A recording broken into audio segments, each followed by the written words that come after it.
The Asteri family is a famously strict and rigid magical lineage. They cast out any members who lack natural talent, even if they share the same bloodline. However, unfavorable rumors have recently been swirling within the family. The maid Khalid carefully lowered her voice while talking with others. Have you heard? It seems the eldest young master failed to awaken his magic this time either. Helen hurriedly covered her mouth to stop herself from crying out. Really? This is already the third time he's suffered a mana shock. If things keep going on like this, won't the second young master end up inheriting the head of the family? One of them hurriedly signaled Helen to watch her tongue. What if someone hears you? Khalid quickly chimed in. That's right. We still can't jump to conclusions yet. The bunch of them were so busy gossiping that they had no idea Sylvia had been eavesdropping for who knows how long. But failing the mana awakening ritual 3 times in a row was pretty hopeless. It was totally understandable why the eldest young master, Henry, went out of his mind. Sabin had the same thought as Helen. That's right. He was already eccentric to begin with, but rumor has it this time is way worse. Suddenly, Vin rasped, "What are you guys talking about?" Khalid and Helen let out simultaneous yelps. You really don't know? The look of sheer terror on Khalid's face as she recounted the story was intense. It all started a month ago.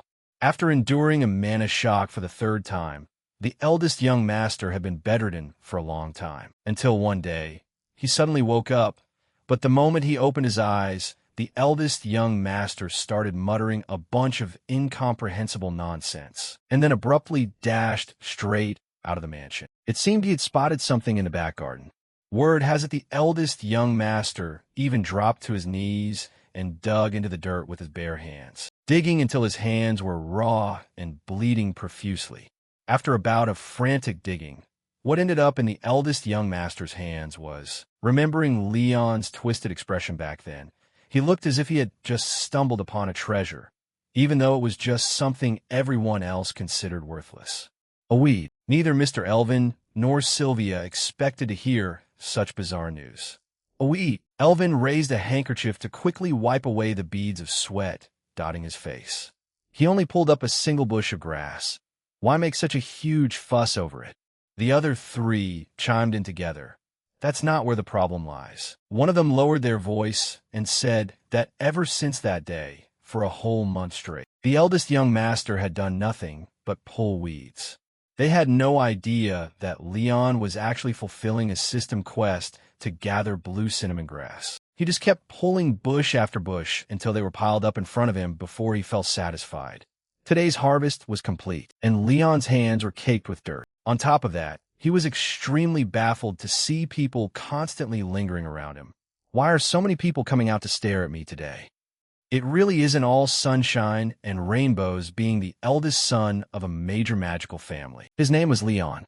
No, to be more precise, he used to be Baek Lee-hyun, a South Korean person. In the past, Leon used to be a team leader at a very ordinary small to medium-sized company. But unable to stand being squeezed and oppressed by the company and his superiors, he flew into a rage and handed in his resignation on the spot. After quitting, the only thing Leon had an abundance of was free time. So, he went back to playing the game he used to grind like crazy while looking for a job. When he logged back into play, he was shocked out of his mind by a harsh reality. Which bastard is so vicious? They wiped out all my characters completely. Even the money I topped up was completely cleaned out. What kind of crazy lunatic would do this? All the characters Leon worked so hard to grind were completely deleted. To be honest, it was pretty regrettable since he had a bunch of max-level characters. But since he had already cleared all the in-game content, he didn't have any lingering attachment anyway.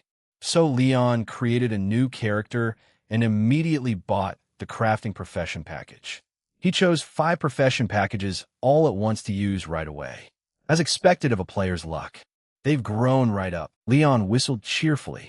Fine, I got free time anyway, so this time I'll try living a peaceful life as a producer to heal my soul. And that was his final memory of being Baek Lee-hyun, because after waking up, he had become Leon Asteri in the world. Furthermore, 50 years had already passed since the finale of the main storyline. Right now, Leon was focusing on gathering sea rosemary while reminiscing about the painful events of the past. Good thing this body still retained the memories of its previous owner.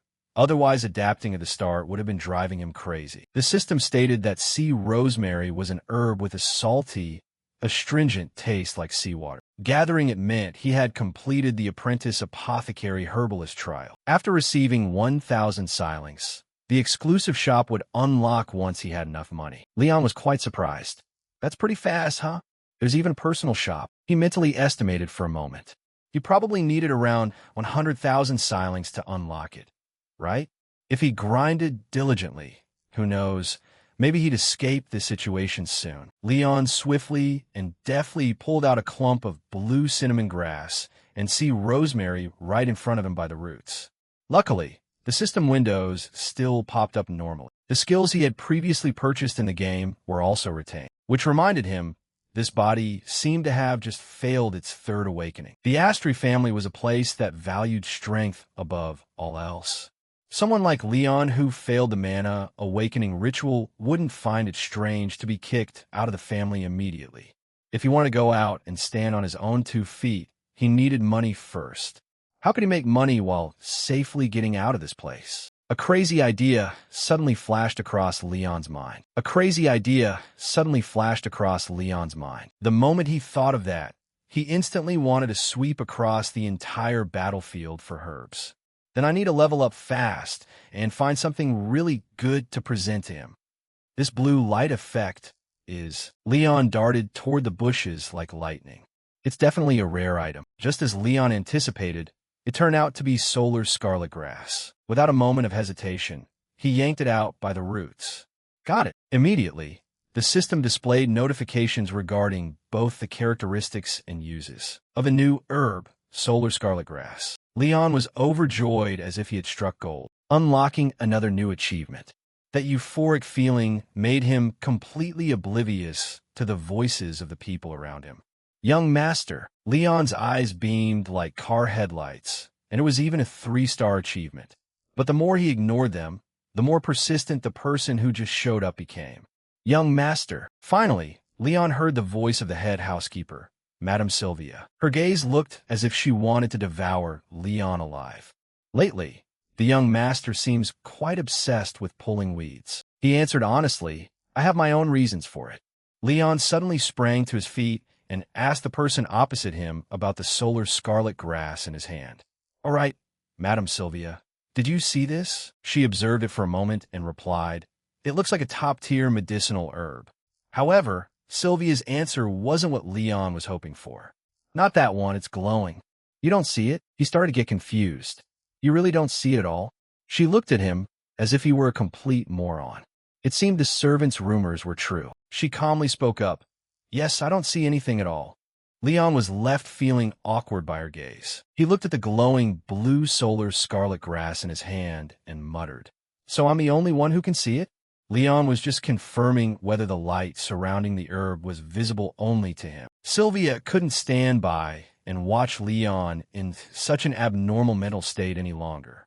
Please return with me, young master. You've been awake for quite a while, yet you still haven't gone to pay your respects to the head of the family.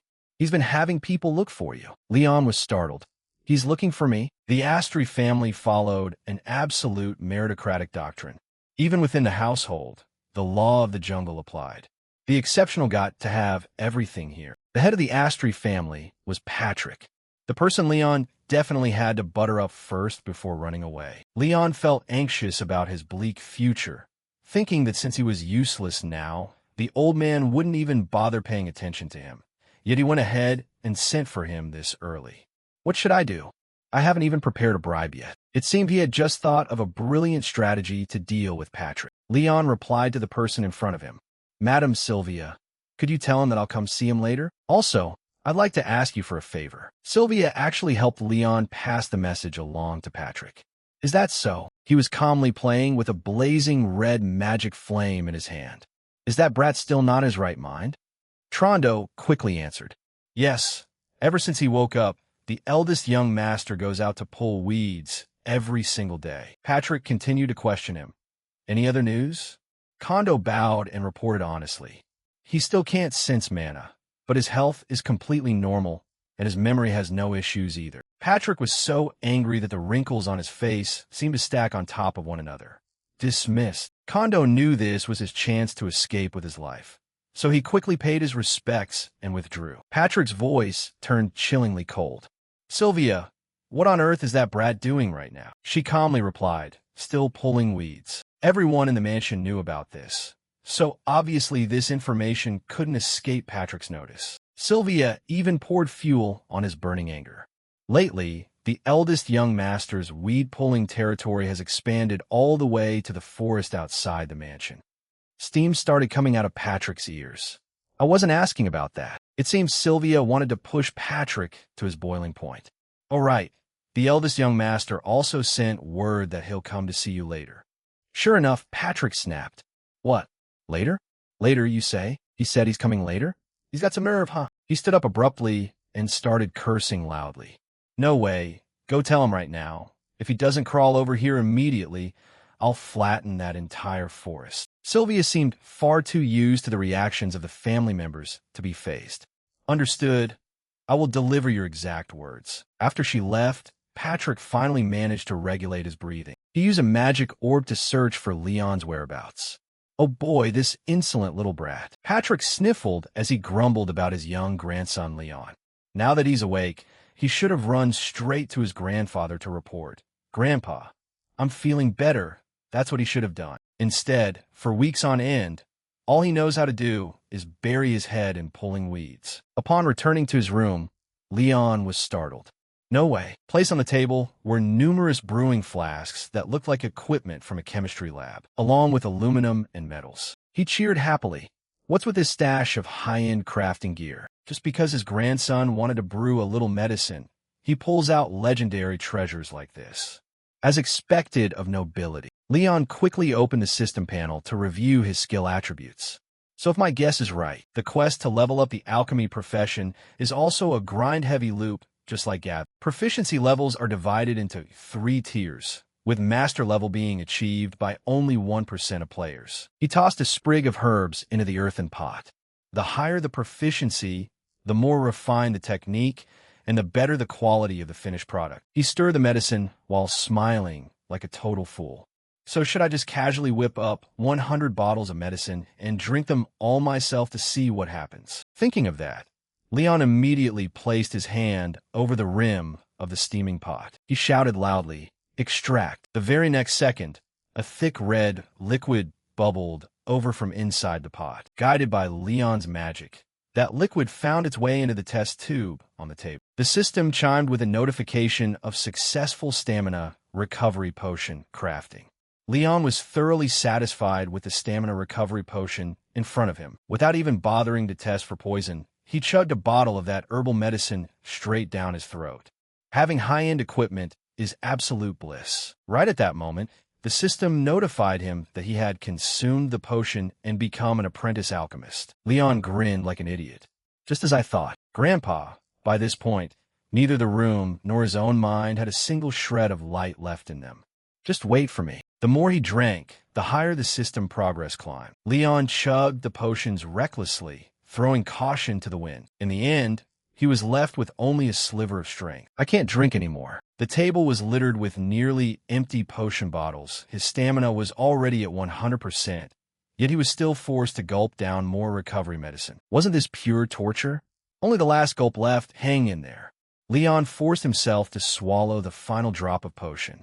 His entire body trembled so badly he could barely control it. Yet the sweet reward of 1,000 silinks was truly in Leon's hands. Finally, he successfully unlocked a new recipe. Leon muttered to himself, "Great, I've skimmed through the contents. Now, let's get started." He frantically tossed the pile of herbs he had gathered into the cooking pot. While gathering herbs, he had been pondering what kind of gift would actually suit him. Since his grandfather possessed an astronomical amount of mana, gifting a mana recovery potion would be pointless.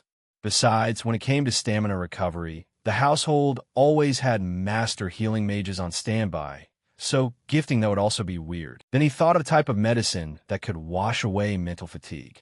Right now, Leon was focusing on brewing it. After all, the old man had to deal with mountains of paperwork every day. Word has it that master mages could use mana to continuously maintain their physical state, so overworking didn't matter. But mental fatigue was a completely different story. Leon was genuinely serious about creating this meaningful gift. The medicine in the pot glowed brilliantly, just as the recipe described. The scent was so fresh and soothing. He quickly poured it into a flask. I've got a really good feeling about this one. In the game, it was just trash items, but in reality, it felt completely different. Leon once again placed his hand over the newly brewed herbal flask and shouted, "Extract." Sparkling droplets of water continuously transformed under his magic. Packed within them were countless fond memories of Leon from when he was Beck E. Hyan. The system chimed, announcing the activation of the specialized alchemy trait. Leon had successfully brewed a mental recovery potion. He didn't expect the results to far exceed his expectations. 2 stars. This is something that requires at least level 8 proficiency to produce. Amazing. If it's this thing, it's definitely qualified to be used as a bribe for the old man. I was so exhausted I felt like passing out, but just smelling the scent cleared up my head. It has an effect even before drinking. He had successfully crafted a type of medicine that surpassed his current skill level. The system informed Leon that a mana circle had formed and activated mana coordination. Now he could manipulate mana with much greater precision. Leon quietly waited for the new skill to stabilize. He kept a tight grip on the new potion flask in his hand. At last, Leon had successfully awakened his mana. He was overjoyed. Is this mana? Leon involuntarily burst out laughing, though his smile grew increasingly unhinged. He had no idea someone was already waiting outside. Finally, John Doe secretly observed him through the gap in the room's door. He didn't show any unnecessary expression and ultimately turned away. John Doe walked quickly out of the vicinity of that room. For Leon, everything happening today was going far too smoothly. This body originally couldn't even sense mana, and now he had both mana and money. It was fantastic. It looked like his plan to leave the family would go off without a hitch. Harsh sunlight pierced through the window and shone into the room. He hurriedly closed his eyes to savor the newly attained ecstasy of his own body. Yet the very next second, his face instantly twisted into a grimace. Wait, it feels like I forgot something important. Long lost in thought, Leon finally let out a low, heavy shout. "Grandpa!" Patrick frowned slightly and asked, "Why hasn't Leon arrived yet?" He shook his head and let out a weary sigh. Why go through all this trouble just to brew a few bottles of potion? Patrick slowly spoke with an authoritative tone. "Who do you think I am?" "I am Patrick," he continued with a proud expression. "One of the pillars of the hero's party." Patrick's gaze sank, his voice filled with overwhelming spirit. "The head of the Astri family can establish an independent nation whenever he pleases. That is the sum of all the titles attached to me." He helplessly thought of his only grandchild. If this kid would just stay put, I'd let him live out his life in luxury and wealth without a single worry. Who knows what he's planning to do with that frail body of his anyway? Patrick let out a cold huff and retorted, "Is our family lacking money or lacking power?" Sylvia smiled and gently replied, "It's only natural for the family head to be this worried." She hesitated for a moment before continuing. But Sylvia curved her lips, her gaze softening. When crafting potions, the young master was genuinely happy. He immediately dismissed it with a heavy tone. What good is happiness if he has to face death? Patrick clenched his fists, his expression filled with anguish. This is the 3rd time he's suffered a mana shock. You know it too, Father. Surviving even just once is already a miracle. His voice gradually grew heavy.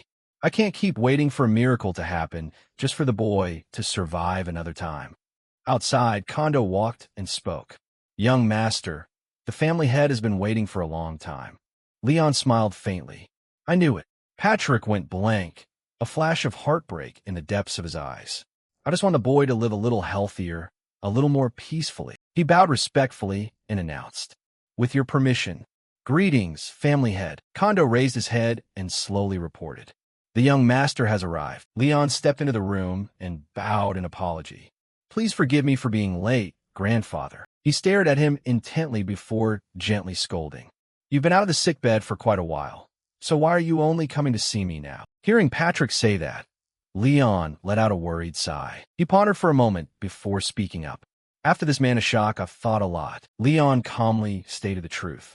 "Everyone in the family knows that I lack magical talent. Sylvia stepped forward and called out anxiously, "Young master." He smiled faintly and gently reassured her. "It's all right, Sylvia. I'm well aware of that myself." Leon lowered his gaze and calmly confessed, "I couldn't accept that I was someone incapable of controlling mana. No, it's more accurate to say I refuse to accept it." He tightened his grip slightly, his voice dropping.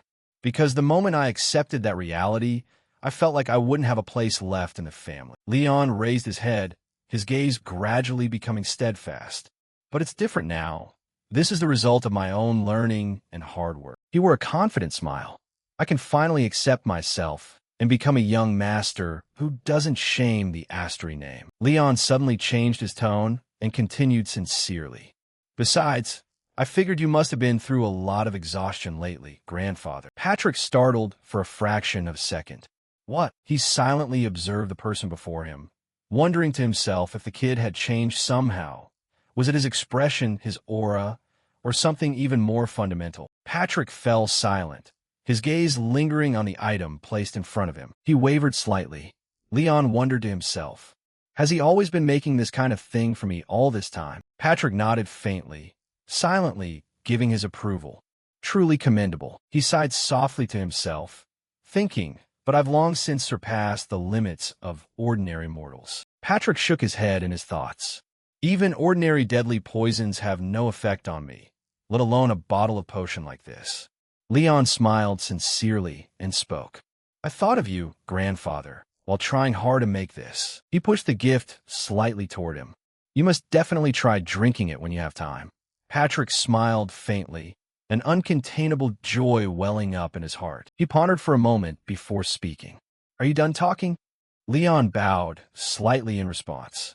"Yes." Patrick nodded softly, his tone composed. "I understand. You may take your leave." He gave a slight bow and turned to leave the room. Sylvia smiled and softly remarked, "You say that, but you look extremely happy, my lord." Patrick cleared his throat, trying to maintain his composure. "All right, now it's nothing like that." He cast his gaze toward the bottle of potion in front of him. "But this potion," Patrick narrowed his eyes, trying to recall. "It feels like I've seen this somewhere before." Sylvia stared intently at the potion bottle and spoke up. "If it's just a mana recovery potion, there should be mana fluctuations, right? How about we take that thing and analyze it?" He immediately shook his head in refusal. "There's no need." Patrick looked at the potion bottle in his hand, his voice dropping. "I want to feel my grandson's sincerity with my own body." Sylvia smiled, sighed softly, and looked in his direction. She bowed slightly and replied respectfully, "I understand. Then please excuse me." Patrick stroked the body of the bottle and smiled faintly. "How long has it been since Leon last gave me a gift?" He quietly admired the gift and let out a soft exclamation of praise. Looking closely, the boy's craftsmanship is actually quite impressive. Even with top-tier tools, achieving this overnight is impossible without mastering pharmacology and alchemy. This rascal really... Patrick chuckled softly and muttered to himself, "Even though this thing won't have any effect on me, it's a gift from my grandson, so letting it go to waste would be a shame. Let's see what it tastes like." He slowly unscrewed the cap and took a sip of the potion. Patrick leisurely leaned back against his chair, closing his weary eyes halfway. He drifted off slightly, silently sensing the effect. My mind suddenly became completely peaceful, so relaxed. Memories involuntarily surfaced in his mind, past memories brushing by piece like shattered fragments. Patrick unconsciously reminisced about the time that had passed. He gradually drifted off to sleep. Leon sensed it, and before long, he fell into a deep slumber, though it wasn't even short enough, or rather, not even worthy of being called sleep. In his dream, Patrick smiled faintly. But today's dream was bizarrely peaceful and sweet. A moment later, he slowly opened his eyes and looked straight ahead. Patrick remained in a daze, his heart filled with nostalgia. "It's a dream of the days I've always yearned for." He blinked, his voice full of surprise. "Did I fall asleep?" Patrick quietly sensed the changes in his body. "Yet I don't feel uncomfortable at all, nor do I feel dizzy." He clenched his fist slightly, his expression filled with astonishment. "Strange, my head feels so much lighter. The lingering headache that I thought would haunt me forever has completely vanished. Patrick quietly sat in deep thought beside his desk, his gaze distant. He chuckled softly and muttered with resignation. He's just as stubborn as ever. Patrick cupped his chin, his gaze gradually turning resolute. That's right. I can't just lock him in a cage forever just because his body is weak. Finding a way to stop the mana shocks will be enough. He gently stroked the potion bottle. Leon, stay healthy and stay by your grandfather's side for a very long time. In a corner of the courtyard, Collet widened his eyes in shock. What? Young Master Leon is about to die. Helen leaned in close and whispered in response. That's right. I heard he even gave a farewell gift to the family head. She lowered her voice, acting as if she knew all the inside details. That's why he's been out pulling weeds every single day lately. G.A. crossed his arms and let out a mocking, cold laugh. What else could it be? He's probably out picking out his own burial spot. A loud noise suddenly echoed from behind, making him shriek in a start. She panicked and searched for an excuse to leave. That's right. Someone asked me to help take in the laundry. Ek hurriedly waved his hand to disperse everyone. Come on, everyone, get back to work. Kondo looked at the other person and softly asked, Hannah, are you all right? She shook her head slightly and sighed. I'm Phoenix. I heard the young master's personal attendant asked for time off again. He widened his eyes, unable to hide his astonishment. What? Again? Hannah clenched her fists in bitter resentment. That's right, those people are just too awful. Before, they kept saying serving the young master was the easiest job in the estate, and they were thrilled to score such a sweet gig. She grew more and more angry the more she spoke. Now, just because of some petty rumors, they dare to quit without a word of warning. Once you accept a job in this family, you're supposed to share both honor and hardship to the end. They have zero loyalty whatsoever. Hannah snorted lightly, her voice full of grievance. How many favors have they received from the young master over all these years? Yet they threw all that gratitude away just because of some baseless rumors. Kondo's face suddenly turned pale as he hurriedly reminded her. Hannah, right behind you. Hannah snorted lightly, her voice full of grievance. How many favors have they received from the young master over all these years? Yet they threw all that gratitude away just because of some baseless rumors. Kondo's face suddenly turned pale as he hurriedly reminded her. Hannah, right behind you. She maintained her gentle smile and slowly continued. I'm quite curious myself, you know. Sylvia bowed slightly and spoke up. I apologize for being late. He waved his hand dismissively and replied calmly. It's fine. Is there an emergency? Sylvia smiled and shook her head gently. Nothing major. Sylvia leisurely walked closer and slowly continued. Just sorting out some household affairs. Anyway, you called for me bright and early. What is it about? Patrick quietly looked at her, a hint of anxiety flickering in his gaze. He pushed the potion bottle forward and said in a low voice, With your witch's eyes, could you take a look at this bottle of potion for me? Sylvia lowered her gaze and intently observed the bottle on the table. She frowned slightly, her voice filled with suspicion. This thing isn't something the young master could possibly make. Sylvia paused, her gaze flickering with hesitation. This is... She widened her eyes, unable to conceal her shock. Isn't this the hero's potion? Sylvia slowly reminisced about the past. Hero, savior of the world, you ended the war with the demon race 50 years ago and suddenly vanished. She continued recounting with deep reverence. Not a single labyrinth in this world could ever confine you. Sylvia clenched her fists slightly, her voice dropping.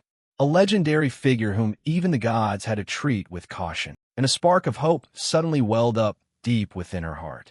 Perhaps he is the only one who can find a contract hidden within this estate's labyrinth and set me free. Sylvia took a light breath and asserted, This item is something only a hero could possibly possess. Patrick maintained his calm expression and spoke slowly. Let's not jump to conclusions just yet.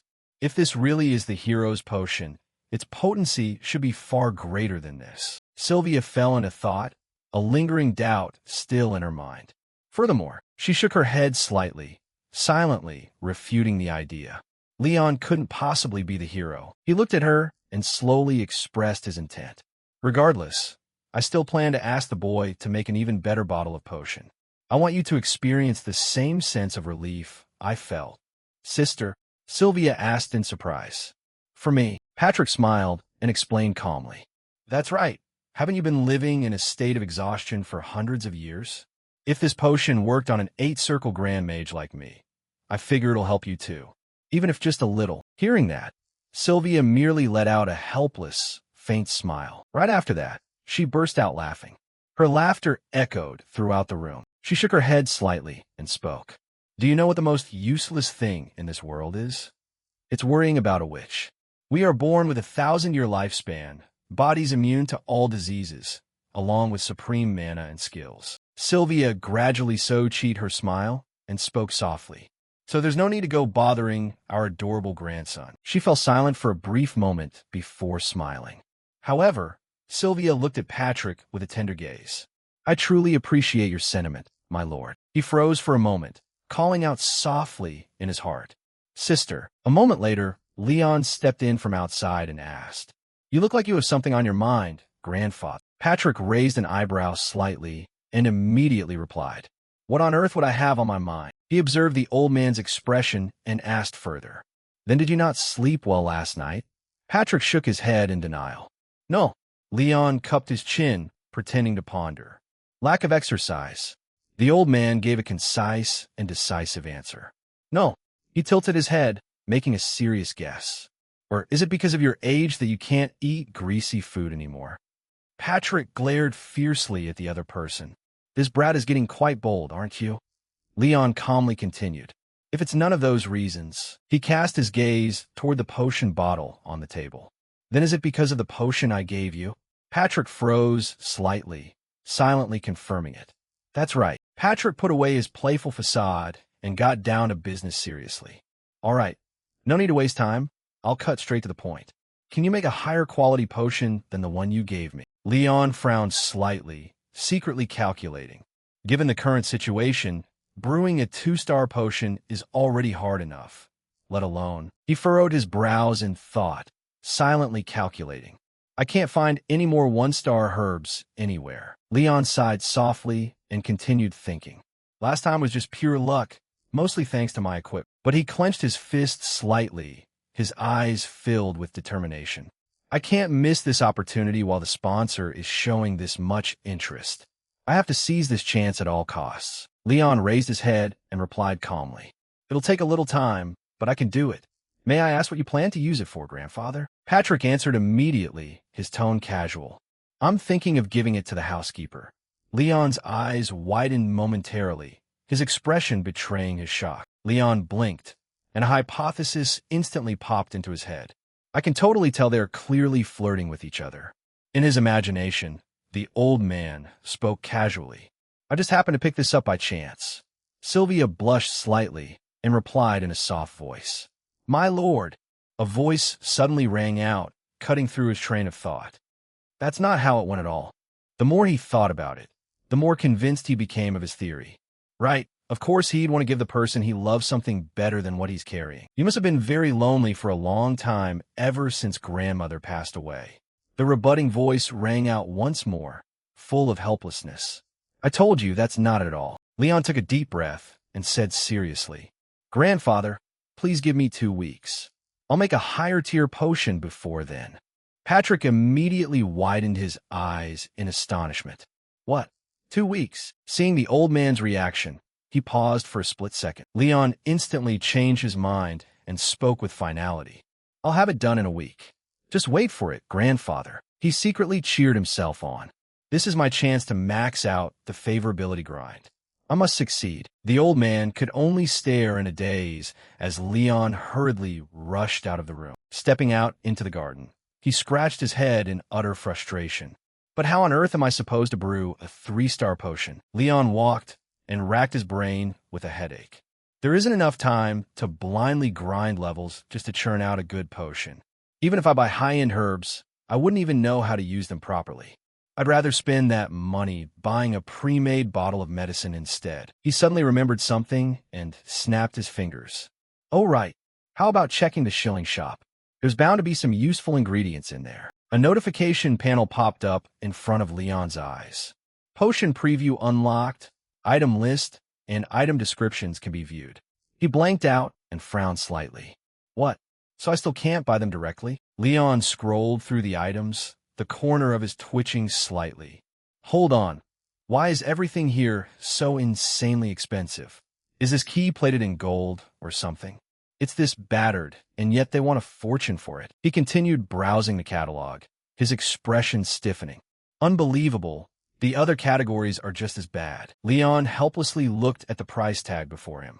Spices cost a whopping 10,000 shillings, and there wasn't a single thing he could actually afford here yet. He sighed softly and muttered to himself, "If this method doesn't work, my only remaining option is the traditional way." Leon secretly weighed his alternative plan.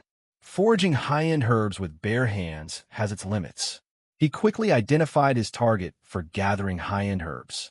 What I need right now is... Leon nodded firmly to himself. High-quality tools from the nearby blacksmith shop. The sound of hammer striking iron echoed incessantly. Sean turned his head to look inside and shouted loudly, "Boss, get out here!" From inside the workshop, Mudu replied irritably, "No, I'm up to my neck in work. What are you yelling for?" He urged impatiently. "Hurry up." Sean pointed toward the storefront and grinned widely. "We've got a big spender. Get out here right now." Mudu paused his work and instantly changed his tone. "A big spender?" Mudu grunted lightly while continuing to work. "If he's a big spender, just rip him off and sell him everything. What business is it of yours to boss me around?" Leon walked up to the counter and spoke politely. "Are you the owner of this blacksmith shop?" He calmly stated his purpose. "Would it be possible for me to borrow a spot to try forging a few things myself?" The old man secretly appraised the customer before him. Clearly a wealthy young master. You can tell just by looking at his expensive clothes. Mudu stared blankly at the other person and blurted out, "What?" Leon smiled with absolute confidence. "Of course, I won't let you do it for free." He calmly laid out his terms. "I'll pay you handsomely. What does that sound?" Taking a stroll around the shop, Leon stopped in front of a counter display filled with tools. He picked up each item to inspect them, silently evaluating. "The quality is a bit poor. Things like this won't last long." Is it because manual blacksmiths can't be bothered to make these trivial tools? Anyway, the prices are ridiculously overinflated. I'd rather make one myself. Leon crossed his arms and continued calculating. Even if I reveal that I'm the eldest son of the Astri family to place a custom order, the blacksmiths wouldn't be able to craft high-tier gear within a single day. If that's the case, he walked up to the workshop entrance and politely spoke up. "Would it be possible for me to borrow a spot to try forging a few things myself?" Sean raised his head, his expression stunned. "Forge it yourself?" Leon calmly offered a proposal. "I will pay you handsomely." The money pouch opened, sparkling gold coins spilling out before everyone's eyes. Mudu frowned and grumbled unhappily. "The furnace is already acting up, and now we have to babysit some nobles playing house games." He turned pale and hurriedly pulled back the old man's sleeve.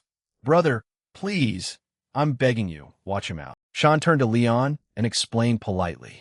"Young master, you grew up sheltered, so you might not know how the world works. But this amount of money is more than enough to buy an entire blacksmith forge. Please take your money back." He smiled awkwardly and advised. "In this day and age, there are always scammers lurking around waiting for fat prey. You need to be careful." Leon blinked, finding it both funny and exasperating. "But I gave you extra on purpose." He nodded faintly and replied with resignation. "All right then." Mudu crossed his arms and looked at him suspiciously. "Then you..." He raised an eyebrow and asked incredulously, "A frail noble wanting to forge a hall with your own hands?" Hearing those words, Leon involuntarily recalled the records he had read.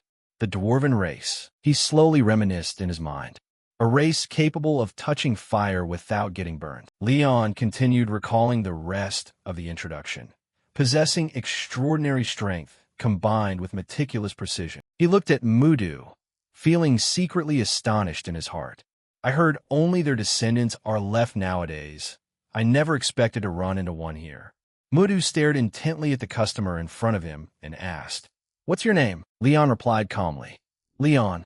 The old man froze momentarily and blurted out, "The notorious madman of the Astri family?" Mudu turned his head back and shouted loudly, "Hey, Get a spot ready for this eccentric customer. Sean clutched his forehead and sighed, hurriedly trying to intervene. Good grief, brother, please, for the love of God. Tone it down a bit. He pointed to the corner of the workshop and said, You can use the forge over there. Just boss this kid around and do whatever you want. Leon gave a slight, appreciative nod. Thank you. Suddenly remembering something, he asked, By the way, what's your name? Leon scanned his surroundings and froze. He was gone. Sean smiled as he stepped forward to explain. My older brother's name is Milan Mudu, but you could just call him Moo. As for me, my name is Sean. Please follow me first. He politely bowed his head to lead the way. I'll give you a tour of the smithy. Sean smiled as he walked and introduced the place. Feel free to look around. He guided him on a full tour of the workshop, enthusiastically introducing each section. Sean pointed to the display area up front and continued. And once the products are finished, they'll be showcased outside. Leon silently observed everything around him. The equipment was fantastic, and the process was meticulously detailed. But he frowned slightly. Leon felt deeply suspicious. Why was the finished product quality this low? Leon suddenly turned his head toward the forge. What was that just now? The system's voice rang out immediately. Low-level fire spirit. It's quieter than usual. He looked at the flames and asked, Sean, are the forge's flames normally this weak? He hesitated before replying. Well, it's not exactly weak right now, but Sean let out a soft sigh and explained. The fire output has definitely dropped compared to before. But how did you know that? Leon smiled and calmly replied. The fire told me. He continued speaking. Then let me show you how to make a... Muda's voice suddenly chimed in from behind. Wait, stop right there. He glanced at his younger brother and gave a firm directive. Sean, go do your work. I have something to discuss privately with him. Once outside, Muda spoke slowly. You. He stared straight at Leon, his expression dead serious. You saw it, didn't you? He nodded slightly in confirmation. That's right. He stared intently at him and asked in a low voice. Can you fix it? Leon calmly replied. I probably can. Hearing this, Mudu hesitated briefly before clenching his fists tightly. He took a deep breath and laid out his conditions. If you can actually fix this thing, I will personally teach you the art of smithing. And Mudu looked at him with utmost seriousness. I'll grant you priority ordering rights for any custom crafting request. Leon felt a slight tug at his heart from the offer. The smithy in this territory was so famous that it took orders from other regions. He instantly realized the value of this condition, and he would have priority ordering rights. Leon smiled with quiet confidence. All right, leave it to me. Inside the forge, the faint flames flickered softly in the space. Leon slowly walked up to the dying fire. Mudu watched him leave in silence, his heart heavy. I worked my fingers to the bone to make this the biggest smithy in the territory, but the fire spirit has run out of energy. He clenched his fists, thinking helplessly. Without a spirit, relying purely on artificial fire will ruin the product quality. I'm reaching my limit, trying to compensate with my skills anyway. Being a dwarf, I don't even understand what the spirit is saying. If this keeps up, we're totally screwed. Leon looked at the flames and asked calmly, So what happens if we just leave it like that? Mudu silently evaluated the person in front of him. He looked skinny and pretty untrustworthy, but if he could actually see the spirit. He listened for a moment before speaking up. It says it's thirsty. He widened his eyes in surprise. Thirsty? A fire spirit is thirsty. Mudu scratched his head in serious contemplation. Should we pour some water on it? Leon immediately turned to object. Pour water on fire. Are you out of your mind? He spread his arms wide, looking deeply aggrieved. Hey, you're the one who said it was thirsty. What do you expect us to do? He took a breath and explained calmly. Calm down, Mudu. We have to give it something a fire spirit can actually drink. Mudu looked at him expectantly. If you can sort this out, I'll gift you my masterpiece or whatever else you want. Leon raised an eyebrow to confirm. Are you serious? He nodded without a moment's hesitation. That's right, I mean it. The corners of his mouth curled up into a confident smirk. Leon smiled and decisively said, Great, I'll get to work tonight. When night fell, the light in his room was still flickering. Leon rubbed his forehead and sighed softly.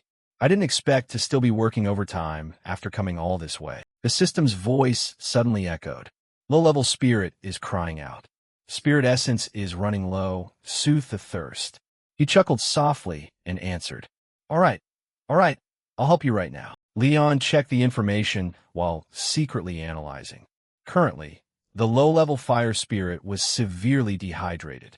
Normally, it wouldn't reach the point of total exhaustion. But the problem was this was the biggest smithy in the territory, dying from overwork or dehydration. Isn't that a bit ridiculous for a spirit? He quickly figured out the solution. Now that he knew where the problem lay, what he needed was exactly see rosemary. A formula chart appeared before Leon's eyes. See rosemary oil formula, he muttered as he read. Normally, it's just a salty herb, but after a few processing steps, it becomes an oil that a fire spirit can absorb. The system immediately confirmed the creation of the sea rosemary oil product. Leon looked at the finished product and nodded slightly. Done. The system's voice rang out once more. The thirst has been soothed. He carefully brought the bottle of oil close to the flames. Here, drink up. The spirit's attributes and the herbal oil harmonized. But the next notification quickly popped up.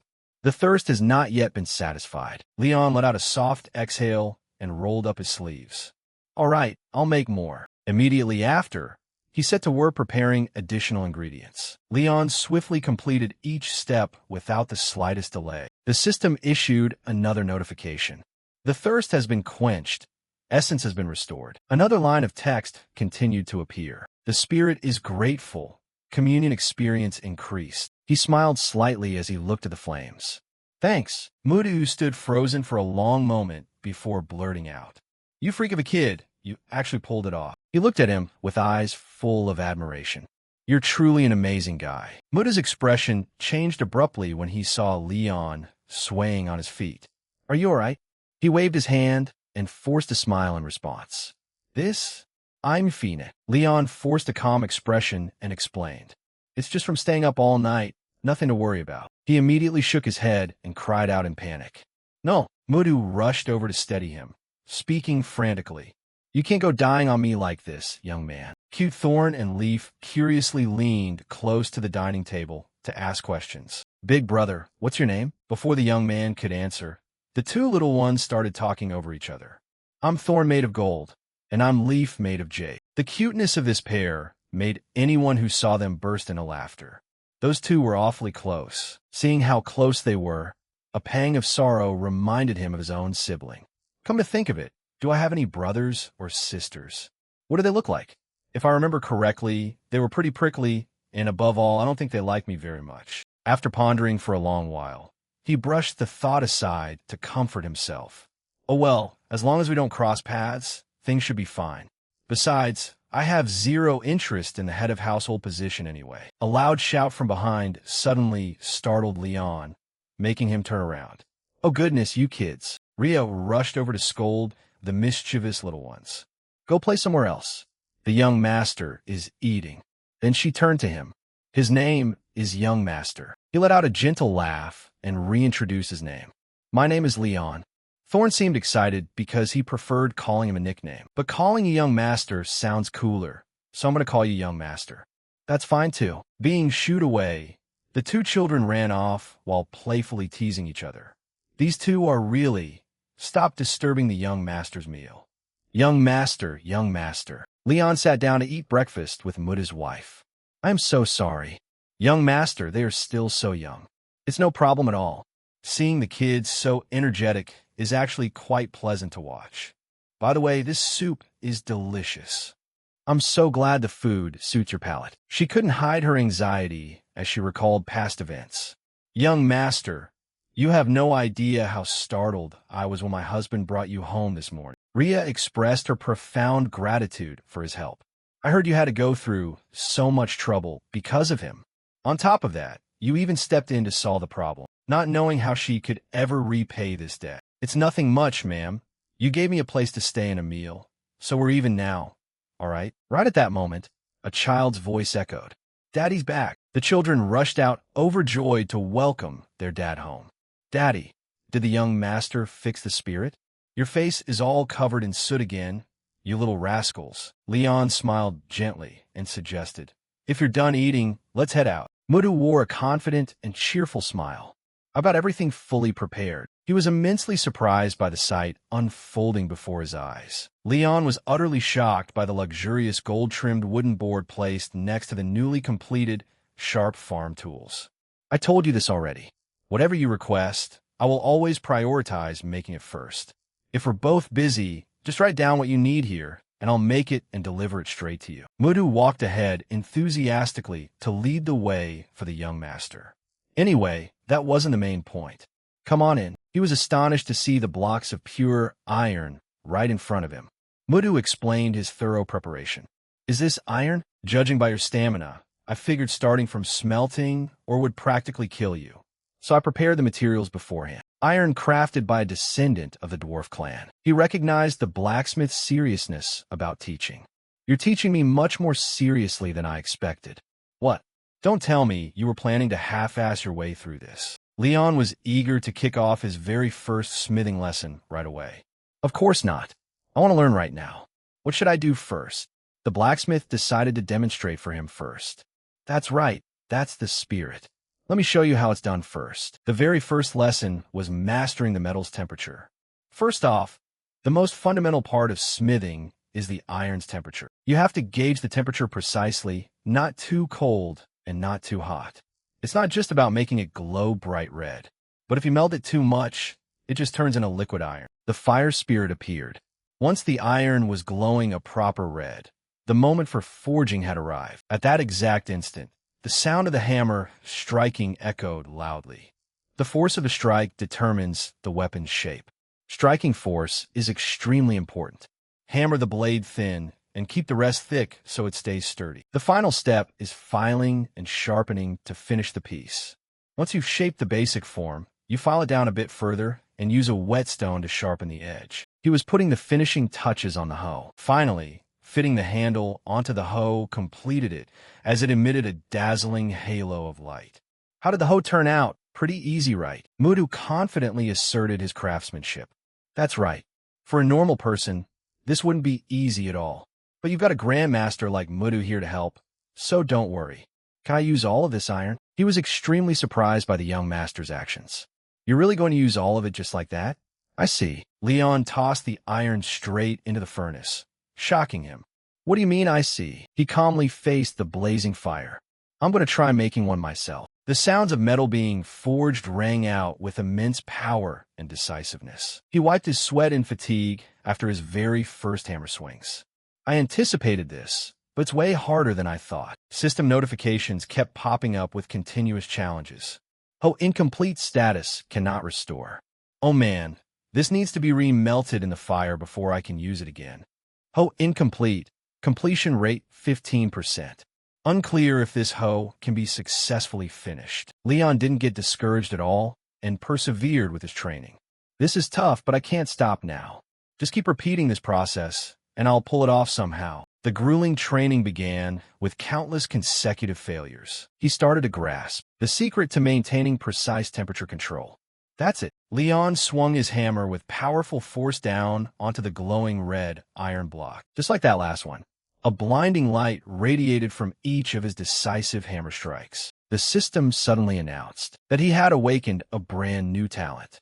This kid, the blacksmith, was astonished when he saw the glowing red bar of iron the young man was holding. Right just now, try using that to make something. A look of astonishment crossed his face as he felt a strange aura. It felt completely different from before. Breaking out in a sweat, Leon focused intensely on the hot iron bar. The hammer blows echoed loudly, and the basic shaping phase officially began. He cheered joyfully upon completing his very first hoe. Done. Crafted handheld hoe increases the chance of obtaining high-grade items. Mudu spared no praise for his talent. You're pretty good. This freak of nature actually has talent. Do you think it looks decent? It goes way beyond just decent. He advised him to take a break after finishing the product. This is genuine natural talent. Go ahead and be proud of yourself. You finished one, so take a breather. Really? Then what should I make next? Leon eagerly asked to learn how to craft a new tool. Teach me how to make a sickle. This abrupt request left the blacksmith completely stunned. He burst into hearty laughter at his determination and stubbornness. When it comes to stubbornness, you're a total maniac. Mudu gladly agreed to pass down all his secrets. All right, I'll teach you everything. He made a silent promise to his loved one as night began to fall. Grandpa, just wait a little longer. I will definitely finish your love story. The host struck hard into the ground, kicking off a brand new journey. A close-up of the detailed information regarding the valuable herb just harvested. Finger ginseng, a plant with similar effects to regular wild ginseng, but shaped like a finger, requires extremely meticulous harvesting methods. When decocted and consumed properly, it increases physical strength. He was utterly surprised by the superior performance of his newly forged hoe. Does switching to a better hoe really make this much of a difference? But he quickly realized this was only the beginning. Not only that, a mystical, glowing forest appeared, filled with countless hidden herbs waiting to be found. Equipping the hoe and sickle helped me gather even more types of herbs. Leon wore a confident smile as he thought about his future skill progression. If my hoe digging proficiency goes up just a bit more, 3-star potions are totally doable. He eagerly jumped right back into work to practice further. Well then, should I try digging some more to get used to it? New item information kept popping up continuously during the harvesting process. Banana sweet potato leaves, banana sweet potato vines. Discovering a tuber exposed under a deep dirt hole, he exclaimed with delight. Just as I guessed, this shape means it's a sweet potato. That must mean beneath this layer of soil. The moment he struck down hard with his hoe, a sudden burst of brilliant flames erupted, making him jump in surprise. The low-level spirit's blessing hidden within the hoe has been activated. Received a perfectly roasted sweet potato thanks to the fire spirit's blessing. A deliciously fragrant roasted sweet potato appeared along with the unexpected blessing activation notice. Roasted sweet potato. Leon carefully read the instructions and deduced the logic. The fire spirit's blessing has a certain chance to yield a perfectly roasted item. I'm guessing this works on anything edible. It's amazing. I only swung the hoe once, and I already got a perfectly roasted sweet potato. The golden, fragrant roasted banana sweet potato in his hand made his mouth water. Without another second of thought, Leon decided to digest it immediately. Eat first. No sooner said than done as he took a huge bite. The very first bite sent him floating in a feeling of pure bliss. It's hot, but that just makes it even better. Sweet potatoes taste best when they're still hot enough to burn your mouth. It was perfectly sweet with a rich, nutty flavor. It felt just like eating a regular sweet potato with milk. In Leon's eyes at that moment, the roasted banana sweet potato was nothing short of a culinary masterpiece. So good. The sweet potato's aroma even coaxed a little bird to flutter closer. Catching its sparkling gaze, he instantly understood what it wanted. What's wrong? Want a bite too? With that, he broke off a small piece and offered it out. Here you go. Curious, the little creature lowered its head and took a nibble. Its eyes shifted from inquisitive to glowing, twinkling just like Leon's had a moment ago.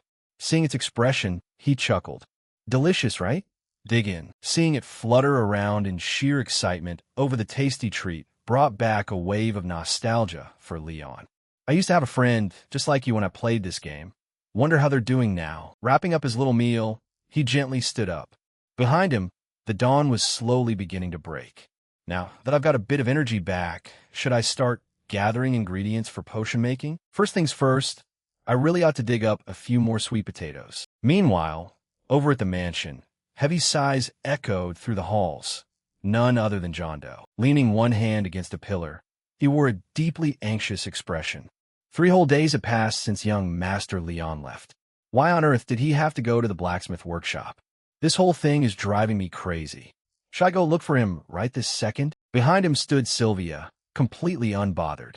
It seemed the eldest young master still hadn't returned. Who knows how long she'd been standing there?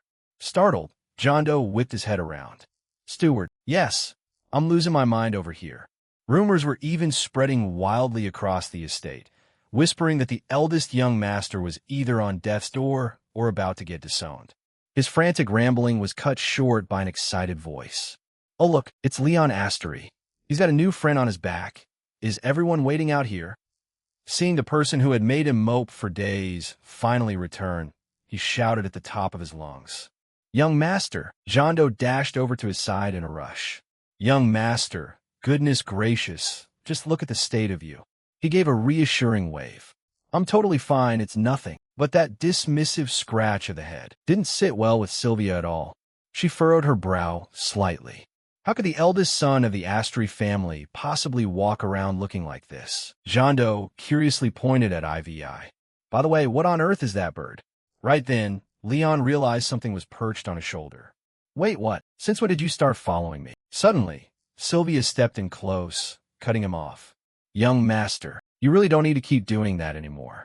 He instantly caught the meaning behind her words. Grandfather told you, didn't he? He let out a helpless sigh. He really has zero tact. That attitude left Sylvia blinking in blank surprise. But he just kept right on going. Anyway, the 1-week deadline I asked for isn't up yet. So please wait just a little longer.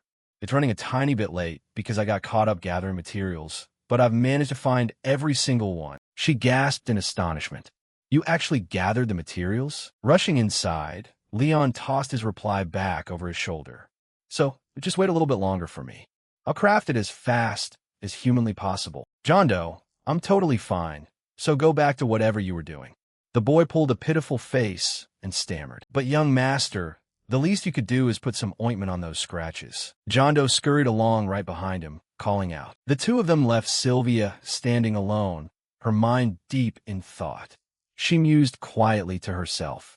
As a witch, pretty much all existing potions are completely useless on me. I have no idea what Patrick said to the kid, but out of every single member of the Astri family, I always saw Leon as the friliest and the child who broke my heart the most. Yet seeing him put in such grueling, heavy blacksmith work all through the night just to harvest herbs, foolish as it might be, a tiny, faint spark of hope was starting to stir within her. Memories of him as a little boy were precisely why she honestly hadn't dared to believe Leon could pull off something this impossible. Could the boy actually manage to brew that potion? A few days later, Sylvia went to see Patrick directly.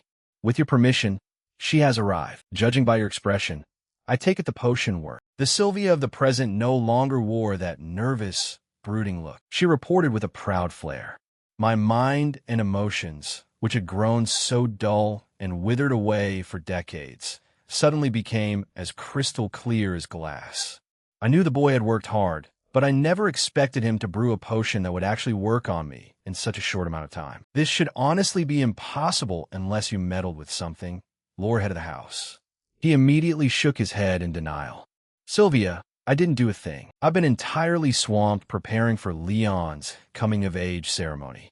The ceremony got canceled because of his mana shock, and honestly, there's a mountain of paperwork piled up behind the scenes. Sylvia turned serious, voicing her own prediction. If Leon brewed a potion of this caliber entirely on his own, it leads straight to a completely different problem. This truly feels just like a hero's potion. By definition, a hero is an entity that pops up alongside monsters to save the world right before it gets swallowed by darkness. But their personal life is never once called happy. They have to fight endless battles to rescue a chaotic world, constantly tasting despair and utter emptiness with every single choice they make. Once peace is restored to the world, they suddenly vanish into thin air, acting like nothing more than a disposable tool whose sole purpose was to save the world. Patrick agreed completely. That's right, they vanish without a single trace, as if they simply evaporated. Their remaining companions and descendants try desperately to track down the hero, but we still haven't found a single clue. If by some miraculous chance Leon really is a hero, what on earth are we supposed to do? Losing the comrade who stood shoulder to shoulder with me on the battlefield was more than enough. I refused to go through that kind of heartbreak all over again with my own grandson. Sylvia froze for a brief second before breaking into a smile the very next moment. Well then, I suppose it's high time we hid our precious child away nice and deep. Old Lady Sylvia is officially retiring right here and now. Hearing that, he looked completely stunned. What? You can't just do that. It's completely absurd. You'd willingly give up your own freedom just to hide Leon away? You never wanted to live bound to this house forever. If it were me, I'd track down that hidden contract and let you rest. Contrary to Patrick's fierce objection, she simply replied with a calm, composed demeanor. Patrick, worrying about a witch is the most pointless thing in the entire world. I've already memorized every single clause in the contract by heart. Witch Sylvia cannot leave this domain. Witch Sylvia can live as a human being within this domain. Right at that very moment, someone appeared by the window and chimed right in. Because our precious child helped me remember how to live a bit more like a human. It was another version of Sylvia herself. She flashed an amused, delighted smile. So I'd be more than happy to stick around and protect the kid. Time drifted on until the White Castle was dyed in the colors of twilight. In a study littered with towering piles of books, a deep male voice rang out. A new maid has arrived, and she's the personal maid of Brother Leon, of all people. That young man was Rixel, the second young master of the Astri family. Rixel was an peerless genius and the designated successor of the Archmage family, the youngest four-circle mage, and a descendant who bore the most striking resemblance to the head of the house, Patrick, in every single aspect. His young age wasn't a weakness at all, but rather a terrifyingly sharp weapon. To someone like him, suddenly getting a new servant felt deeply suspicious. He gave a slight twitch of his brow, holding Sylvia's resume right in front of him. However, the portrait attached was that dark-haired girl. He narrowed his eyes in doubt. She'd worked here for so damn long, only to quit right over a bottle of potion. Her retiring in the first place made 0 sense. Yet the exact second Sylvia stepped down, a brand new servant just happens to show up. Something definitely stinks here. Let's rewind back to last evening. Turns out Rixel had actually run into Sylvia yesterday. Lounging in his chair with his legs crossed, he looked rather skeptical about her resignation. You're looking remarkably radiant. Did you seriously decide to retire? Keeping the truth to herself, Sylvia used that as her cue to reply. Yes, I want to come bid my final farewell to you before leaving. Young Master Leon's potion helped me out tremendously. Naturally, he wasn't buying it for a second. I still don't believe it. Sylvia smoothly dropped a suggestion. If you want to check whether what I'm saying is true or not, why don't you go drop by for a visit with the eldest young master? Back when you were little, you used to tag along behind him everywhere you went. That comment instantly melted away the tension. He blushed slightly. That was just when I was a kid. Sylvia reiterated her point one more time. Young master, you might find it hard to believe, but everything I'm telling you is the absolute truth. If you get curious later on, just go follow the eldest young master around for a little bit. You've got nothing to lose. Those words have been looping endlessly inside Rixel's head from that moment all the way up until now. He couldn't shake it from his mind. I can't just brush her off. Plus, she looked way more relaxed than usual. Could all of this really be thanks to my idiotic older brother? None of this logic checks out. Not even a little bit. Muttering to himself, he grabbed his long coat and decided to go seek Leon out. How about to go see this with my own eyes? They said he usually heads down to Mimosa Forest, right? Night had already fallen over the Mimosa Forest estate. Venturing deep into the woods all by his lonesome, Rixel muttered complaints under his breath the whole way. This forest is as gloomy as ever. They don't even have a decent path. What on earth makes a place like this worth dragging himself out here for? If he needs herbs for alchemy, he could have just asked me to grab them for him. Suddenly, a noise caught his attention. What's that sound? Rixel immediately tracked it down, creeping closer to the source of the noise. Turns out the sound was coming from a solitary figure sitting down. It was Leon, clutching a roasted banana sweet potato. But to his eyes, that exact scene twisted into something straight out of a horror movie. What on earth is my brother doing? Right at that moment, Leon opened his mouth wide, looking ready to take a massive bite. Panicking, Rixel threw up a spell. You can't eat that. Stop eating filthy garbage like that. For a solid 2 seconds, everything came to a dead, absolute halt. Leon collapsed straight down onto the ground, howling in pure, unadulterated despair at having his food snatched away right as it reached his lips. No, he dropped to his knees and wailed dramatically in front of the crushed, ruined banana sweet potato that had just ascended to heaven. Flashing an angry glare, Leon whipped around to chew the intruder out. Who the hell did this? Why would you do that? But once he looked closer, he froze in sheer shock upon realizing it was his own kid brother. Leon blinked in surprise. Rixel, what are you doing here? Meanwhile, Rixel was totally freaking out over what he'd just done. Crap. I was just planning to spy on him and sneak away. Catching the kid's flustered expression, he instantly pieced it out. Wait, did you come all the way out here to see me? Are you here to check out your rival? Or something? No way in hell. Coughing lightly to clear his throat, Rixel offered an excuse. First off, I apologize for suddenly busting out magic like that. But you really shouldn't be eating something caked in dirt and grime. It's completely unsanitary. Leon hurried to set the record straight. But it's a sweet potato. Sweet potatoes are supposed to have a bit of dirt on them. Hearing that left him rather puzzled. A sweet potato? You mean that starchy root vegetable? That definition left Leon completely lost on how to clarify. Exactly, but nobody in their right mind defines it like that. So I honestly don't even know how to answer. Still, this led Leon to a shocking realization. Are you being serious right now? Have you seriously never eaten a sweet potato before in your life? That question made him choke back a laugh. His blank, clueless expression was answer enough. I honestly feel bad for you, never having tasted one. You're seriously missing out on one of life's greatest pleasures. Rixel looked bewildered. Isn't that a bit dramatic? Naturally, playing the role of the big brother, Leon was determined to show his little brother what real culinary heaven tasted like. Just go sit down and rest over there for a second. I'll dig up a few more nearby. Rixel hesitated for a moment, but didn't refuse. Fine, whatever. Walking off a short distance, he suddenly whipped his head back to ask, come to think of it, you use fire attribute magic, right? Mind starting up a little bonfire for us? Not entirely grasping why, the kid did it anyway.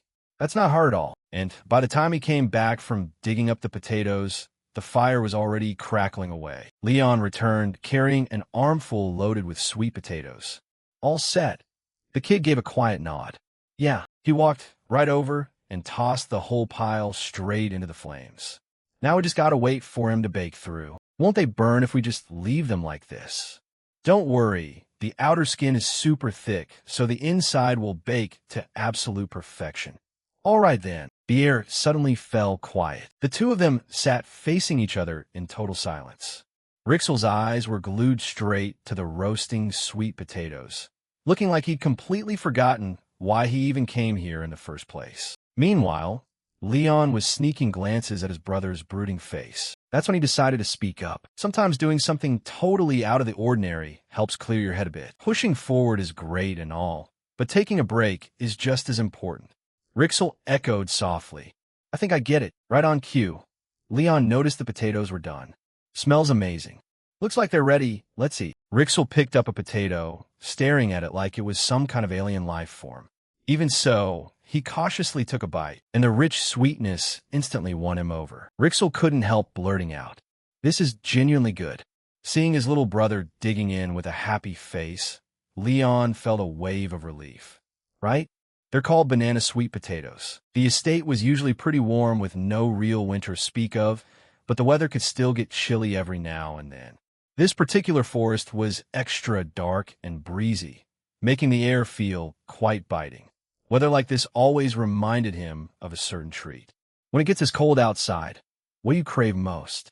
Exactly, fish pastries and roasted sweet potatoes. Toss in some fish broth and hot dog buns for good measure. That unbeatable combination of natural sweetness and cozy warmth. Without these, surviving a chill like this is an uphill battle. While Leon was lost in his food thoughts, Rixel was quietly devouring his share. Seeing him like that, Leon thought to himself, the kid's really digging in. Well, kids that age always have massive appetites anyway. Back when I was a student, I used to constantly eat nonstop breakfast, snacks, lunch, followed by more instant noodle snacks. A moment later, the kid snapped out of it, his eyes going wide with pure shock, because his feet were completely surrounded by a pile of potato skins. Rixel realized he'd somehow eaten way more than he meant to. Leon chuckled warmly. Glad to see you like it. Hearing that made the kid feel slightly awkward as he stammered out a reply. Well, yeah, since they rarely got a chance to bond like this, he spoke up. Eat as much as you want. You're working your tail off for this family in my place. After all, you know how it is. The sick person suffers a bit, but the one taking care of them has it just as rough. Rixel immediately shook his head at that. I don't view it as a burden at all, and I've never once blamed you. But to be totally honest, I'm a little jealous of you because you've got things that I don't. It's not like I'm unhappy with where I am right now, though. I'm going to keep giving it my absolute best. Hearing that, he burst out laughing. All right, I hear you. It's not like I'm unhappy with where I am right now, though. I'm going to keep giving it my absolute best. Hearing that, he burst out laughing. All right, I hear you. Stepping fully into the big brother role, Leon offered a mix of advice and comfort. You're at the exact age where you're allowed to be a little selfish. If you ever get sick of studying, there's nothing wrong with doing whatever you feel like every once in a while. As he spoke, he stepped closer to Rixel and gently patted his shoulder. You've been working so hard. Those words sent a wave of warmth straight through him, making all the crushing pressure of succession feel a whole lot lighter. That was the exact moment he finally understood the hidden meaning behind Sylvia's words. Just like Aunt Sylvia said, I'm really glad I came to see you, big brother. With his belly full and a good meal behind him, Leon headed straight back to his room. Excitedly, he pulled up the system interface to check his current balance. I've racked up a whopping 71,500 shillings already. I'm finally going to be able to use the shilling shop. Brewing that potion for Sylvia Dam near worked me to death, but hey, at least I leveled up a decent amount because of it. Then he paused, looking slightly amused. Though it's kind of a shame the old man got rejected by Ms. Sylvia. Oh well, their love life is none of my business. If Patrick ever heard him say that, he'd probably lose his mind and set the record straight. That's not how it happened at all, you little brat. Leon's mood right now was floating on cloud 9. I got him pretty close with Rixel, too. Right now, I don't need to stress about getting kicked out anymore, so I might as well just kick back and enjoy life. Out of nowhere, a knock echoed from the door. Leon gave a casual wave. Come in. Right after, a clear, crisp female voice chimed through. Hello. Sylvia, currently wearing the disguise of a maid, gave a polite introduction. My name is Elvia. Starting today, I will be your personal attendant. Young Master Leon froze for a second. What is going on here? Why does this weird sense of déjà vu feel so strong? He muttered his thoughts inward. She definitely has to have some kind of hidden backstory. No wonder Aunt Sylvia suddenly announced her retirement. It was totally because of this. Plus, it would be weird if a fantasy world didn't have other races anyway. They've even got dwarves around here. Putting on a welcoming smile, Leon stepped forward to greet her. I'm in your hands, Elvia. Sylvia bowed her head respectfully in response. Yes, just call for me whenever you need anything. At that, he spoke up again with genuine sincerity. Thanks a lot. Honestly, thanks to you, my little brother and I have gotten way closer. Hearing those words, Sylvia stared at him in silence for a brief moment, before shifting right back to her calm, composed demeanor as she blinked and asked in mock confusion. Pardon me, young master, but I'm afraid I don't quite follow what you mean. Leon just chuckled it off. Never mind. Forget I said anything. He arranged his belongings and smoothly opened the conversation. Can we talk later? With that, Leon excitedly stepped out the door. I have to go out with Rixel today. The warm, golden sunlight bathed the bustling street filled with passers-by. Rixel's eyes were full of confusion. No matter how he thought about it, none of this made any sense. Why? Seeing Leon walking up looking so frail made him wonder why his stamina was still this bad, even though he went mountain climbing every day. Leon even had a history of collapsing from exhaustion while walking. 870,943 times falling asleep while eating from extreme fatigue. 34,963 times. Rixel quickly tried to find a reasonable explanation. Could this also be an aftereffect of mana shock? Mana exhaustion in his body. I must have a priest check on him. He couldn't help but worry. Mages and the temple didn't like each other at all, but at this rate, he would collapse before the coming-of-age ceremony. Rixel carefully stepped forward to support him. Let me walk slower. Leon painfully clutched his chest. Why is it so tiring today? Rixel carefully calculated in his mind. Therefore, we must avoid being discovered by both the family and the temple, and ensure he can safely meet a priest, which might take some time. But the most reliable way to meet a priest was through volunteer work. Rixel quickly mapped out a plan in his head. Because the temple's teachings encouraged volunteer work, then we can naturally approach the priests. Leon quickly steadied himself and asked, Rixel, where are we going now? Rixel cautiously reminded. First of all, It's very easy to draw attention if people see a young noble wandering around. So we need to buy some disguise items first. Hearing this, Leon looked slightly flustered. Disguise items like from a clothing store? Rixel directly denied. No, he answered with a cheerful smile. A magic tool shop. A moment later, the two stopped in front of a small magic tool shop. As soon as he stepped inside, Leon curiously looked around and excitedly blurted out, I've traveled all over this territory, but I never expected a place like this to exist. Rixel strolled ahead. Only those who know about it come here. There probably won't be any illegal goods, right? Saying this, he felt a bit guilty and looked away. Probably. Hearing that, Leon stiffened. What do you mean by probably? Leon continued to examine the other items, but he noticed things like earrings and pins lined up on the shelf. Pretty cool items. But why do they look like children's toys? Rixel gave an embarrassed cough and explained. When I was studying at the academy, I happened to find this place. They might look like that, but many of these items have amazing uses. Leon excitedly put on an expression of sudden realization. Right on cue, the friendly shopkeeper stepped out to greet them. Of course they do. Master Hito pitched his wares.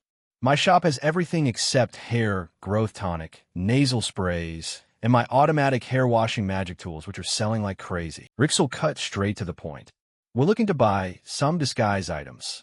Hito cheerfully led the two deeper inside.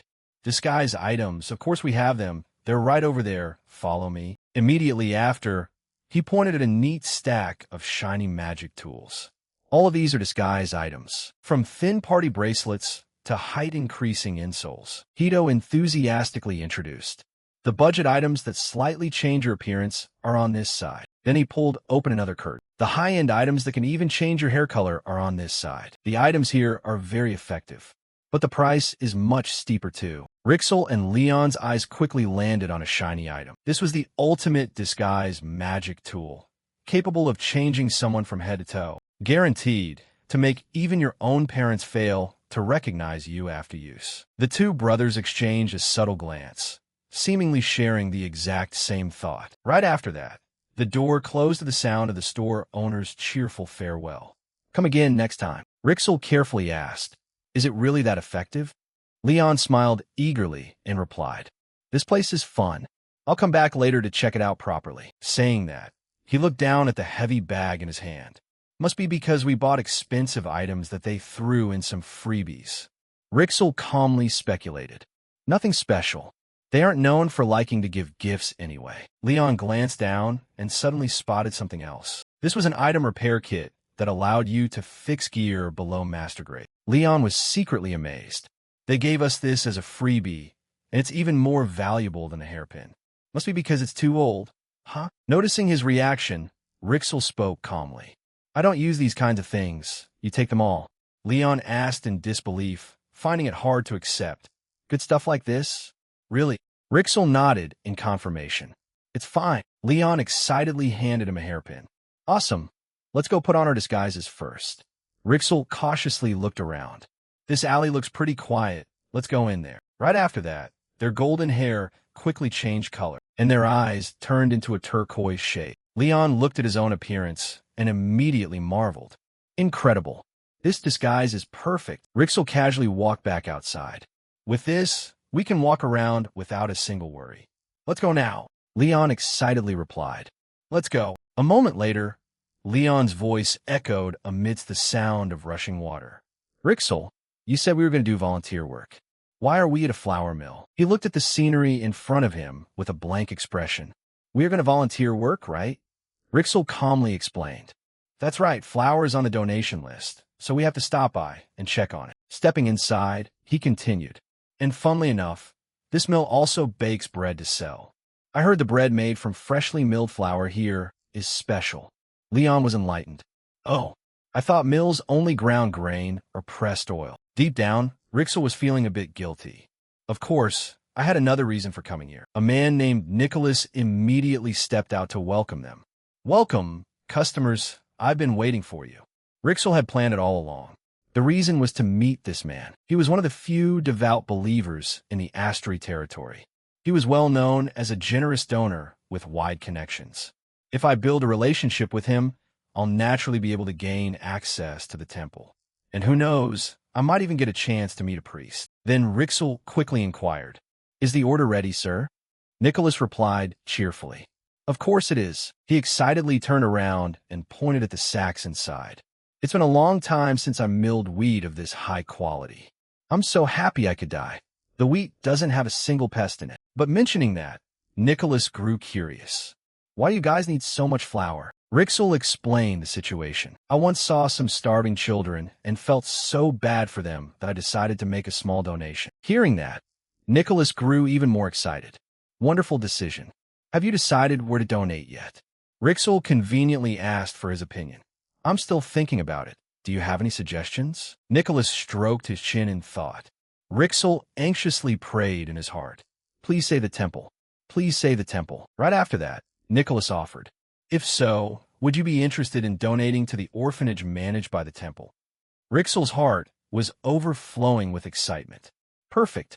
Outwardly, he maintained a calm composure. The temple sighed. Rixel calmly inquired, "How many kids are there?" Nicholas estimated, "Not that many. I think around 30. Rixel looked doubtful. "I thought the temple's facilities would be better." Nicholas explained with a hint of awkwardness. "It used to be like that, but the situation is tough now. I heard the temple subsidies have been cut down too." Knowing it was a sensitive topic, he felt a bit awkward. Since this is the Astery territory where magic comes first, they struggle a lot with donations. And given the status of prestigious magic families, they probably feel awkward supporting a temple-affiliated orphanage. Saying that, Nicholas's gaze quietly swept over to evaluate the person in front of him. He carefully looked at the large flower order and his demeanor, sensing he came from a very prestigious family. "I hope this connection helps improve the orphanage's situation." At that moment, Leon suddenly interrupted. "Wait, you said they bake bread here too, right? Even if we donate flour, it's going to take them time to make anything out of it." He enthusiastically rolled up his sleeves and made a suggestion. "How about we bake some bread for the kids to eat right now?" Leon continued to persuade. Even with flour, the kids probably lack other ingredients. By the way, wouldn't they love it if they received freshly baked, hot bread? Nicholas readily agreed without a moment's hesitation. "Is that so?" "Of course. My shop is famous for making the best bread in this region." Only then did Rixel realize he had been too focused on his older brother without considering the situation at the orphanage. "I can't believe I missed these small details." Then he looked at Leon with admiration. As expected, his brother was always so thoughtful. Rixel quickly agreed. "That idea is truly wonderful." Nicholas instantly perked up. "Awesome." The three of them headed inside together to get to work. "Then let's start baking right away." On the table were whole wheat flour and fine olive oil. Leon thoughtfully observed, "Let's see. We have a lot of flour and olive oil. The flavor is guaranteed to be amazing." Nicholas introduced briefly. "The bread we're making today is basic barley bread, which is very popular. It's very simple to make yet incredibly delicious, and kids love it." Saying that, he proactively rolled up his sleeves and stepped up. "First, I'll make a small sample." Nicholas began pouring out the ingredients, mixing a certain amount of flour with salt, yeast, and milk in the right proportions to make the dough. Then he placed the dough into an oiled container to let it ferment. While explaining, he swiftly kneaded the dough, then gently pressed the risen dough to squeeze out all the air bubbles. Finally, he mixed in some crushed sunflower seeds. A smooth ball of dough quickly formed. "And we're done." Rixel followed the instructions and quickly produced a few pieces. He silently evaluated. "It's really easy. Compared to magic, this is unbelievably simple." Then Rixel curiously looked over at Leon next to him. "Are you done already?" Nicholas also asked with concern. "Is the young master not finished yet?" Meanwhile, Leon was still performing some kind of abracadabra spell on the dough ball. "I think I need a little more time. I can feel it." Nicholas had no choice but to reply. "Yes, I understand. Then I'll bake your younger brother's portion and mine first." The soft dough portions were quickly put into the oven. A moment later, Nicholas eagerly opened the oven. "Let's see how it turned out." Seeing a completely charred lump of bread inside left both of them frozen in place, and Nicholas awkwardly explained and comforted them. "Oh dear, if you put in too much flour, it burns like this. But since it's your first time, You can't blame the young master, and this is actually pretty decent. A rich, fragrant aroma suddenly wafted out. Nicholas immediately looked at the oven in the back. The eldest young master's bread seemed to be done too. He quickly pulled out the tray. Let me see. Right after that, a dazzling divine light suddenly flashed, forcing all three to shield their eyes. Wait, this is a whole wheat bread made by Leon with beyond excellent quality. His cooking proficiency level also went up by 2. Nicholas stared in disbelief at the perfect, crispy batch of bread. How can you bake bread of this quality? He asked in awe. How on earth did you do it? Leon scratched his head and smiled sheepishly. I didn't do anything special. Then he gently confessed. This bread is for the kids. Even though I can't let them eat this every day, at least today, I wanted them to eat plenty of good bread. These sincere words from Leon left Nicholas stunned for a second time. Plus, if it looks good, the kids will like it even more. So I scored the top of the bread a few times, and surprisingly the results were better than expected. The image of the 2 Leon brothers in his eyes changed instantly. At first, I thought they were just rich nobles using charity as an excuse to experience commoner life. But I was completely wrong. Rixel also showed surprise at this moment. Brother, you actually have a talent for this. Leon smiled brightly and replied, Thank you. Nicholas continued his train of thought. These 2 young masters baked bread for the children straight from their hearts. If that was the case, he suddenly offered, Young masters, would you mind continuing to bake bread here for a moment? There's a place I must go right now. Rixel was slightly startled and quickly agreed. Sure, you must have your own business. Yet we've kept you here for so long. Nicholas replied casually. It's fine. Saying that, he hurriedly turned around and dashed off. I'll be back as fast as I can. Leon looked at Nicholas's hurried figure in confusion. He looks very busy. Did we bother him by asking him to teach us how to bake? Rixel calmly reassured him. It'll be fine, brother. He'll probably be back soon. So let's keep baking. Right after that, he immediately regained his spirits. I'll do my best so I don't fall behind you. Leon chuckled excitedly. Then I can't lose either. The 2 returned to working on the fragrant loaves of bread. The achievement progress for the apprentice baker title kept going up. Under Leon's dedicated guidance, Rixel also began producing delicious batches of bread. Before long, Nicholas's voice rang out. I'm back. Young masters. Leon turned his head to look and froze. You're back? But, because behind Nicholas were a lot of other people, Leon looked a bit awkward. He didn't come alone. A friendly woman stepped forward to explain. Nicholas is normally not like this, but he told us he was deeply touched by the kind hearts of the 2 young masters. So he came here to lend a hand. Ria unexpectedly showed up to help too. That's right, my husband wanted to come too thinking of the kids, but he's too busy with work at the smithy, so I came instead. Oh my. Leon quickly put his finger to his lips to signal her to be quiet. Ria immediately stopped, looking flustered. Never mind. Then she suddenly put down a large storage chest. Everyone else quickly followed suit, pulling out all kinds of ingredients, even including an older sister who made the crowd drop their jaws in shock. When she dropped 4 supersized sacks of goods in one go, making the ground shake, everyone gasped in sheer admiration. What is that?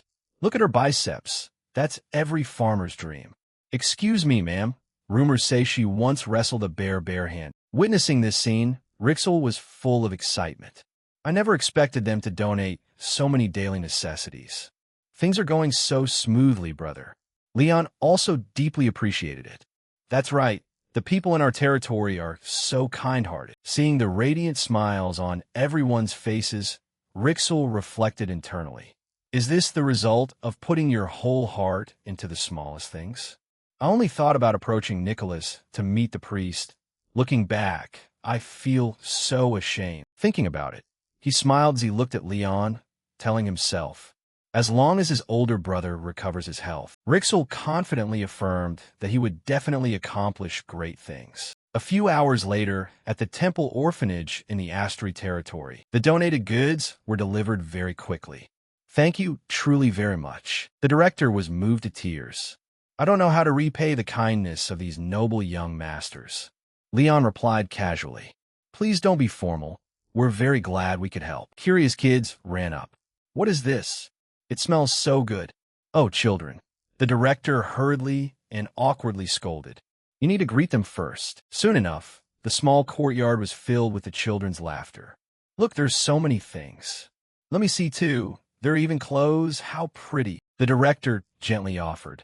Young masters, if you don't mind, would you hand out the bread to the kids yourselves? In the meantime, I'll move these donated goods inside. Rixel enthusiastically agreed. Of course, we'd be more than happy to. The two quickly took out the basket of bread. All right, kids, come over here to get your bread. The little ones eagerly ran over to receive it.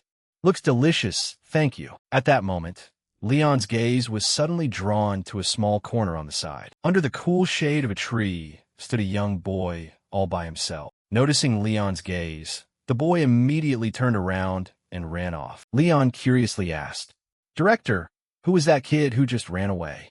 The director quickly looked in the direction of his hand and replied, That child is Peter. She explained softly. I'm sorry if he was a bit rude. The children are still young, so they don't always know how to accept kindness like this. Please don't mind Peter, young master. Leon thoughtfully watched the small, fleeing figure. Peter, Leon looked at the surrounding kids who had all received bread and said cheerfully, Looks like we've handed out bread to almost all the kids. Seeing him walk past, the director asked, Hey, where are you going, young master? Leon hugged the basket of bread and answered with a cheerful smile. Peter hasn't gotten his bread yet. At that moment, Peter was hugging his knees, sitting alone in a corner. He recalled what people had told him about the kid. Peter had been rejected for adoption up to 3 times because of his overly shy personality. Ever since then, the boy had refused all food and donations like this. Leon thoughtfully looked at the boy and evaluated. The kid looked to be around the same age as Muda's children. He looked at Peter's thin, skinny biceps and sighed. The kid is really thin. Leon called his name gently, making the boy jump in surprise. Peter, seeing Peter didn't respond, he sat down and said gently, Peter, I brought something delicious. Do you want to try a bite? The other kids finished theirs. There's only your portion left. Peter frowned, completely ignoring the noisy adult next to him. Leon held out a piece of bread with sparkling eyes and sweet-talked him. Eating this right now is going to be absolute heaven. It's made from freshly milled flour, so it's super chewy, fragrant, rich, and very warm. No matter how stubborn your mouth is, you can't stop a betraying stomach. Seeing the kid blushing and lying on his back made Leon's heart leap with joy. Turns out he was really hungry. Leon sighed and gave a faint smile. He thought if the kid was just acting spoiled, he'd continue teasing him, but to be this starved and still stubbornly refuse, then he needed to give the boy a little time. Not until the sky gradually turned a golden hue did the others cheerfully say goodbye to everyone. I'm heading inside first. Thank you all for your hard work today. Only then did Peter slowly open his eyes. I actually fell asleep. Well, that's fine. Everyone's probably gone by now anyway, right? The kid sat up, muttering with pure malice. Total hypocrites. They just want to satisfy their own smug ego by doing charity work. Once they get what they want, they'll never come back. I don't get why they bother coming here to annoy us with those stupid volunteer games. Before he even finished his sentence, Leon, who had been sitting there all along, narrowed his eyes and asked, You're awake? Caught completely off guard, Peter flinched and screamed, thoroughly startled by this weird grown-up. What the hell? Why are you still here? Why haven't you left yet? Leon smirked as he answered. You were sleeping so soundly that I just couldn't bring myself to wake you up. Before Peter could snap back to his senses, Leon thrust a piece of bread right in front of his face. Aren't you hungry?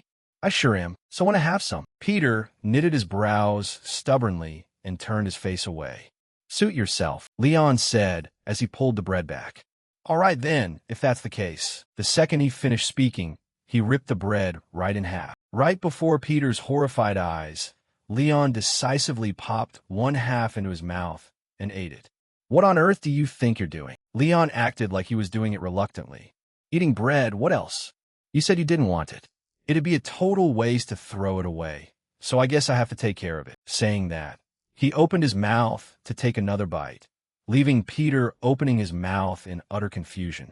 Wait a second. The kid hurriedly snatched the other half of the bread right out of Leon's hand and yelled, Fine, I'll eat it. Holding the piece of bread in his hand, Peter took a huge bite without hesitation. The moment he swallowed it, his eyes instantly sparkled. So good. Leon watched Peter eat with his cheeks puffed up, letting out a soft chuckle. Once that half was completely gone, Leon pulled out another piece of bread and offered it to him. Here, he nodded generously and said, "Honestly, this was supposed to be my portion, but whatever. You can have it." Looking at the fragrant piece of bread right in front of him, Peter couldn't help but feel a strange sense of unfamiliarity.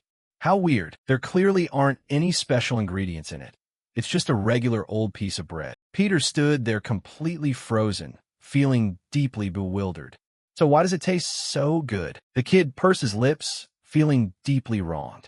Things like this are usually just for show. Memories of being returned to the orphanage replayed in his mind like a rewinding film. That's just how people are. Everyone who was ever nice to me like this ended up abandoning me here in the end anyway. Making up excuses about how I didn't see them as my real parents, only to dump me all over again. Just thinking about it made Peter press his lips together even tighter, a bitter ache washing over him. He scarfed down the bread while saying coldly, "Liar. All adults are total liars." So, before the kid could finish his thought, Leon cut him off. "Hey, Peter, do you know what?" Noticing the kid was looking straight at him, he continued, "When adults are upset, they usually skip meals. They don't realize that doing so only makes them feel worse and leaves them with regrets later on. But even though you're really sad, you're still eating so heartily without skipping a beat." The afternoon breeze gently drifted through, blowing away a few strands of Leon's hair and revealing his bright, beaming face. "When I made these loaves of bread today, I secretly hoped someone would eat them with an appetite. So I'm really happy you like." Peter froze, his eyes pooling with 1,000 unspoken emotions, as if something inside him had suddenly lit up. Before the emotional moment could even last 5 seconds, Leon narrowed his eyes to tease him again. "Look at that. Are you crying?" The kid flushed red with guilt and snapped back. "I am not crying. The bread is just way too good." Leon pretended to ask, "Is that so?" The kid gritted his teeth and looked away.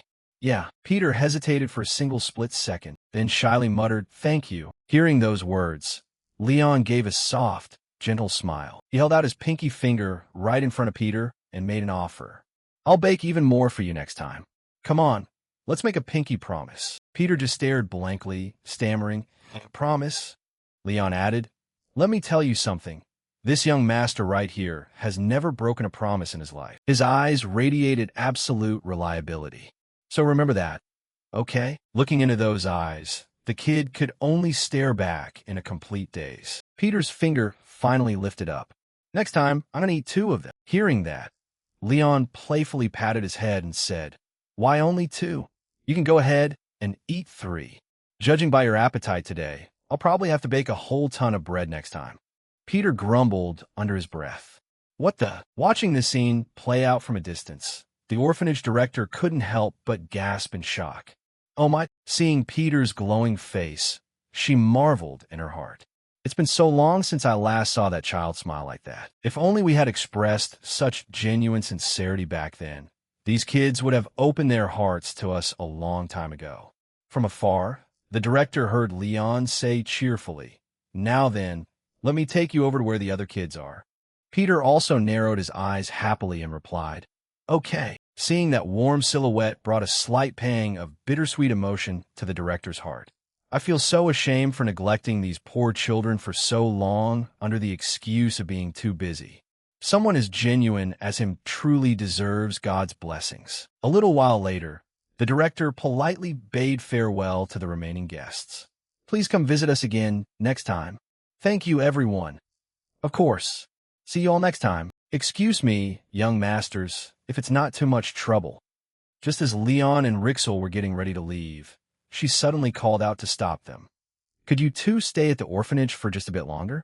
We couldn't possibly just let you leave like this after you've done such a wonderful thing for this place." The director offered a sheepish smile.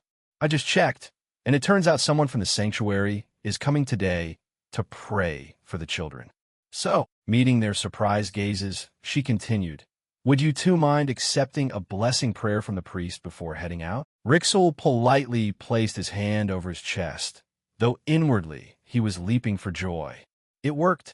You are far too thoughtful, sister. It would be terribly rude of us to refuse.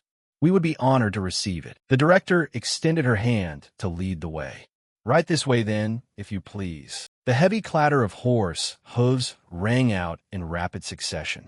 The priest will soon. The faint silhouette of a man flickered from behind the window curtains. I'll be right there. The very next day, Rixel sat alone in the middle of a quiet drawing room. He recalled the conversation they had just had. Brother, how about postponing your meeting with the priest this time and saving it for another occasion? Since he comes from the sanctuary, I'm worried he might end up harming you. Leon readily agreed. Sure thing. Rixel hadn't expected him to agree so instantly, leaving him somewhat taken aback. Leon stood up and explained, Honestly, I just remembered I have a bit of business to take care of back at the mansion anyway. He gasped in awe to himself. That was it. On the outside, Leon was smiling cheerfully and brightly, but on the inside, his demeanor flipped completely with joy. So don't you worry about me. Just go take care of your own business, okay? It's time for my baking lesson, so I'll be off now. Returning to the present, Rixel let out a soft sigh. This is fine too. What brother needs is a prayer infused with divine power. It would be a huge pain if that priest held a grudge against our family. That's why I need to meet him first to feel him out. Right at that moment, a deep voice rang out alongside the sound of the door opening. It's a true honor to meet you. He clasped his hands together, a faint smirk tugging at his lips to go with his sharp, golden eyes. May the grace of God be with this anonymous benefactor. I am Licht, a servant of God. Rixel asked in confusion. Anonymous benefactor? Licht slowly took a seat. I've already heard everything from the orphanage director. You wish to keep your identity as the donor's secret. Yes, that's correct. He secretly sized up the suspicious man in front of him. He's younger than I thought. I heard young priests usually stay strictly inside the sanctuary. Yet here he is, going out of his way to offer prayers like this.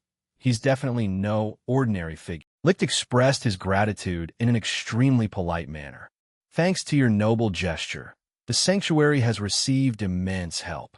On behalf of all the priests, I offer you my heartfelt thanks. Rixel replied politely, It's nothing at all. This whole thing was only a success because everyone joined hands to make it happen. But the one who truly poured his whole heart into this was my older brother. Even making bread for the kids was entirely his idea. Hearing that, he looked up with a curious gaze. Your older brother? Licht asked as if suddenly remembering. Is he the one who went home early due to health reasons? Rixel nodded slightly. That's right. Fiddling with his fingers, he recounted. My brother has been extremely frail ever since he was little, and even now, he's still battling an illness. Rixel looked up, hesitating before saying, To be completely honest with you, I didn't come here purely out of the goodness of my heart or to do volunteer work. I intentionally set this up so you could examine my brother's health. Licht narrowed his eyes with a smile and said, Please calm down first, my benefactor. What a tragedy it is that such a righteous soul must suffer under the torment of illness. However, I also came here in secret specifically to avoid the eyes and ears of the sanctuary. He stared at Licht, adjusting his glasses, and thought, Is he turning me down? I can't read his expression at all. Yet out of nowhere, the man spoke up. 3 days from now. The priest clasped his hands in front of his chest, the corners of his lips curling upward. At this exact time, 3 days from now, could you bring your brother here with you once again? The moment Rixel got back to the mansion, he burst through the door shouting, Good grief, brother! He looked disapprovingly at his brother sitting there. Why are you still awake at this hour? With your health condition, how do you expect to pull through if you keep staying up late like this? Leon awkwardly lay right down to dodge the lecture. I just couldn't fall asleep, that's all. Feeling a bit unnatural, Leon tried to divert his attention. Anyway, what's up? Why did you rush into my room in such a hurry? He happily broke the news. That priest agreed to examine your body. Hearing that, he immediately sat right back up. Examine my body. Rixel nodded and explained. Yes. He said he wanted to lend a hand because he himself received an immense favor from you. Leon thought to himself, but right now, I'm really just a little weak. It's not like I actually have an illness or anything. Ever since my mana awakened last time, that mana shock state has completely disappeared. Besides, I never had a chronic illness to begin with. He recalled the things he had been doing lately. Heck, I've been running around like crazy recently. So, if anything, my stamina has actually gone up. Still, this isn't a bad offer at all. Should I accept it? Leon decisively agreed. All right, I'll go. Hearing that, Rixel beamed with delight. Really? Then his eyelids drooped slightly. Though, there's just one thing. The priest requested to meet at dawn. Hearing how weird that sounded, Leon asked suspiciously, At dawn? When? Rixel immediately answered, 3 days from now. 3 days later, at the orphanage belonging to the sanctuary, Leon, now in disguise, glanced over at the bottle of holy water on the table. High-grade holy water? He evaluated internally. To think someone so young could already create something like this, pretty impressive. Rixel, who had been standing behind him without him realizing, called out, Brother. Leon hastily replied, I'm right here. He pressed his hand to his chest and gave a slight bow. It's a pleasure to meet you, priest. Licht also clasped his hands together. May God's grace be with you both. It is also an absolute honor for me to meet such benefactors. First off, why don't we take a seat and chat for a bit? Once all three of them were comfortably seated, Leon voiced the doubt in his mind. Priest, come to think of it, there's something I'm quite curious about. Licht said casually, Please, feel free to ask anything. Hearing that, Leon asked right away, If you don't mind me asking, could you tell me why you requested to meet at dawn? The priest hesitated slightly. Well, truth be told, I recently had a dream about the two of you. Both Leon and Rixel gasped in surprise. A dream? Licht held out his hand, his lips curling into a slight smirk as he explained. Indeed. Sometimes, priests blessed with exceptional divine power receive revelation from God through dreams, what we call prophetic dreams. Rixel offered a wary probe. May I be so bold as to ask what kind of dream it was? The priest chuckled softly. Oh, it was nothing too grand. Children were sleeping peacefully in a meadow, and the two of you were standing right beside them. Your appearances back then were a bit different from how you look now, but it was undoubtedly the two of you. After I woke up, that dream left me with such an incredibly warm feeling. That is why I wanted to meet you both in person. Licht secretly added in his heart, Besides, I also need to confirm one thing. He observed the two individuals in front of him.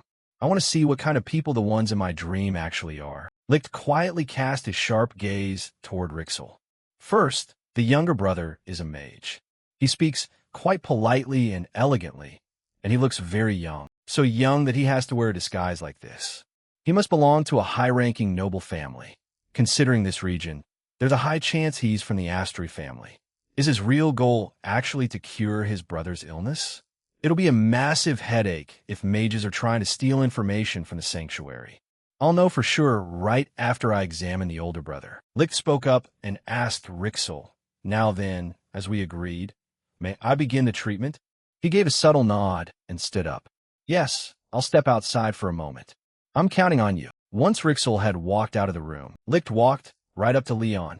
I shall begin now. He politely replied, Thank you. Just a second later, a brilliant blue light radiated from Licht's hands, gradually converging onto Leon. Sensing that something was off, Licht knitted his brows in complete bewilderment. He stared at Leon's back in sheer disbelief. The blessing was cast to perfection, so why hasn't his body shown a single change? My divine power isn't so weak that it would fail like this. Thinking fast, he continued to pour in even more spiritual energy. Did I make a mistake somewhere? Even after casting it a second time, Licht was still thoroughly shaken by Leon's condition. His face darkened completely. Leon turned around with a bright, cheerful look and said gently, I actually feel so much better. He lightly rubbed his shoulder, which had been stiff just a moment ago, and added with utmost satisfaction, Priest, I think receiving this much of a blessing is more than enough. Licht flinched, estamering. No. The initial confidence in his eyes was now stained with anxiety. There are only 3 reasons why a body wouldn't react to a high priest blessing. First, a mage of a higher rank than the priest is blocking the healing process. Second, they were already completely healthy to begin with and didn't need a blessing in the first place. And finally, they are fated to die young from birth. Leon nodded softly, flashing a bright, grateful smile. Thanks to you, I feel completely refreshed. Lick's tone suddenly shifted, speaking in a tender voice. Brother, if you ever need my help in the future, he stepped closer, tightly grasping both of Leon's hands, before lifting them up together with deep sympathy. Please come to the sanctuary and find me. Whenever the physical pain becomes too much to bear and you find yourself unable to sleep, a surge of passionate fire ignited within his heart. I will help you no matter what it takes. Do you understand what I'm saying?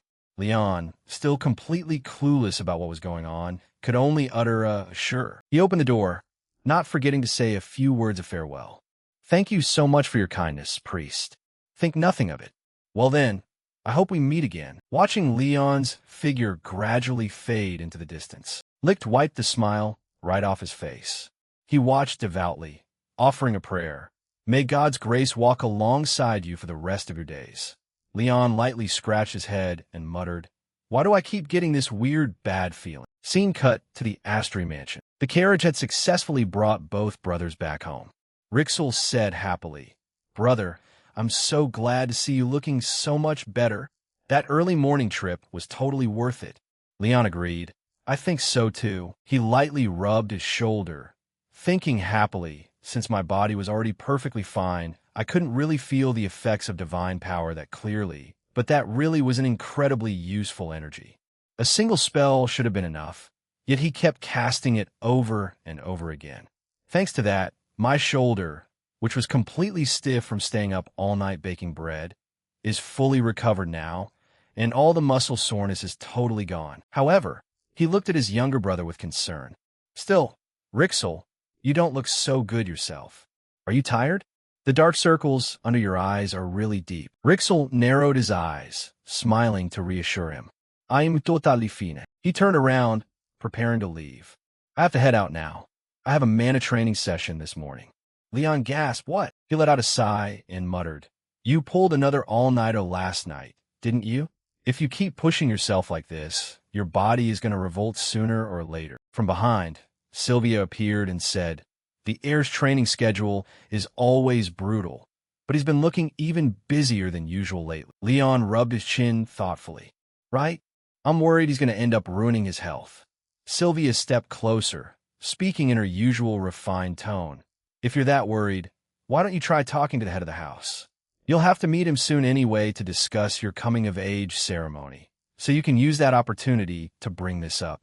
Besides, the master seems to have a lot on his mind these days, too. Hearing that, Leon's face instantly brightened as a plan popped into his head. Sylvia chuckled softly. Maybe I should bring him some sweets? A moment later, Leon and Elvia made their way to the kitchen. He skillfully grabbed a rolling pin to flatten out the dough beneath it. Leon turned to her cheerfully. That's a great idea. Thanks, Elvia. Cookies aren't too heavy on the stomach and have just the right amount of sweetness. Even Grandpa. Come to think of it, I wonder if Grandpa likes sweet stuff? Her face remained completely stoic as she corrected his form of address. I'm Elvia. Who is Sylvia? The master isn't particularly fond of sweets, but he'll eat anything you make, young master. So you don't need to worry at all. Hearing that, Leon scratched his cheek awkwardly and said, Even so, if he's going to eat them, I want him to actually enjoy them. Suddenly, Leon seemed to remember something and let out a soft, Oh. Elvia paused slightly, making her deduction. Don't tell me. Seeing Leon about to grab a sweet potato from the table, she asked, Are you planning on using that? Leon picked it up and replied, Yup. Watching Leon peel the sweet potato, she offered a hesitant comment. That is certainly an unusual combination. He responded cheerfully. This is the perfect chance for him to try it out and see how delicious it is. The sweet potato was gradually sliced into thin pieces by Leon. Instead of using sugar, I'll chop up some banana sweet potatoes and put them on the dough. With the natural sweetness and a subtle rich flavor from the sweet potatoes, Grandpa will definitely be able to enjoy them with ease, right? Once everything was prepared, he reached over to grab the cookie cutters. Next up, like this, each cookie was pressed into the mold, taking on all kinds of cute shapes. These look so adorable. Next time, I should ask Muda to make me a few more cookie cutter molds. Leon placed them into the oven, saying happily, Next step, now we just need to arrange these shaped cookies into the oven and bake them. Looking at the glossy, mouth-watering cookies, he said excitedly, "They're all done. Special banana sweet potato cookies." Leon stared at the status screen that had just popped up. Why does food have the exact same effect as a potion? Elvia was quite surprised as she voiced her praise. "You're truly incredible. I only shared the dough recipe, so you basically made all of this by yourself." Knitted her brows slightly. She said, "The final step of cooking is taste testing, so please go ahead and try one." He also picked one up, saying, "Let me give it a try." Leon picked up a freshly baked cookie from the tray and took a bite. The moment he tasted its sweetness, his face lit up with a beaming smile. "Man, I think this tastes even better than the chocolate chip cookies from my past life." Cooking proficiency increased, recipes saved. Elvia also gave some cheerful advice. Sweets help relieve fatigue. Eating too much isn't good for your health, but since these cookies aren't overly sweet, the master will likely enjoy them a lot. Hearing that, he turned to her and said sincerely, "Thank you for your help, Elvia. You've been a huge help." She shook her head slightly with a gentle smile. "I was merely doing my duty. Now, shall we pack the cookies?" Leon seemed to think of something and declined. "I'll handle the packaging myself. You may go rest now." Elvia was a bit surprised. "Pardon." He turned to her and said secretively, "I still have another thing to make." Once Elvia had left, he quickly operated the system, muttering, "I couldn't just open the storage vault with Elvia standing right there. Now that my cooking level has reached level 3, I've unlocked quite a few recipes and have enough ingredients." He squeezed his shoulders excitedly. Next up, drinks. The system window popped up, displaying the synergy effects when paired with drinks. Leon selected the ingredients from the inventory. "The next thing I'm making is a training support drink. The red drink requires fruit, scented oil, pharmaceutical, and evening primrose root. Both Grandpa and Rixel will definitely love this." Looking at the ingredient list for a moment, Leon felt a bit puzzled. Why do these ingredients look so familiar, though? Where have I seen them before? Well, whatever. It pairs perfectly with the cookies, so I just need to focus on quality assessment. After careful selection, Leon placed the plate of fruit on the table. Great! The ingredients are extremely fresh oranges and fresh lemons. Leon leaned his hands on the table, brimming with excitement. "Let's get started. First, wash the fruit thoroughly and slice them neatly. Then, simmer the low-grade stamina recovery potions over low heat. Once the oranges and lemons are slightly blanched, add the night-blooming anise and wait for the fresh fruit flavors to blend completely. Upon smelling the aroma, strain the steaming drink through a cloth. And finally, add a drop of sea rosemary oil." One bottle of the drink was complete. Alchemist's training support drink. Looking at its effects, Leon marveled. No wonder it felt so familiar. This really reminds me of cinnamon mulled wine. Tasting the drink himself, his smile beamed brightly. "It tastes incredible, too. Now let's pair this freshly made drink with the cookies." The tray was now fully arranged with both cookies and drinks, officially recognized by the system as Leon's special food set. "You have successfully crafted the item. Achievement unlocked. You received shillings." Leon happily collected the reward. This should be more than enough. He took off his apron and set it on the table. Picking up the food tray, Leon set off. "Time to go see Grandpa now, I suppose." Outside Patrick's office. Inside the room, Leon's voice called out, "Grandpa, are you busy?" As Leon opened the door and walked in holding the tray of cookies, Patrick grumbled, "What are you bringing in here? Did the servants really leave serving duties to you? I'll punish them immediately." Before he could finish, Leon cut him with a smile. "It's not like that. I brought it myself because I wanted to hand it to you personally." He set the tray on the desk and introduced it happily. "This is a drink I made using the potion I brewed last time. And I also baked a few cookies since I thought they'd go really well together." Hearing that, his tone softened considerably. "You mean to say you made these all by yourself?" Leon replied, "Yes." Looking straight at him with confidence, he expressed, "I thought it'd be fun to show you my progress this way." Seeing Patrick pick up a bear-shaped cookie, he urged, "Please, give it a try." As soon as he took his first bite, Patrick savored it carefully. His eyes widened in shock. Feeling the flavor of the cookie, Patrick thought to himself, "The cookie melts in my mouth. A sweet, gentle aroma of sweet potato spreads out, bringing a pleasant surge of abundant energy. It's completely different from a simple baked banana." a unique flavor crafted with perfectly balanced sweetness. The system window chimed with a notification for apprentice cooking proficiency. Leon felt secretly triumphant. Cooking talent development requirement.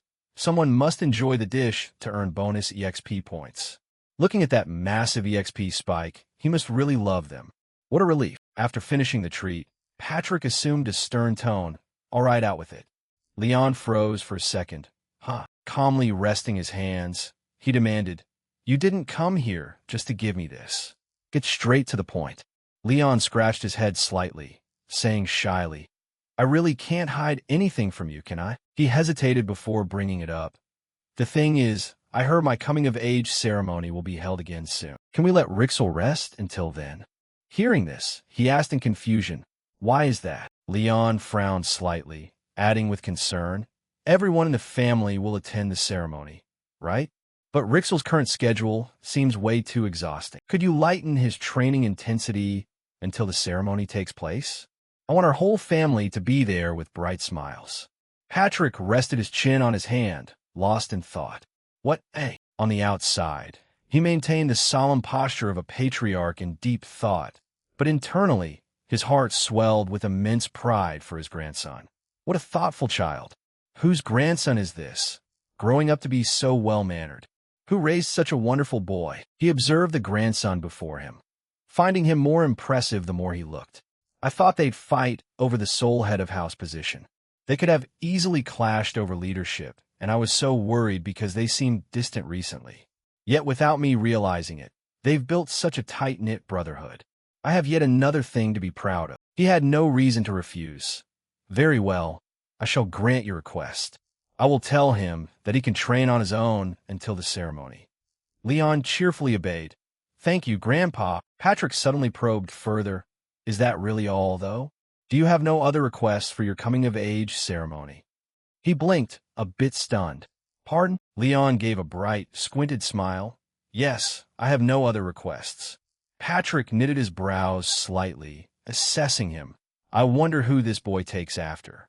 He doesn't have a single drop of ambition, even though the main highlight of a coming-of-age ceremony is the gifts. A coming-of-age ceremony isn't just a simple event.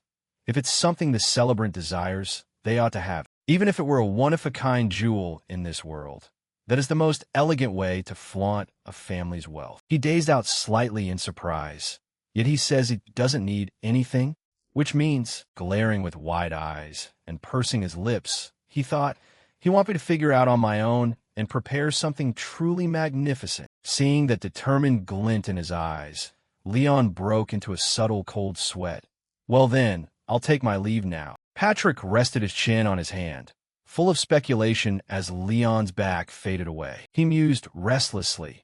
How should I go about preparing the ultimate gift? Leon strode confidently down the mansion hallway. Ahead of him were towering piles of books and documents cluttering the table. Rixel sat with his head leaning on his hand, intently reading a document at his desk, overflowing with papers. He suddenly pushed the door open and burst into the office, calling out loudly and startling his younger brother into a gasp as papers flew everywhere on the desk. Leon walked in, looked around, and chuckled, while the kids scrambled frantically to pick up the papers off the floor. What on earth happened to this room? I didn't expect you to be such a messy person. Flushing red, Rixel shyly covered his mouth to hide his embarrassment. This is so humiliating. I never wanted you to see this mess, brother. Anyway, what brings you over here? He cheerfully brought out a tray of sweet pastries. I figured you'd crave some snacks while working, so I made these myself. The two brothers sat together on the luxurious sofa. The kid popped a cute little bunny-shaped cookie into his mouth to savor it. Rixel's eyes widened in surprise right after taking the first bite. A crunchy sound resonated, followed by a stunned expression and then gushing praise. Oh my goodness, this is absolute perfection. Ever since you made that loaf of bread, I already knew it. You're ridiculously talented at this, brother. Oh, stop it, Leon asked with genuine care, advising his younger brother to take some time to rest before the important ceremony. Rixel, Grandpa assigned you a ton of work, didn't he? Just take it easy and rest up until my coming-of-age ceremony. He smiled, gently revealing that he had taken the initiative to speak with Grandpa out of concern for his health. I already got Grandpa's permission. You look completely exhausted. Rixel felt deeply warmed and moved by his older brother's warm, thoughtful concern. I had no idea brother cared about me this much. Thank you so much, brother. But I'm not tired because of the air training or the head of house duties. The touching moment was swiftly extinguished when his older brother completely misunderstood the reason behind his exhaustion. Don't tell me it's love letters? If I knew, I wouldn't have even bothered getting curious. That's not at all. The two brothers were caught between tears and laughter as Rixel hurriedly corrected the actual cause. Right, at your age, it's normal to start noticing girls. It's because of your upcoming coming-of-age ceremony. Leon realized what was going on as he grasped the kid's concern. So, it's related to the family ritual? The Astri family's coming-of-age ceremony includes a trial called the Library Labyrinth. It's a place to acquire skills, guiding those who enter to the exact magic they need most. Though called a labyrinth, it self-adjusts to the user's level, so there isn't a single dead end. If one tries to force their way through, it becomes an impenetrable maze. But if one listens to its guidance, it's simply a library. The secrets of how the library operated and the dark memories of the body's previous owner gradually unfolded. The original Leon had even used it as a hideout before I took over this body, and rumor has it that whoever reaches the end of the labyrinth is allowed to take a special item with them. Rixel probably thinks this is dangerous for me, since I don't have mana. What a good kid. Leon spoke up to reassure him, but Rixel's practical, half-laughing, half-crying response left him frozen in place. It's fine, Rixel. That trial is just a formality anyway. No, I'm worried about the outfit. He looked up with a blank expression, sweat dropping as he asked back. The outfit? Yes, look at this. Overview of the office. Rixel, holding a document, asked him, have you seen the attire the head of the house prepared to wear for your coming-of-age ceremony? No, I haven't seen it yet. He decisively slammed the design blueprint onto the table. It's this. The head of the house has one fatal flaw. The ceremonial outfit design was revealed. A skin-tight bright blue suit paired with green trousers, a glaring red cape, and grotesque bright red high heels. He has absolutely zero sense of fashion. We're done for, completely doomed. Both brothers broke into a cold sweat, their faces darkening in utter despair. Leon spoke up. There is no way he can wear this to the coming-of-age ceremony, especially with his image as an eighth-circle archmage. The kid nodded tremblingly. I completely agree. The two brothers clutched their heads, screaming amidst the chaos. He used to dress normally, though. Why the sudden, drastic change in taste? Rixel immediately explained. Because up until now, Sylvia always stopped him every single time. Leon was deeply moved upon learning the truth about Sylvia. So Sylvia has been silently protecting us all this time. I'll find a way to put a stop to this. Now I feel truly grateful to her. I want our whole family to wear top-tier outfits. Proceeding with the plan. The children cheered happily. It's the young master. Wearing a simple cloak, Leon warmly greeted the two local kids. How have you two been lately? Thorn? Leaf. He bent down, holding out a bag of colorful cookies with a smile. It's been a while, everyone. Here, give these a try. I baked these cookies myself. The two kids happily clutched the bag of cookies, eating them with delight. Oh my goodness, such a precious treat. By the way, what brings you here, young master? I'd like to ask you all for a favor. Ria looked surprised upon hearing his unexpected request. A favor? Do you remember the tailor who did volunteer work at the orphanage with us? Leon continued his request to track down the talented tailor from back then. Could you introduce him to me? Huh? What? Thorn and Leaf were playing and running around. This one's mine. Can I have another one? The image of the talented tailor appeared vividly in his memory with exquisite craftsmanship. I caught a glimpse of his skill when we were doing volunteer work, and he was genuinely incredible. He altered clothes for every kid right on the spot, so they fit perfectly, and quickly sewed new shirts out of a few scraps of cloth. He looked like a true master. Returning to reality, Ria thought for a moment before answering the urgent request to find a great tailor. I need someone with skills like his. Is this too difficult? Not at all. I can arrange it. However, her expression turned hesitant and reluctant upon noticing his inquiring attitude. Is there another reason you're hesitant to introduce him? Well, once you get there, you'll understand, young master. Hood pulled over his head, holding a bag of items. He walked alone to a desolate, abandoned area, standing in front of an old, dusty wooden sign covered in cobwebs. Is it this place? The wooden sign suddenly wobbled and creaked, almost falling off, startling him. He was thoroughly bewildered. Did I come to the right place? The door creaked open, revealing a long line of mannequins lined up along the dark, dilapidated hallway, creating an eerie and terrifying atmosphere. Something feels totally off. Why would someone so talented work in such a rundown shop? Leon timidly called out into the dark space, when suddenly a mysterious figure appeared right behind him, making him jump out of his skin. Excuse me, is anyone here? Yes? A customer. Andre lit up, spreading his arms wide with excitement mixed with astonishment.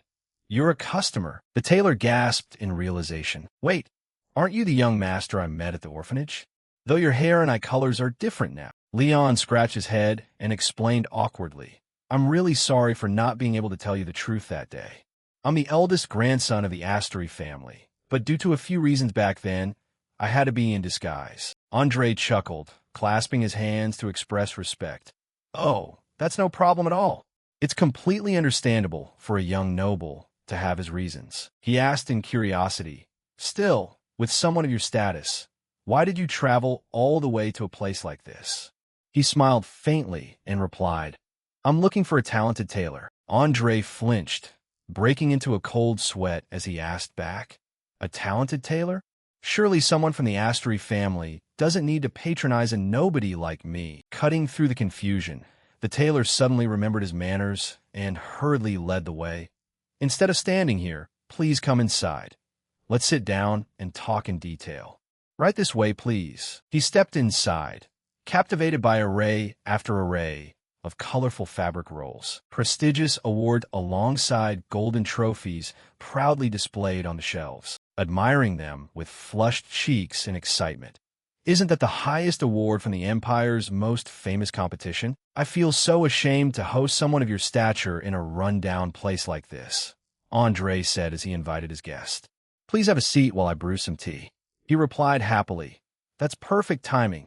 I brought some cookies with me, so let's enjoy them together with the tea. Tea poured into the cups, steaming hot.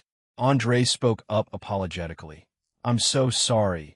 I really wanted to treat you to something more high-end, but my current circumstances are a bit. Don't worry about it at all. He was thoroughly surprised by this unexpected gift.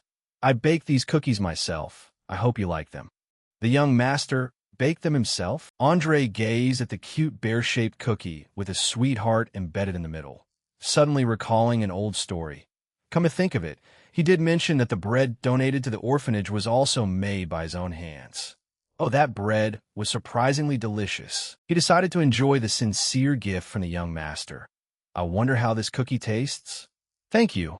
I shall enjoy it then. The moment he took his first bite, the bursting flavor of the cookie completely conquered Andre's taste buds. An explosive taste. The exquisite taste experience began with a crunch, then melted softly, bringing an incredibly rustic yet pleasant sensation. Starting with a crispy crunch, it immediately melted away right in his mouth. At first, it felt like a rustic country boy, but right after, that flavor shifted dramatically, becoming as captivating as a dramatic love story. Now, it was like a romantic scene unfolding in Andre's mind. The crown prince falling head over heels for a country girl at very first sight. The bright, fluttery taste was just like the prelude to first love. The supreme sweetness left him mesmerized, unable to find words worthy enough to praise it. Is it too delicious? The word delicious is nowhere near enough to describe this. Andre's jaw dropped in awe. This is art. Leon sat calmly, sipping his tea, exuding a captivating, contrasting aura. Those contrasting images matched the young master, standing right in front of him. Nice, looks like he really likes it. He might be considered the black sheep of the family, but in reality, he's an enigma no one has managed to decode yet. On the white porcelain plate, with a hairline crack, only a few small cookie crumbs remain. Andre wiped his mouth with a napkin, letting out a satisfied sigh. This was truly magnificent. Thank you, young master. Leon asked with a smile. Did you find it delicious? He clenched his fists, his face beaming with excitement. Absolutely. I almost shed a tear. This cookie has ignited a roaring spark of inspiration inside me. Andre turned serious again. Young master, you came all the way here and even treated me to such incredible food. I, Andre, shall speak frankly without hiding a thing. Andre looked toward the mannequin designs and guessed. Traveling all the way here, you must want to commission me to tailor some clothes, right? Yes, I can definitely tailor them for you. Sitting upright on the sofa, his eyes gleamed with sharp confidence as he declared, I am confident I can draft patterns, cut fabric, and embroider better than anyone else. However, Andre explained, if word gets out that I'm the designer, other nobles won't accept it. You might even be mocked when wearing them in public. He gasped in surprise. Why is that? That's because... He tightly clenched his trembling hands on his knees, his face filled with bitterness. Because I'm the illegitimate child of a noble family. Ah, I see. Privilege really makes it easy for people to look down on others. They said it degrades their dignity, that commoners shouldn't touch clothing, a luxury reserved strictly for the nobility. Is that all there is to it? Leon wondered if he really needed to flatter those nobles. When rumors spread, even the people who used to sponsor me gradually cut off contact, because many of them never wanted to be associated with me in the first place. Sitting opposite each other, Andre proposed, so if you assign this job to me, it'd be better to just say these clothes were made by some unknown rookie. He cut in, wait a moment. Can I take a look at a few outfits you've tailored before? Andre regarding the current state of his shop and the items he owned. I've gotten rid of all the clothes I used to sell to nobles, so now I only keep garments for commoners. That's fine.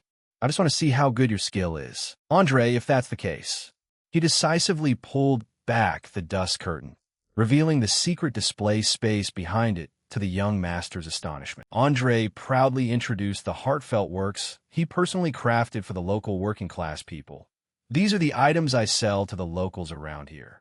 Unbelievable. Before Leon's eyes, a series of item stat panels popped up shimmering, proving his exceptional top-tier craftsmanship.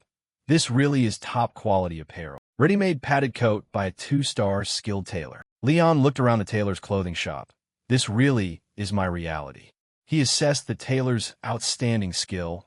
Ready-made padded trousers by a skilled tailor. Ready-made ceremonial dress by a skilled tailor. To achieve 2 stars with this kind of fabric proves all other conditions are spot on. A grand idea began to spark in Leon's mind as he looked at a stack of premium fabrics. What if someone like him were provided with premium fabrics? He made a sudden offer that left Andre stunned. Andre, I truly want to wear clothes tailored by you for my coming-of-age ceremony. He tried to advise the young master out of concern. But young master, while this is a huge opportunity for me, you will definitely lose face. I guarantee not a single person will dare utter a word about it. Now, just tell me whether you can do it or not. Leon nonchalantly raised 3 fingers, presenting his time requirement. 3 outfits before the coming-of-age ceremony. The heavy pressure made Andre break into an anxious sweat. Is that even feasible? He confidently boosted his morale.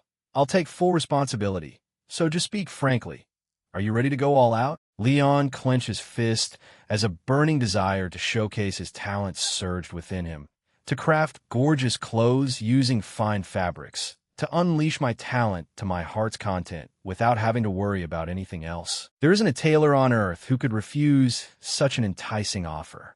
Andre flushed red, courageously accepting the thrilling challenge. Just give the order, young master. A wise choice. He was extremely excited to begin designing the outfits.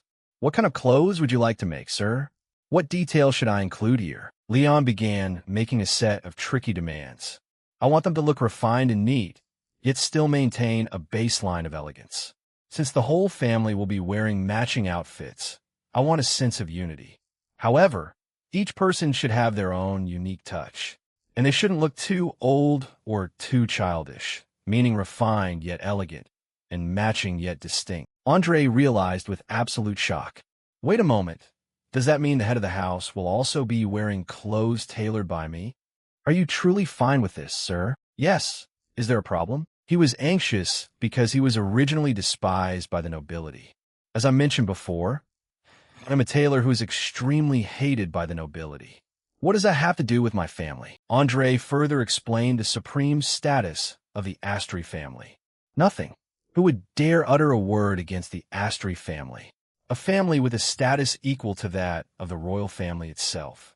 Right. That affirmation left him frozen for a few seconds. Leon's recognition gave Andre a massive boost of motivation. Andre, will pour my absolute all into tailoring the outfits for you. A surge of inspiration helped him quickly finish the design draft. Oh my goodness, a perfect design just popped into my head. Do you have a specific type of fabric in mind, sir? Actually, I don't know the first thing about those, so I brought this. Andre was astounded by the family's treasure catalog. This is the fabric catalog kept by my family. This is the fabric catalog of the Astri family. The very thing whispered about like a myth among tailors. Deeply moved, he asked for permission to open the legendary book. Just being able to see this with my own eyes is more than enough for me.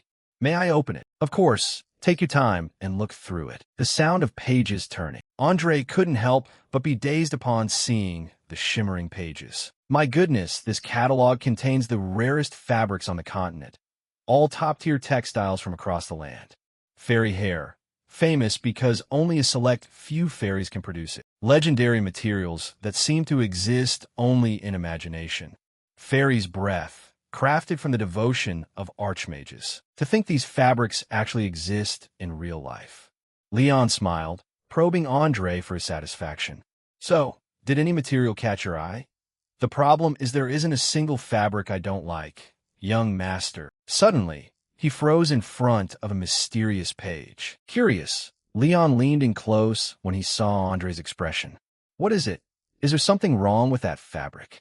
Back during my peak, there was a certain fabric that a particular lady was extremely fond of using. Andre explained the mysterious disappearance of this fabric from the market, making it completely impossible to find, so it was astonishing to see it again in this catalog. I've never forgotten any fabric once I've touched it. I always wondered what kind of fabric it was, but unfortunately, there's no information written about it here. Leon leaned down and peered intently at the fabric sample. Let me take a look. A system information panel popped up, displaying astonishing stats about it. The Archmage's deep love. Could this really have been made by Grandpa himself? Andre was certain that a lady used to use this fabric for her clothes. He pondered deeply as he looked at the description of the fabric, which noted that it was made by an Archmage. That meant if it was going to be matching family outfits, they definitely had to use this fabric. Leon immediately made a decision on the material for the outfits. Andre, can you tailor clothes using this fabric? That goes without saying. I can certainly do it. Andre smiled and prepared to get to work. Then let's start by taking measurements first. A new figure appeared, interrupting their work session. Brother, are you taking care of business? I heard the news and came a bit late because I was busy gathering a few supplies. The younger brother's sudden appearance left both of them in the room thoroughly surprised. Supplies? Sounds like it's pretty noisy outside. Shouts echoed from outside, making them both jump in surprise. Move everything inside. Understood, sir. Andre stood mouth agape in shock at the grand scene in the courtyard. What on earth is all this? An array of expensive professional tools was being delivered at rapid speed. I heard you found a tailor you liked. If it's to prepare for a once-in-a-lifetime coming-of-age ceremony. Rixel proudly introduced the grand support from the family, noting that this level of assistance was only natural. Leon could only chuckle. Brother, you've prepared far too thoroughly. Well, can you use them? You're probably used to using old tools, so I guess these might be... Not at all. He suddenly hesitated before making a new decision. I would. Andre was deeply touched by this sincere gesture. I would be immensely grateful if you replaced all of these with new ones, sir. He expressed his gratitude.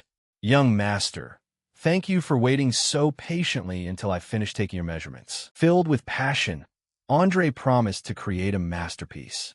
I will pour all my ability into creating a masterpiece. Please take your time. He smiled, turning to make another small request. And there's one more thing I'd like to ask of you. The request to learn sewing stunned everyone present. Could you teach me a few sewing techniques when you have free time? What? Huh? How could I possibly have a nerve to teach you, young master? Andre frantically tried to dissuade him, fearing the young master might get hurt. No. I mean, if it's your first time learning to sew, you'll be pricking your fingers constantly. Besides, sewing machines can easily cause unexpected accidents. It's all right. Rixel reassured him that he just wanted to try it out for fun. I don't intend to do anything difficult right away. I just want to try it out for fun. May I venture to ask why, sir? The young master's deep understanding moved the tailor to tears. The reason? After talking with you, I realized just how much skill and passion you possess. And I also saw how brilliant your painstaking artistic taste is. It would be a shame if I couldn't fully appreciate all your hard work after you put so much effort into tailoring these clothes. So, I thought I needed to understand the techniques first to truly comprehend the craftsman's intentions. Andre choked up at his cherished words. I never expected you to think so deeply. Indeed, into every single stitch, every applied technique, down to how the form is constructed, a tailor embeds a specific intention. Andre reverently expressed his gratitude and loyalty. I'm more than willing to teach you everything I know without hiding a single thing. He thoughtfully advised the young man before briefly leaving to prepare for his work. First, would it be all right if I went to take the second young master's measurements before we begin? If you have any questions about the things in here, feel free to look around and try them out. Thank you. A peaceful view of the wooden house as sunset fell, dyeing a corner of the sky golden. Leon stepped into the tailor's workspace and couldn't help but marvel at his surroundings. No matter how many times I look at it, it's still impressive. He approached the table, looking at the rough fabric and the system stat panel displaying its quality rating. Craftsman's worn cotton pants blueprint. The fabric quality was abysmal, with loose threads popping out everywhere. How did he manage to tailor clothes with this kind of poor quality fabric? He picked up the pants to inspect their structure and understand the tailor's cutting and sewing method. Let's see. So you just need to stitch them together like this? Should I try stitching it myself? Looking back at his still clumsy hands, he told himself that he hadn't been properly taught or grasped the basics yet. So using convenient tools right from the start didn't feel right. I should probably try stitching by hand first. Suddenly, Leon remembered he possessed a treasure perfectly suited for this situation. Luckily, I have something right here that fits the bill perfect. Craftsman's Repair Kit. The Craftsman's Repair Kit that came as a bonus from the magic shop last time. His hands began moving at lightning speed, pouring all his concentration into completing the product. If not now, when else would I use it? Leon looked thoroughly surprised when he saw the needle. Has its appearance changed? He couldn't hide his excitement over this special magic item. It changes to look brand new when you use it. Magic items really are fascinating. It even threads the needle automatically. Sitting down at the workbench, Leon eagerly got to work testing it out. Now let's see. The bright evening sunlight illuminated his silhouette as he concentrated on sewing. The captivating nature of sewing surprised him greatly. Why is this so addicting? The more I do it, the more relaxed and focused my mind feels. I thought I'd get discouraged quickly doing tedious work like this, but it's actually soothing my mood. The more I focus, the more even the stitch spacing becomes, and I'm starting to pick up speed too. A magical guideline appeared, helping him complete the task with ease. Furthermore, I can even clearly see a guideline. Is this also thanks to that magic item's ability? This is much easier than I thought. Cotton Pants Blueprint. Leon happily checked his impressive first attempt. Doesn't look too bad, does it? A sudden noise from behind made him startle and turn around. Are you done already? I'm sorry, I should have called out to you. Andre stood dazed in shock at the young master's natural talent. Not at all, sir. You were so deeply focused that I couldn't bear to interrupt. You start stitching from this side, right? For someone trying for the very first time, this level of skill is... He was surprised and impressed as he examined the pants. Though it's still slightly uneven, it's truly very impressive. Andre suddenly recalled a sewing technique he had forgotten. My goodness, how strange. This is precisely what I had forgotten all this time. He eagerly got to work, dripping with sweat. Hand stitching has always been the core foundation of high-end bespoke suits. Lately, I've been so busy making ready-to-wear clothes that I almost completely forgot about this. Andre was lost in creation, oblivious to his surroundings. Right, I'll emphasize this part to make the outfit look more elegant, and I'll raise this section higher to create a stronger accent. It would be great to secure that spot firmly. That old guy is lost in his own world again, isn't he? The two young men decided to let the tailor keep working and head back first. Should we head back first now? You go ahead, brother. Besides, today, Rixel said thoughtfully, the whole family has a dinner appointment with the head of the house anyway. The butler entered the office and bowed respectfully to report. Sir, the young masters have arrived. Shall we head down to the dining room? Setting down his quill, Patrick let out a soft sigh after work. Very well. The two strode down the grand hallway under the chandelier lights. The butler spoke first to break the silence. It's rare for all three of you, grandfather and grandsons, to dine together. Indeed, every now and then we must have moments like this. His expression suddenly turned stern as he brought up major affairs. It's not as if I enjoy working myself to exhaustion. I only do this because it's the best way to protect those kids. It's only natural that you're exhausted, considering you're shouldering the Emperor's workload as well. Patrick looked out the window with a tinge of sorrow, his gaze heavy. Those damned royals.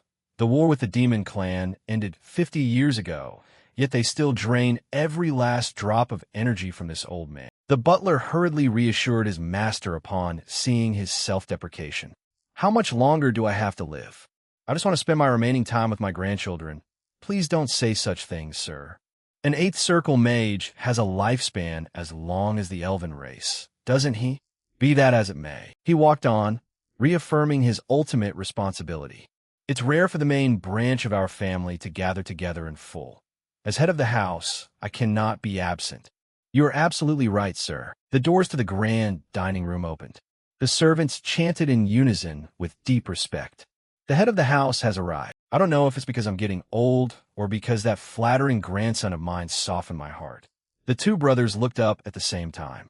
Now, I only want to live out the rest of my life in peace alongside the treasures my child left behind. But to do that, Leon smiled. We must never let anyone discover that child's potential. Hello, Grandpa. He questioned the extravagance of the family meal. Is it really necessary to be this extravagant for just a family dinner? Rixel explained why the meal was so special. It's rare for our whole family to gather, so I asked the head chef to make a few special dishes, so that's why. He recalled his lonely meals in the past. Come to think of it, back in the day, I used to skip meals or only eat bland patient food, while Grandpa always ate at the royal palace. Leon realized the loneliness his younger brother must have endured, meaning Rixel must have eaten all alone. He looked at Rixel with thoughtful eyes. He must have been so lonely. Leon decided the family needed to gather much more often, right? We definitely need to have more days like this. He felt a sting of heartache over his brother's loneliness. My younger brother knew it all along. He must have been so lonely. It must have been so hard to endure everything by himself. He resolved to change that through family gatherings. From now on, for his sake, I should ask Grandpa. No, I will ask the head of the house to organize even more family gatherings. Leon smiled happily because his younger brother had endured his solitude. Rixel, for now on you won't have to eat alone anymore. Before the meal, the butler carefully pulled out a chair for Patrick to sit down. Everyone responded in unison to his invitation. Let's eat. Yes, sir. The clinking sound of cutlery broke the silence of the dining room. Setting aside the initial silence, Patrick asked about his grandson Rixel's work progress. How is the task I assigned you coming along? Yes, everything is being handled perfectly, sir. Despite answering smoothly, Rixel couldn't hide his underlying tension. Rixel's cold gaze shifted as he thought to himself. After all, this is my brother's coming-of-age ceremony, delayed for 3 whole years before finally happening. Isn't he even going to ask how my brother feels, or at least what gift he wants? This mood is definitely not what my brother was hoping for. I need to take the initiative and strike up a conversation. Grandpa, Leon summoned up his courage to ask a question. Did you weave fabric for Mother back in the day? After hearing the question, Patrick didn't answer immediately. Instead, he slowly took a sip of wine. I have no idea what you're talking about. Leon tactfully observed his expression. I knew it. Whenever Mother's mentioned, Grandpa gets uncomfortable. As he ate, he gently began his story. I met a tailor today, and while chatting, I happened to see a very special piece of fabric belonging to our family. His serious gaze turned toward his younger brother for agreement. Rixel, you remember it too, right? The fabric that shimmered brilliantly among the items you brought back. Yes, I remember. Memories of Andre came rushing back. The tailor mentioned a story from his youth that a certain young lady was very fond of a particular fabric. Leon continued presenting extremely persuasive arguments. He said our family's piece of fabric was identical to the one that lady used to bring. Since this fabric, which he hadn't been able to find anywhere else since then, actually exists at the Astri mansion, I wondered if that lady might have been Mother. That's why I asked. Patrick sank into deep thought at his grandson's sudden question. I see. The topic of Mother. The atmosphere at the dining table suddenly turned extremely heavy and gloomy, perhaps the very subject our family wanted to avoid most. A close-up of the warm soup on the family's lavish dining table. Yet we can't just keep burying it and ignoring it forever. Being able to comfortably talk about the deceased is the only way we can truly comfort and heal each other. His confident smile showed as he came up with a reconciliation plan. What we need right now is a breakthrough to reconnect. So I'll use these matching outfits as an excuse to mend our bonds and help everyone open up. Patrick finally spoke up, agreeing with his grandson's view. Leon, it is just as you say. The unexpected truth directly from his mouth froze the air in the room. That fabric was indeed woven by my own hands. The two brothers asked back in bewilderment. You wove it yourself, Grandpa. May I ask why, sir? Holding his wine glass, he swirled it gently, as if recalling a distant memory. There's no grand reason. It is only natural for a father to worry about his only daughter. The past resurfaced, where every strand of yarn was chosen with protection and love. I was afraid she would fall and get hurt, or catch a cold in the freezing rain. I selected the finest magical wool, imbued with protective spells in every single thread, and had it woven into fabric. Yet memories of his late daughter drifted through Patrick's mind. To think that fabric still exists after all this time. Rixel looked down at the table, a surge of overwhelming emotion welling up in his heart upon hearing about his mother. Mother's fabric. Rixel's inner feelings had never been shown, but he must have always been curious about Mother. Because I was so busy clutching my own broken heart, I left my grandchildren all alone. To shatter the gloomy mood, Leon immediately spoke up in an upbeat tone. I plan to use that fabric to make a few suits. Will we run short of fabric? Don't worry about running short, and stop overthinking things. Thank you, Grandpa. But the grandson's next question caught him off guard once more, making him almost drop his wine glass. So, when are you free to come with us to the tailor's?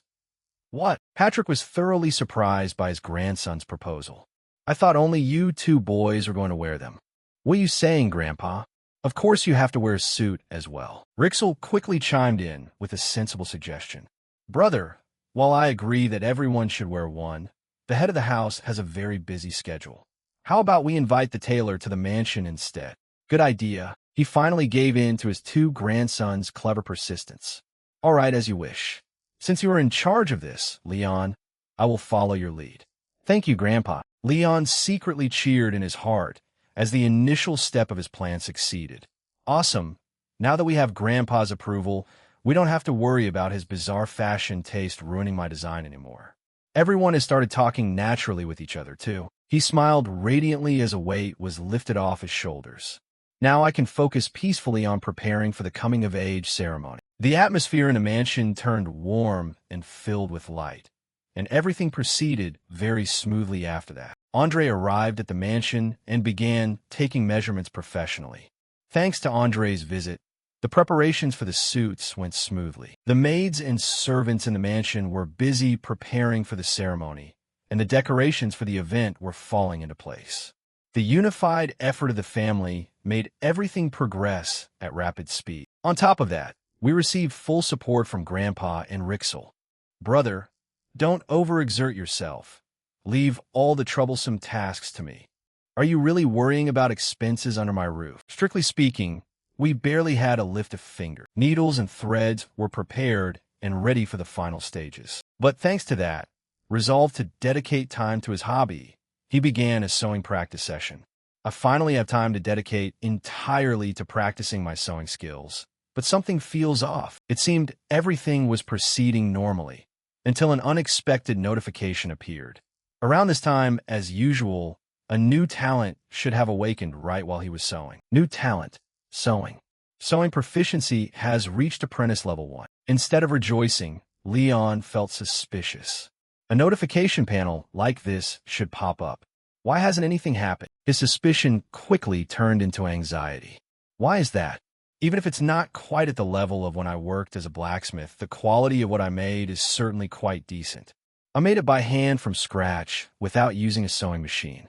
Why hasn't the talent awakened yet? I didn't skip any basic steps this time. He quickly dismissed his fear and searched for an explanation for this awakening. Could it be that I have no knack for this? No, don't jump to conclusions yet.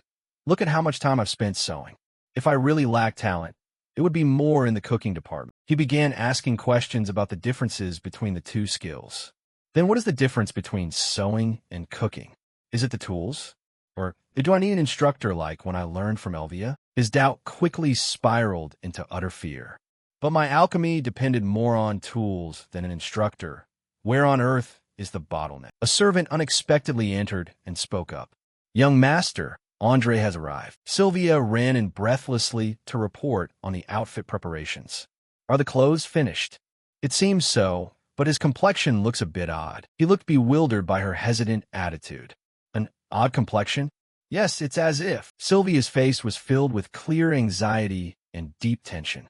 Something very terrible has just happened. Leon hurried down the hallway upon hearing the news. Andre is here, but something seems wrong. I've temporarily invited him into the drawing room. Would you like to see him right away? As he walked, he couldn't help wondering what had happened. What on earth could that mean? Leon pushed the door open and stepped into the living room, frozen in shock at the sight before him. What is all this? The room was packed with dazzling suits on display. Did you literally bring the entire dressing room here? He couldn't help but marvel at the sheer scale of all these clothes. How on earth did he carry all of this here by himself? I think everything looks just fine. Leon excitedly greeted his familiar designer. Uncle Andre, you're here. I've been waiting for you. Andre politely handed him the completed outfit. Try it on. This is the young master's formal wear. Would you like to try it on right now? So beautiful. A high-end formal suit crafted by a master tailor. Leon quickly put on the meticulously tailored jacket. He radiated brilliance as he stood in front of the large mirror. So beautiful. A high-end formal suit crafted by a master tailor. But Leon quickly noticed a shadow of gloom on Andre's face. Is something wrong, though? You don't look happy. A hint of anxiety suddenly crossed his face. Even I have to admit it looks stunning, but there's just one thing that worries me. A system notification popped up with good news, immediately followed by a cold bucket of water. You have acquired an exceptionally high-quality outfit. However, it cannot be worn to a banquet. What? Something is missing. Go find it and put Andre's mind at ease. He studied it for a moment and suddenly had a stroke of clarity. I get it now. Leon touched his collar. The collar area looks too bare. Andre's cheeks flushed red, his eyes lighting up as if he had just found a kindred genius. Precisely, young master. Surrounding him were sketches of accessories. The outfit itself was perfect, but it lacked highlights. A tie, a bow tie, a cravat, and even a pocket square were nowhere to be found. Leon rested his chin on his hand, contemplating this world's dress code. Right, in this world, those details are really important too. Let's see. He imagined his grandfather and family members wearing clothes he designed. If everyone's outfit followed this style, his grandfather should wear a dignified, elegant necktie. Meanwhile, since Rixel was still young, a youthful bow tie would suit him better. Standing before 3 mannequins wearing incomplete outfits, he hesitated before speaking. Young master, forgive me, but may I ask a favor of you? A favor. Andre pleaded earnestly, his face full of anticipation. Yes, would it be possible for you to personally complete the outfits for your family? And if possible, please embroider them yourself. Leon's jaw dropped, his eyes wide with shock at the request. What? You're offering to teach me everything. I will teach you everything. From tie-making to embroidery. Wait, putting that aside for a moment. Leon was surprised and worried about the offer. Wouldn't it be too rude for me to tamper with the work of a master like you? Andre began to recount a story from the past. Is there a reason you're asking this of me? Well, the thing is, he explained the connection between his mother and the clothes. Actually, the other day when I was taking measurements for the head of the house, I realized the young lady I used to make clothes for back then was your mother. Even though I was just a small, unknown tailor, she still thanked me. The profound meaning behind clothes made out of love. That was when I realized, both back then and now, the clothes she made for the one she loved carried an extraordinarily deep meaning. Advice to finish this outfit with his own hands. If the head of the house poured magic into every stitch and thread for her child, then the young master himself should be the one to complete this outfit. Because this outfit, it needs something Andre cannot provide, something even a master tailor cannot bring. His happy smile and realization of the truth. That certainly wasn't an easy decision for a tailor full of pride. Turns out, making pretty clothes isn't everything. Leon clenched his fist, smiling with total confidence. He was so kind and thoughtful toward me. I have to do my absolute best. I understand. He took off the test jacket as he spoke. I'm counting on you, Uncle. Of course. Let's start picking out the designs. Please sit here. Leon sat down at the drafting table, immediately picking up a pen to sketch. Actually, an idea just came to me. The sketchbook page displayed crisp, hand-drawn sketches of a tie and a bow tie. I see what you're going for. You want the head of the house to exude a dignified elegance, while the second young master looks youthful yet sophisticated. Right? Yes, I want everyone to see who the family's heir is. Wonderful. Andre turned to ask him, and what kind of style would you like to choose for yourself, young master? Leon made up his mind. I'll decide after I finish making everyone else's. I see. Then let's begin practicing with a basic necktie. A silk ribbon for making a tie appeared against a sparkling background. This is the structure of a necktie. The part that goes around the neck is the protective collar band. The narrower end is called the small blade. Finally, the wide end, shaped like a sword blade, determines the overall look of the tie, so its details require extreme care. Sweating bullets, Leon asked, "Wait, why are all your terms related to swords? Did I use the wrong terminology? Please don't say those words in front of my grandfather. He doesn't really get along with the Sword Saint family," he commented while observing the fabric. Andre praised him in surprise. "You noticed I didn't use interlining? You have sharp eyes. Normally there would be one, but it's not needed this time," he explained while smoothing out the white silk. "The silk we're using is high-end fabric that holds its shape for a long time. Expensive fabric really hits different. It's so high quality." Andre's face beamed with joy, ready for the work ahead. "All right, let's get started." A tense atmosphere filled the room.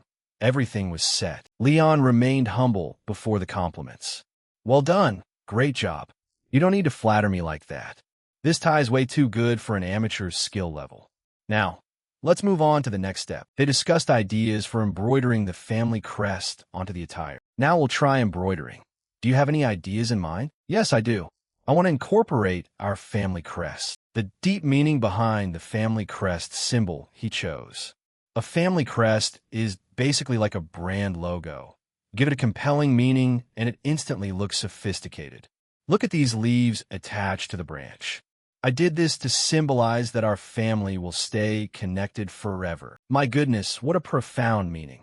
Andre agreed and encouraged the young master to start embroidering. Then let's embroider with that meaning in mind. He guided the embroidery technique to create refinement.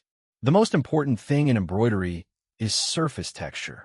Master that, and the embroidery will look very natural and refined. Leon confidently committed to finishing the job on time. "I get it. This is purely a matter of practice making perfect. Give me 3 days. I'll finish everything by then." Andre expressed absolute faith in his talent. "Of course, I have total trust in you, young master." A few days later, his finger was pricked by a needle, drawing blood alongside a gasp. Leon sucked on his injured finger, telling himself, "Phew, luckily it didn't go too deep. Looks fine." Leon sucked on his injured finger, telling himself, "Phew, luckily it didn't go too deep. Looks fine." He steeled his resolve. "I deliberately avoided using the miraculous repair kit because if I keep relying on its guide, I'll never improve.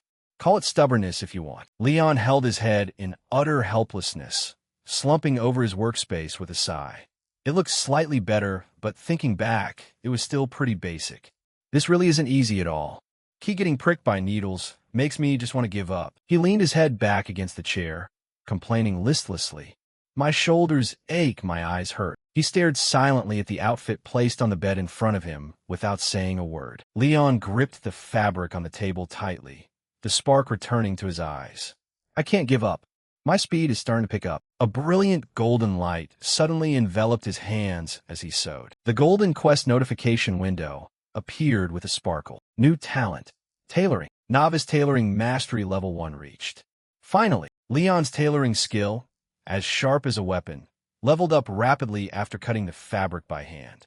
Now I can. Novice tailoring mastery level 2 reached. Pressing the advantage to unlock the achievement.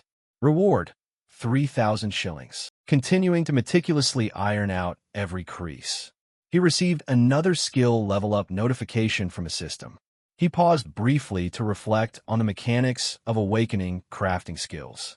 Wait, could awakening a crafting talent depend on? Looking at the fabric with the sketched leaf embroidery, Leon questioned his need for the finished product.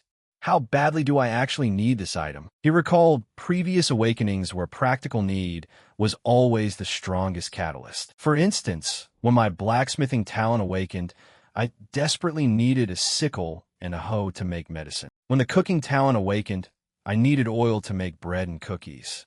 The sea rosemary oil I made gave off a refreshing aroma. New talent, cooking. Cooking mastery has reached novice level 1. But with tailoring, no matter what I did, it only increased mastery without actually awakening the talent itself. Clearly defining his current objective, he decisively prepared the necessary materials to focus on finishing. In that case, what I need right now is this. Confidently making decisive cuts with the scissors without sticking rigidly to the pre-made guide. Good thing I didn't use the repair kit from the start. Even without following the guide, it still looks pretty good. Premium necktie. The value of the tie increases under an artisan's touch. Leon prepared to perform the decisive embroidery step to elevate his work. Nice! The artisan's touch finally activated. If I embroider on top of this now, a white tie embroidered with a leaf pattern and luxurious gold thread appeared in a sparkling halo of light. Superior necti. The system poured in consecutive praises. Unbelievable quality for a novice tailor's work. A masterpiece worthy of display anywhere. As soon as the tie was placed onto the outfit, the system immediately announced that 2 matching pieces had upgraded into a set, granting a set synergy bonus. Leon looked at the brilliant result before his eyes, cheering with joy. I did it. Set. High-end formal wear of the master tailor. My very first 4-star item. This formal suit can maintain a stable body temperature regardless of the weather outside. Reading this, Leon couldn't help but be startled. It even comes with a bonus effect. At the same time, the system notified him that his Great Tailor Achievement progress had reached January 3rd. Seeing these words, he smiled excitedly and exclaimed, "That's insane. If Rixels and my outfits turn out this good too, the achievement will be done in no time." Afterwards, holding the scissors in hand, Leon happily cheered himself on. Gotta stay calm and keep focused. Sharp scissor blades glided swiftly through the soft fabric. With skillful hands, he transformed that white cloth into a bow tie featuring a gemstone embedded in the center, catching a flash of light under the lamp. After the bow tie was attached, the set effect upgraded again. Now, it not only keeps the body warm, but also grants immunity to a certain amount of physical and magical damage. Seeing this, Leon spoke up triumphantly. Sweet. Rixel's outfit is done too. The progress bar reached February 3rd. Next, he turned his eyes toward the outfit beside him with a troubled look. Now my outfit is the real problem. Leon placed a hand on his chin in thought, slightly furrowing his brows as he muttered, "Given the Astri family's reputation, I can't wear anything sloppy. But it would look weird if the main character of the banquet isn't wearing a tie, right? Just so it doesn't overlap with grandfather's or Rixel's ties." But coming up with an idea, he suddenly thought of a great concept. I'll shorten a long tie and turn it into a tie pin style. Holding a pen while drawing smooth lines on paper, Leon began muttering to himself. Then the highlight of the tie will be a gemstone. Let's see. Next, he turned his head toward a box placed nearby. I'll probably use one of grandfather's old gemstones. Looking at the gemstones glowing with a sparkling light, Leon remarked inwardly with delight. This one looks perfect. It looks exactly like the eye color of our family. And then he gently attached the purple gemstone to the front of the collar, exclaiming in excitement, "Attaching the gem here completes it." The moment Leon finished that action, the Great Tailor Achievement quest was marked complete, accompanied by a generous reward. The system added that because Leon performed an extraordinary feat, extra money was granted. Seeing this, Leon couldn't hide his surprise. "I even get bonus money." Right then, the system notified him that he had over 100,000 shillings, allowing him to purchase all currently available items. After reading those lines, he instantly bubbled with excitement. 25,000 shillings all at once. And the shilling shop is finally unlocked. I have to check it out right away. Immersed in pure joy, Leon didn't notice. Heavy, hurried footsteps echoed behind him. Suddenly, the door was slammed open with an earth-shattering bang, making him jump and scream out loud. Seeing Rixel's frantic appearance, Leon stammered in fear. "Rixel, why are you here?" Rixel stormed in with a dark expression, his voice grounded low. "Tomorrow is your coming-of-age ceremony. Why are you still sitting here sewing, brother? I heard you stayed up 3 nights in a row. At this rate, you'll pass out before the ceremony even starts." Leon was so terrified his hair stood on end, wondering in confusion. "I was hit with a deadline and had no choice but to pull all-nighters." But how on earth did he know? With a cold expression, Rixel firmly demanded, "Go to sleep right now." Terrified by Rixel's glaring eyes, Leon let out a squeak. Right then, out of nowhere, Sylvia wrapped a blanket around Leon, a cheerful smile curling her lips. "The second young master is right. Come on, let me take you to bed." Wrapped up like a cocoon, he cried silently in utter helplessness. "No way. The shilling shop just unlocked. How can you make me sleep before I even get a glance at it? Just a little bit. Please let me look for just 1 second." Before them was the scene of a magnificent white castle bathed in bright sunlight. Inside the castle at that moment, a voice sounded out. "Young master." Standing next to Leon, Elvia gently commented, "You look very dashing today, especially that necktie. It suits you wonderfully." Hearing this, he let out a relieved breath in happiness. "Really? Thank goodness then." A thought flashed through Leon's mind. All that hard work paid off. Even though I passed out the instant my back touched the bed, Patrick was wiping away tears with a handkerchief at that moment, shouting emotionally, "Young master." Sylvia tilted her head slightly, the corners of her lips curving into a smile. Looking at Leon's tall frame, she thought to herself, the frail child from back then is having his coming-of-age ceremony today. I used to fear this day would never come for him. Time really flies. At the same time, Rixel walked happily over to the two of them. "Good morning, brother." Seeing him, Leon smiled and asked in curiosity, "Rixel, were you waiting for me?" With gentle eyes, he gave a nod. "Yes." Then, Rixel raised his brows and clearly declared, "From here on, I will escort you." The sound of the doors opening resonated through the space, accompanied by his soft voice. Because inside that room today is the lively atmosphere of the banquet. Rixel then firmly asserted, "You are the star of the party, brother." Inside the luxurious room, melodious music played. From an orchestra, a young lady rolled her eyes around, exclaiming in surprise, "Such grand decorations. This is truly the Astri family style." A middle-aged man beside her chuckled upon hearing that. "This is even grander than a royal banquet." Another man holding a glass of wine turned to speak. "I heard Marquis Patrick and his eldest son don't get along, but turns out it was just a groundless rumor." A dark-skinned man casually shrugged upon hearing this. "Let's wait and see." Amidst the noisy and bustling atmosphere, a loud announcement rang out. "Marquis Patrick and the young masters have arrived." Hearing this, everyone immediately turned toward the sound. Whispers and chatter broke out nonstop. "It's the Marquis, looking as majestic as ever, and walking beside him is young Master Rixel, right? And following behind those two is Leon with a slight smile on his face. Today's protagonist, young Master Leon, dressed in luxurious attire. He walked forward step by step amidst the applause of the banquet guests. Seeing Leon, a woman mocked softly, "He doesn't look as imposing as I thought, does he?" Feels a bit overshadowed by the air, young Master Rixel. The man beside her chimed in, "Well, rumor has it he's a bit peculiar anyway." Suddenly, Patrick frowned and called out Leon.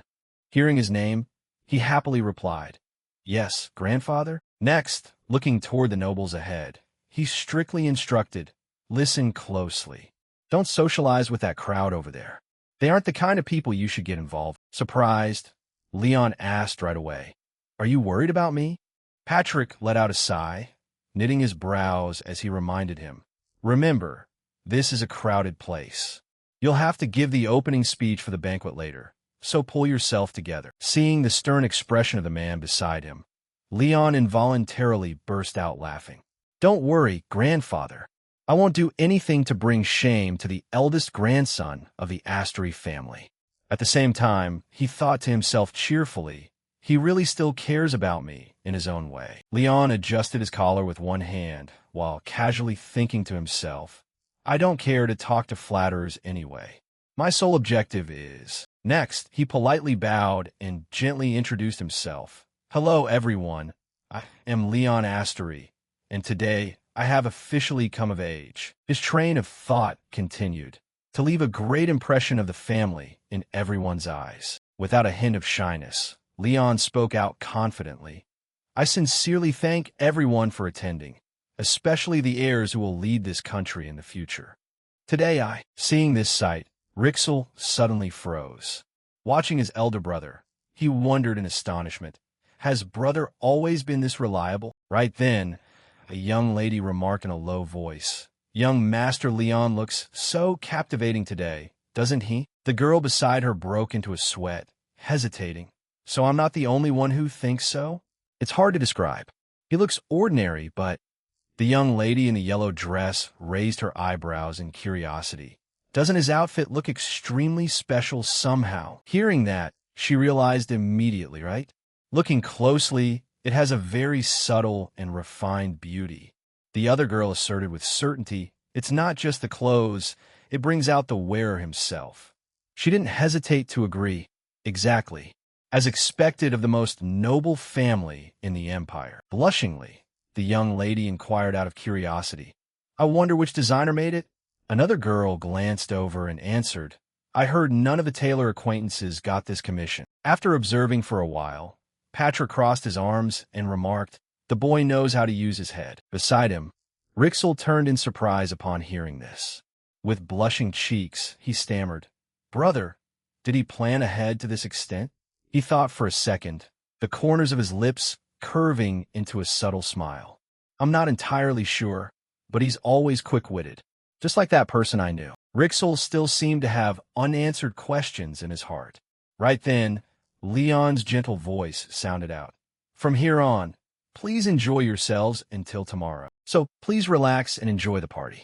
Once again, thank you everyone for traveling all the way here. If you'll excuse me, I will take my leave first," he said with a bright smile on his cheerful face. "I wish everyone a wonderful time at the party." Hearty applause echoed throughout the room following his words.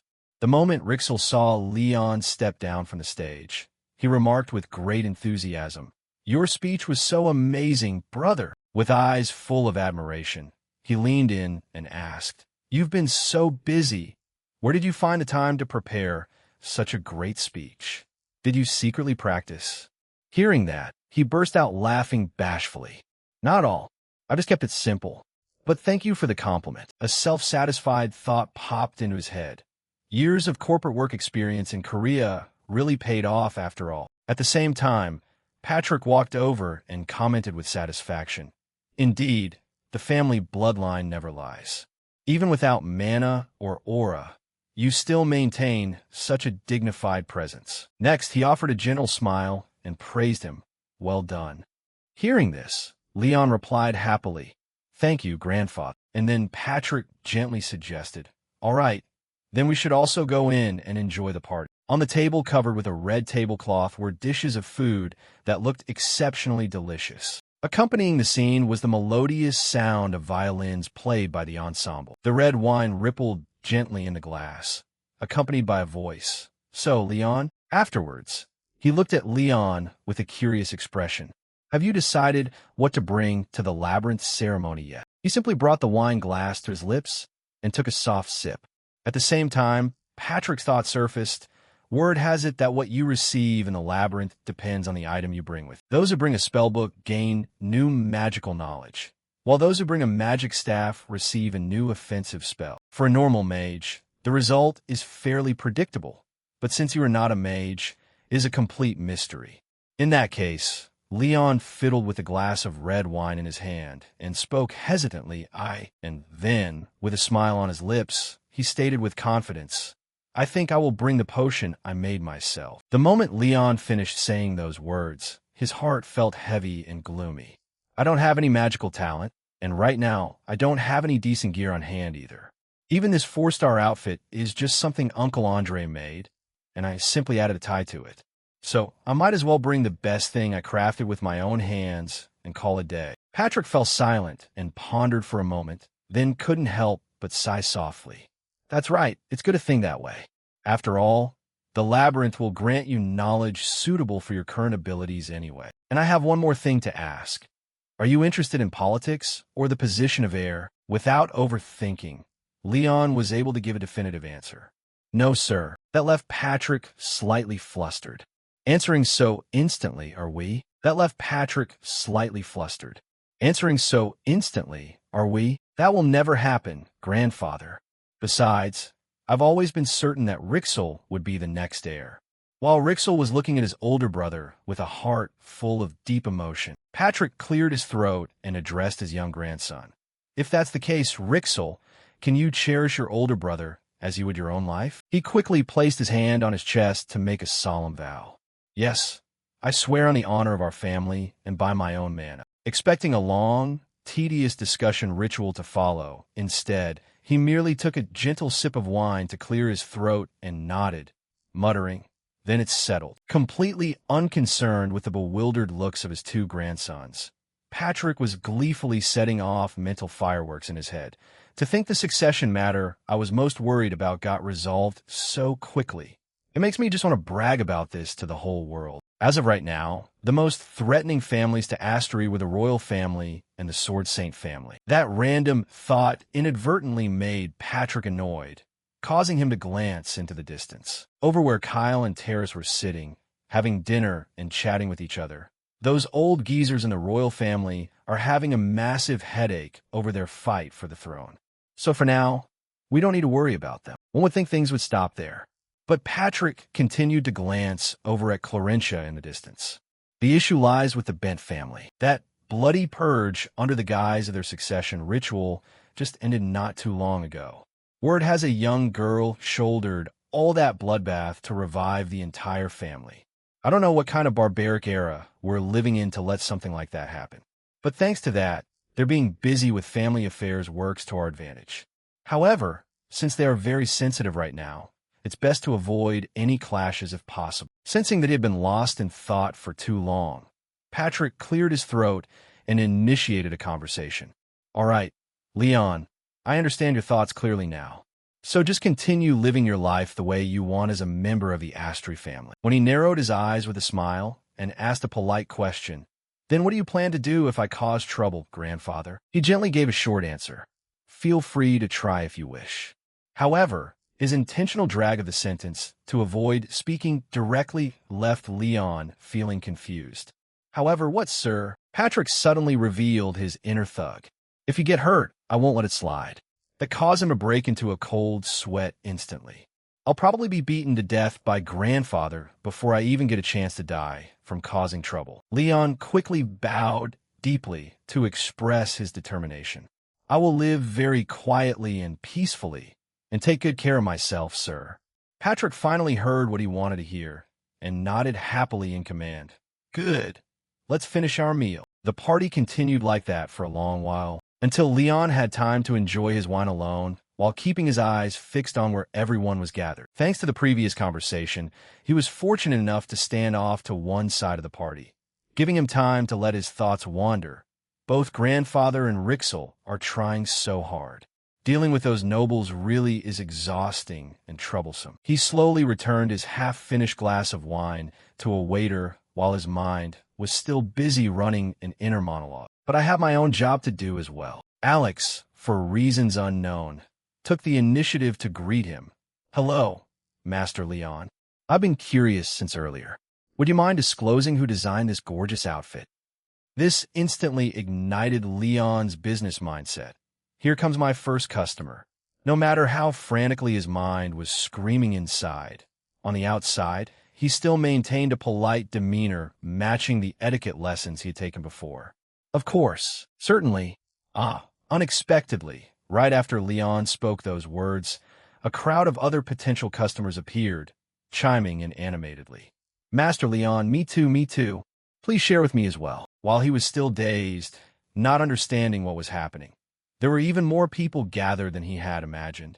Is this the power of the 4-star gear effect? Leon's mouth automatically spoke up on its own to draw the noble's attention. Everyone is curious about the person who made this outfit, right? However, I'm a bit hesitant. The off-script answer naturally left Alex and the others feeling puzzled. Pardon? Leon suddenly put on an embarrassed look as he dropped an irresistibly juicy piece of gossip. This designer happens to be the illegitimate child of a noble family, and because he sells clothes to commoners as well, he was cast out by noble society. Naturally, the nobles took the bait almost instantly without a single doubt. Oh dear, to think there are still people discriminating against tailors over such things in this day and age. Those on the first prince's side tend to be quite strict about matters like that. The moment Leon heard the royal family mentioned in those whispers, he froze for a few seconds. Wait a minute, come to think of it, isn't the second prince an illegitimate child too? Maybe Uncle Andre fell victim to public backlash due to the shadow war between the two princes. Even so, he quickly regained his composure and spoke in a friendly, distinctly commercial tone. Anyway, because of that, I can introduce him to everyone. But if that makes anyone uncomfortable, before Leon could finish his sentence, the group of nobles couldn't help but burst out laughing, chatting boisterously. Not at all. Please do tell us. We only care about the outfit itself. Thanks to those firm assurances, he gently flashed a confident smile before introducing the mysterious figure. Since everyone is so enthusiastic, it would be rude of me to keep it hidden any longer. Let me introduce him.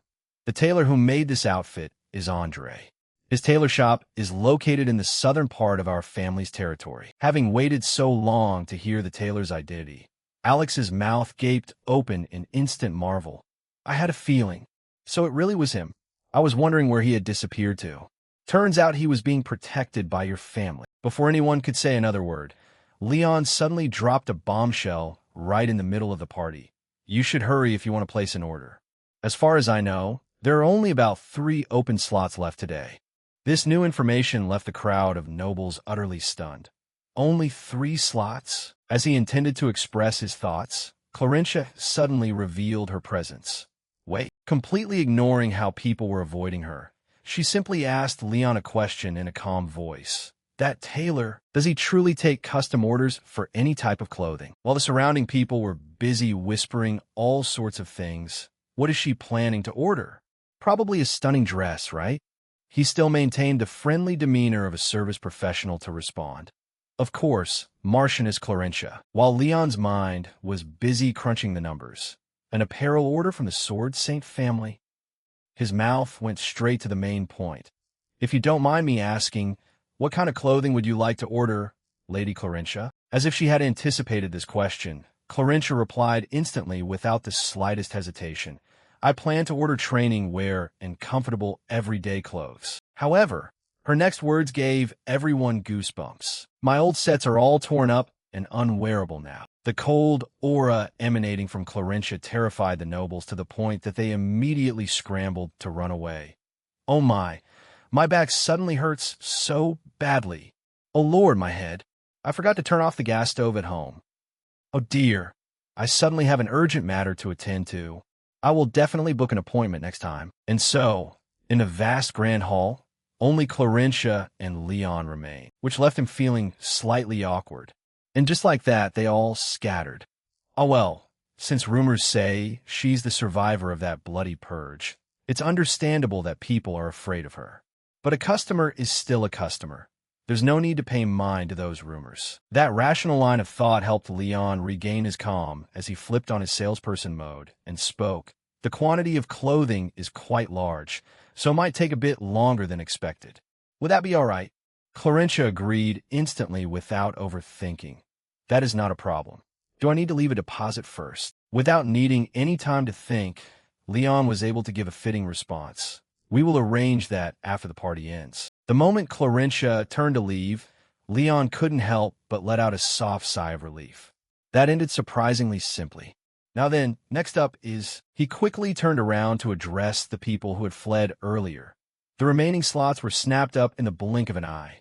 Is there anyone else who would like to add their name to the waiting list? Just like that, a whole batch of potential customers was handled and registered for tailoring services, resulting in an order stack that he received being nearly as thick as a regular note. Without realizing how much time had passed, he looked at his notepad and couldn't help but beam with a wide smile. Sweet.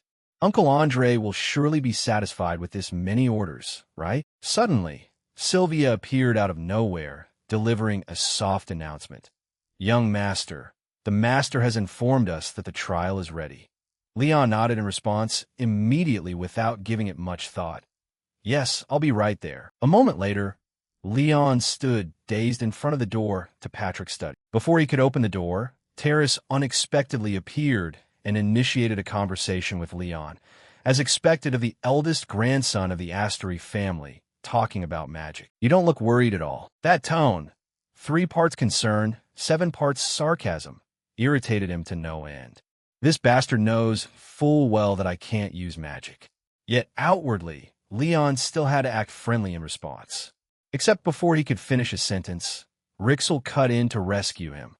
That is only natural. Why should my brother be worried? His ability to directly clash with an opponent backed by a bigger force than himself made Leon break into a cold sweat. Times like this kid Rixel looks just like grandfather. So different from how he acts toward me. And the first prince was truly the exact type of person Rixel would thoroughly despise. He had actual ability, but at his core, he was just a decadent debauchee who cared only for indulgence. Terrace didn't want to bicker and embarrass himself, so he immediately offered a retreat. I shall excuse myself and return to my seat. After the 2 princes left, Rixel addressed his older brother with worry. Brother, the potion bottle you mentioned is inside here. Go, and return safely. All right. Leon quickly nodded enthusiastically in response, looking completely different from his earlier awkward self. Yeah, thank you. He slung the bag over his shoulder, letting nostalgic feelings well up inside his mind. This place brings back so many memories. I used to come here diligently when I was little. For someone like me who couldn't awaken any talent, this place used to be a sanctuary and a haven. Word has it the first generation had left a treasure here after the war with the demon clan ended. But I wonder what item it could be, though. If even they call it treasure, it must be an extremely valuable item, even in the game. Sylvia unexpectedly offered a sharp knife to Leon. The young master understood its function all too well, so he simply uttered a soft word of thanks. Then he quickly made a small cut on his finger, letting his blood drip directly onto the ground. The magic circle beneath Leon's feet instantly activated, causing the vast mansion to shake continuously, leaving Terrace, who had just walked down to the hall, unable to help but wonder. To think that just opening the door could cause such a massive shockwave. Meanwhile, Leon, completely unaware of the guest's concerns, focused all his attention on the strands of spiritual energy reaching out from beyond. They quickly bound tightly around his waist and suddenly yanked Leon into the space behind the door, regardless of how panicked he was. Depending on the will of the labyrinth library of the Astery family could be cleared without any trials. However, if a person entering succumbed to greed and intentionally tried to destroy it, it would instantly turn into an inescapable dungeon. Nevertheless, its terrifying power was capable of causing an earthquake large enough to make the vast, sturdy mansion shake as if it were on the verge of collapsing. That sent the two princes and everyone else into utter panic. What on earth is happening? Everyone, be careful. At the same time, the one who opened the library earlier, Leon, was trying to force his eyes open to look into the stream of light before him after being dragged inside the library. Something's wrong. The library doesn't usually open like this. What on earth is happening all of a sudden? The moment he saw what was in front of him, he shrieked out loud in panic, because Leon suddenly realized he was being dragged into some unfamiliar, dark void within the library. Seeing the panicked expressions of his two family members, his heart tightened, keeping him from uttering any strange sounds. Grandfather, Rixel, what is about to happen? An unknown amount of time passed as Leon's large frame floated within a strange, mystical realm. The system in this place suddenly issued a lengthy announcement, regardless of whether the owner had regained consciousness or not. You have achieved the Book Labyrinth achievement. You have been granted permission to read all books in the library. Intelligence plus 10. Permanent mana plus 10. A circle of high-purity mana has been formed. Back at the party, the continuous shaking of the entire space caused everyone to cry out in terror. The flickering candlelights now swayed back and forth chaotically. Glitzy wine glasses began falling to the ground uncontrollably. Everyone scrambled to find an escape route to save their lives. Save me. Where's the marquee? Suddenly, the gorgeous chandelier high above swayed violently, causing the cord connecting it to the ceiling to snap cleanly. The massive chandelier plunged into a free fall below, pulled down by gravity. Alex was the only one who noticed it, freezing dead in her tracks. The chandelier is falling. Fortunately, before the chandelier could knock her out, Patrick's blast of magic quickly knocked the broken object away. Having just escaped death's door, Alex regained her senses and muttered under her breath, "We're alive." Doobie couldn't help but yell out loud as well. That's Lord Patrick's protective barrier. He's protecting us. And just like that, the chaotic scene unfolding inside the vast Astery mansion was calmed in a short span of time. At the same time, Patrick, standing on the upper floor, was channeling his power across the area under his control. He issued a command in a worried voice. "John, quickly go to the party hall and guide everyone. I've already set up protective barriers." That made him bow his head in immediate confirmation. "Yes, my lord." Waiting for the person to leave, Rixel spoke up in panic. "Grandfather, what on earth happened?" Patrick looked at the ruined surroundings around him and couldn't help sighing. The library lost control. "I told Rixel to evacuate the guests first. How are the princes doing?" Terrace, after the recent event, dropped his playful facade to answer seriously. "They are safe." Rixel deployed protective magic for them. Upon hearing those words, Patrick was able to let out a sigh of relief. Thank goodness everyone is safe and sound. "Rixel, send healers to the injured and prepare guest rooms for the remaining visitors. I will guard the entrance to the labyrinth, so I leave the entire handling of this situation to you." Suddenly entrusted with such a massive responsibility by his grandfather, Rixel exposed his panic immediately.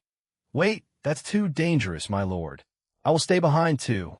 Regrettably, Patrick rejected him swiftly without a second thought. "No, as the next heir to the family, you must fulfill your duty." Terrace seemed to sense the tense situation of the Astery house and spoke up nervously. "Marquis, it's dangerous. We don't know what state the labyrinth is in right now." He suddenly turned around with his usual serious expression to reply, "A minor commotion like this expects to put me in danger? Or could it be that I never realized our distinguished guests cared for me so deeply?" "Rixel, go quickly." His unwilling-to-listen expression left the boy stunned mid-step. As the atmosphere grew heavy, the two princes offered hesitantly, "Yes, Master Leon will probably be safe.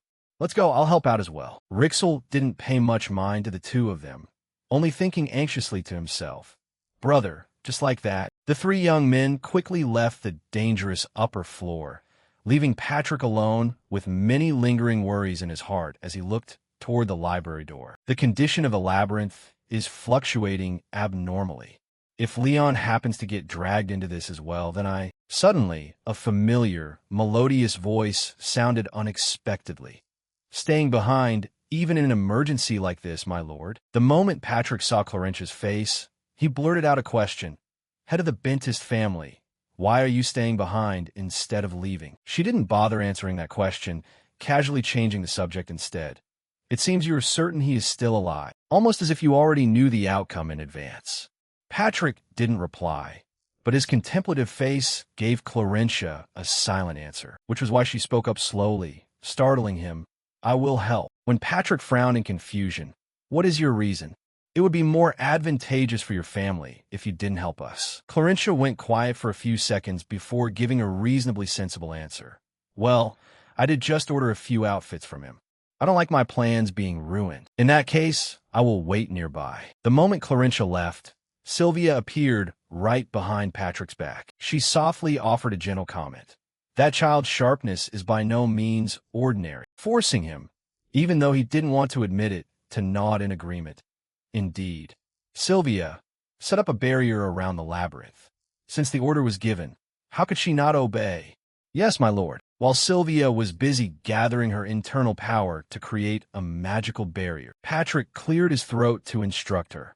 This matter must absolutely not leak outside. From now on, we focus on restoring the area outside the labyrinth. That way, at least Leon will have a path to come back out. At the same time, our guy Leon, completely unaware of the chaotic scene outside, was leisurely lying down and enjoying the fresh air around him. The beautiful natural scenery made his heart so joyful that he began humming a few tunes he had composed himself. The sweet sound of birds singing mixed with the gentle breeze made Leon unable to help but smile. Suddenly, he happened to catch sight of the familiar system notification. You have achieved the book labyrinth achievement, and had to mutter out loud to himself. This is giving me a headache. Seeing this achievement pop up means I've already cleared the labyrinth, but I have no idea what the heck I even did to clear it. Leon sat up abruptly in annoyance to calm his mind as he tried to recall what he had seen in the game. This is the reward collection area, and since the labyrinth has been cleared, it should be safe here. So how do you claim the reward? In games, you just click yes and you're done. Being forced into a passive situation left Leon deeply frustrated. This means the original Leon came in and out of here without any trouble. Is the only thing that's changed since then my amount of mana? No, that's probably not it, because it only increased by a little over 1 point. If it were just about the amount of mana, my relatives would treat the end of this labyrinth like their own living room. Besides, if anyone could enter as easily as that, my grandfather wouldn't have bothered hiding his treasure here. Or maybe it has something to do with me possessing this body. This new idea gave Leon a glimmer of hope to find a new perspective for his currently vague strategy. Come to think of it, his grandfather had told him that he hid his treasure here 50 years ago after ending the war with the demons alongside the hero. The hero suddenly disappeared without a trace after the war ended 50 years ago. As soon as Leon said that, he abruptly froze in place. This labyrinth was solved the moment I set foot in it.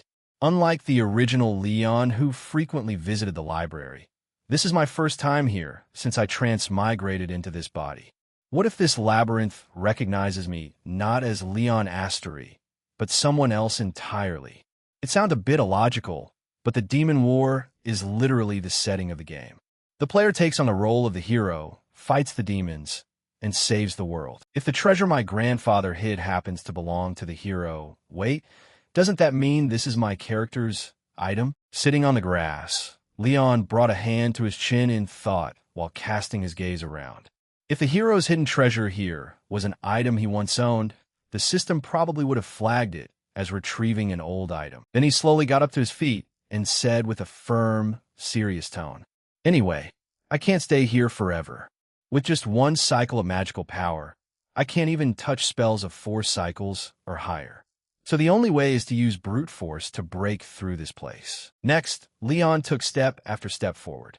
There has to be a way through. Even though his level was low, the foot he was stepping down suddenly paused. It looked like he had noticed something. Following that, Leon lowered his gaze to the flowers growing beneath his feet.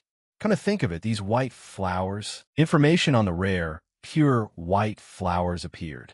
This type doesn't grow alongside other species and is usually used as an ornamental plant. After reading it, he raised an eyebrow and spoke up. Looking closely, they're planted in a pattern.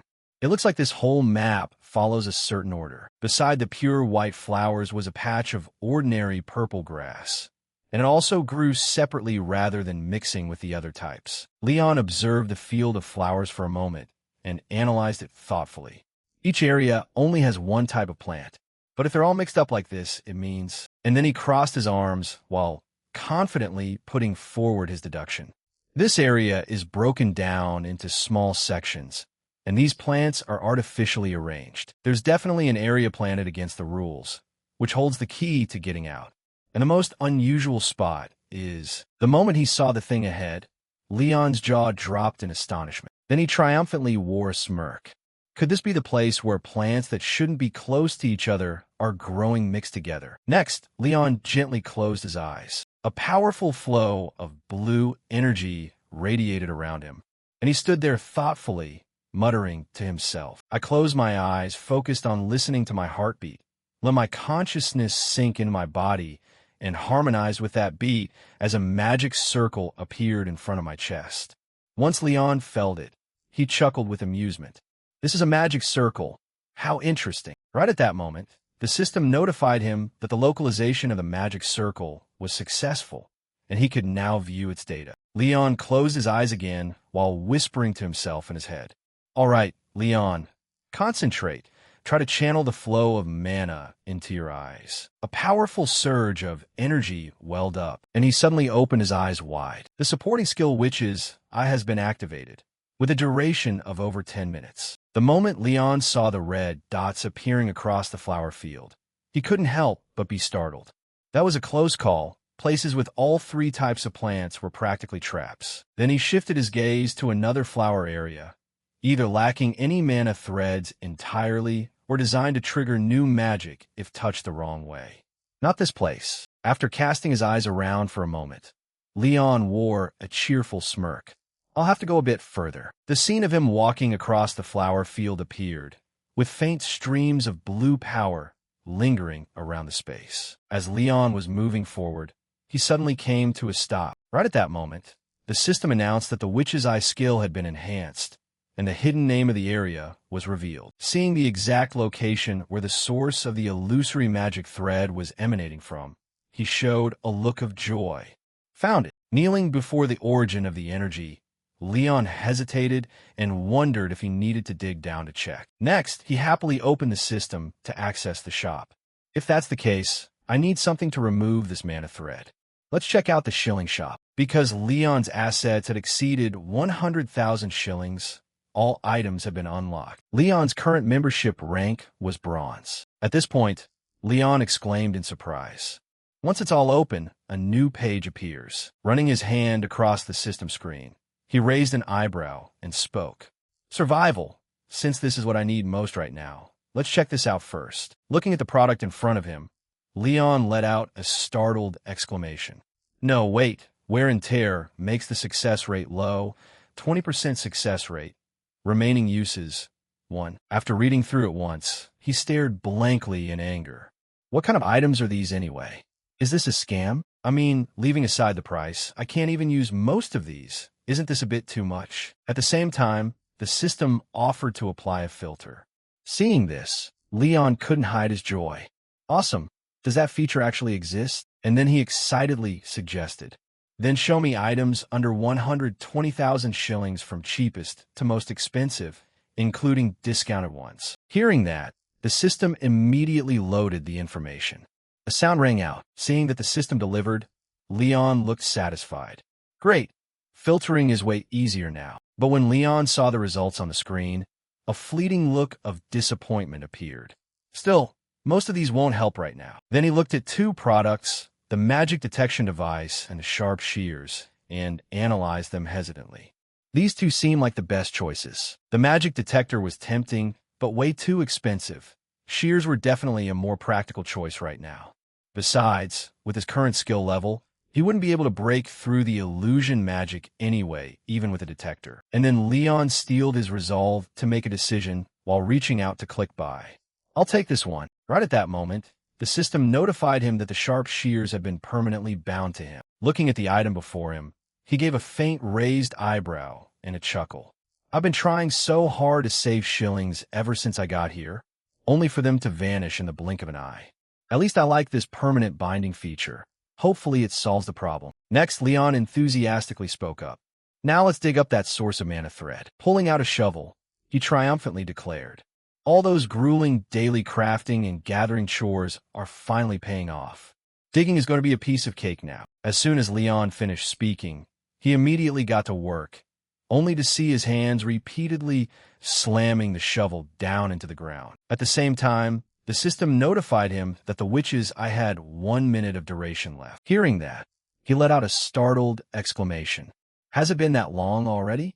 Wait, right then, the head of the shovel struck hard against something, accompanied by a piercing, grating sound. Seeing that, Leon's eyes widened in surprise. There it is. Unable to hide his excited expression, he used both hands to keep digging. Hurry up! Leon's hands could be seen gripping tightly onto the object buried in the earth that was emitting the source of energy threads. Lifting the treasure chest up, he excitedly remarked, it's exactly like those reward chests in games. The system started a 10-second countdown again. Using the shears to cut the thread, Leon hurriedly replied, I know. Just as the time counted down to the 7th second, his sharp shear blades severed that source thread. The enhanced witch's eye skill came to an end. Staring at the treasure chest, emitting a golden glow, his eyes filled with anticipation. It really worked. At this point, the system asked Leon if he wanted to claim the reward. Without a moment of hesitation, Leon replied instantly. Of course, the item was being bound to him and stored in his inventory, and it could not be identified right here. Looking at the light before him, he smiled cheerfully because being bound proved it was truly his item. Next, Leon furrowed his brows in confusion. But what on earth is this item if it can't be checked here? At the same time, the system stated that because a related item had been collected, Leon would be pulled into story mode. This was a memory that could not be skipped. Hearing that, Leon broke out in a nervous sweat, staring with an unbelieving expression as he questioned loudly. Wait, what is this? What is story mode? What is going on? Before his eyes was the image of a door with luxurious patterns, and only Patrick and Rixel were seen standing outside the door. The current atmosphere seemed quite tense. Patrick narrowed his eyes and asked in a low voice, Rixel, I assume the fallout from the public opinion has been properly handled? Hearing that, he faithfully reported back, Yes, Lord Head of the family. We blamed the chaos on an earthquake, and there are currently no signs of further trouble. Then Rixel broke into a sweat and avoided eye contact. I also secured a commitment of cooperation from the two princes on this matter. The head of the Sword St. Bentis family has also promised to ensure that false rumors don't spread. Hearing that, Patrick nodded and remarked, Good. Such a thought crossed his mind. That would keep rumors from spreading within the royal family and nobility. Who would have thought the first prince's incompetence would come in handy at a time like this? Next, he asked in a low voice, What about the temple and the underworld? The others replied in a cold sweat. We took action in both places before the information leaked. At least your brother's whereabouts remain unknown. Hearing that, Patrick frowned.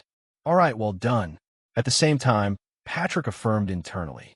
No matter what happens, information must never be leaked to those two places. The temple and the underworld. An archbishop obsessed with digging up everything related to the hero. And the underworld was founded by one of the hero's comrades. By now, it was a massive force. This line of thought crossed his mind simultaneously. Unlike others, those two places possessed enough intelligence to uncover the core truth. If not careful, they might realize that Leon possessed special powers. And in reality, Leon was indeed connected to the hero. The first piece of evidence was the hero's potion. The second piece was right now. Trouble began the exact moment Leon stepped into the labyrinth housing the hero's treasure. There was definitely something there that even Leon himself was unaware of. Until we find out what it is, the information must be kept completely hidden. Suddenly, a loud noise rang out, startling both Patrick and Rixel as they looked in one direction. The surrounding space shook violently. Right at that moment, someone panicked and screamed. The labyrinth is moving. At that exact moment, he raised an eyebrow and signaled. Everyone, get ready to deal with it. With a cautious expression, he spoke hesitatingly.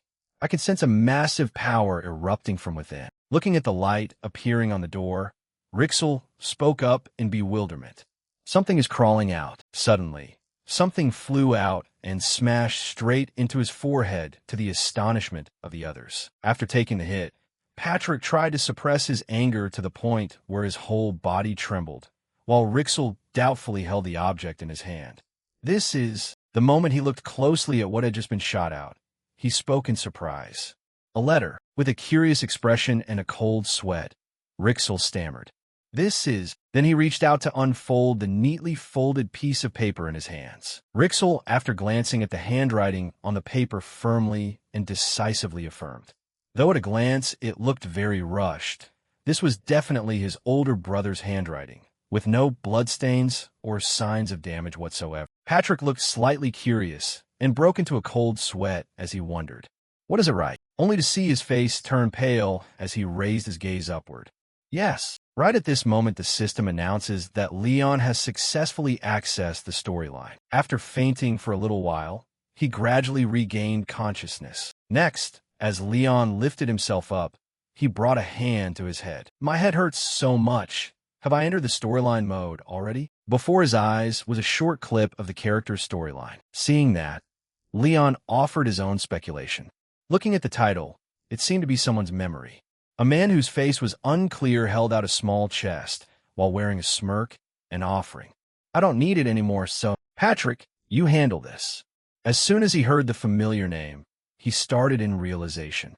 Patrick, this is the memory of the day his grandfather received the item from a hero. The voices in the memory echoed back and forth like that. "Not yet. We haven't finished everything yet. Why is it now?" "Someday, when necessary." At this time, Leon was drenched in sweat, holding his head with a panicked expression. "Damn it, such important information, and I didn't hear a thing clearly. And why is the camera angle like this? I should have been more careful when creating my character. I used random mode, so now I can't remember what that was." At that time, Patrick took the chest and stated in a serious tone, "Understood. I will take charge of keeping it." Right at this moment, the system also announced that he had observed a stored memory. The storyline mode ended accordingly. Hearing that, he looked bewildered and wide-eyed as he blurted out, "What? It's over." Next, sweat poured from Leon like a stream as he grimaced and complained. "I thought I'd get to see some really important scene.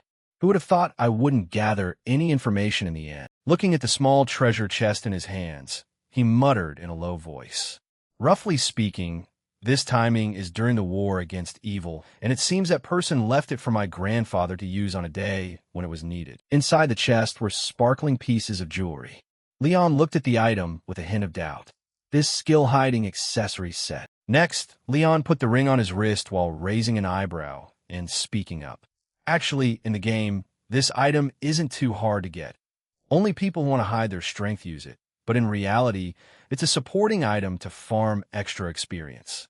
I even equipped one for every character to get extra experience points. Anyway, I don't know which character my account relates to, but since they probably didn't need it anymore, they left it here. Besides, it appeared just when I needed to hide my mana, so I have to be grateful." Then he gently closed his eyes, and, at the same time, the system asked if he wanted to check the information about the magic circle. Without hesitation, he replied in a serious tone, "Yes." After analyzing, the system immediately stated that the current excess mana volume was extremely low. Hearing that, Leon startled and asked himself in his head, "Huh, that's strange. Can my first circle hold this much mana?" Just seeing a man clasping his hands together to concentrate mana, he simultaneously muttered to himself inwardly, "Everyone has to practice and meditate day and night to expand their mana container before creating the second circle." The third. Seeing this scene, Leon couldn't help but be curious. "Why is my first circle so big?" On his face was a worried expression mixed with a bit of bewilderment. But then Leon casually brushed the doubts aside. "Well, as long as it's beneficial, that's fine." Next, he gently lifted himself up Anyway, thanks to this item, his secret wouldn't be exposed. Even though it was an event item, here it was still considered treasure. Huge profit. It looked like he was going to have an unforgettable coming-of-age ceremony. Suddenly, Leon raised his head to look up, while breaking into a cold sweat and thinking to himself. Now, the problem is, he cast his gaze around in a circle and gave a bitter smile in his heart.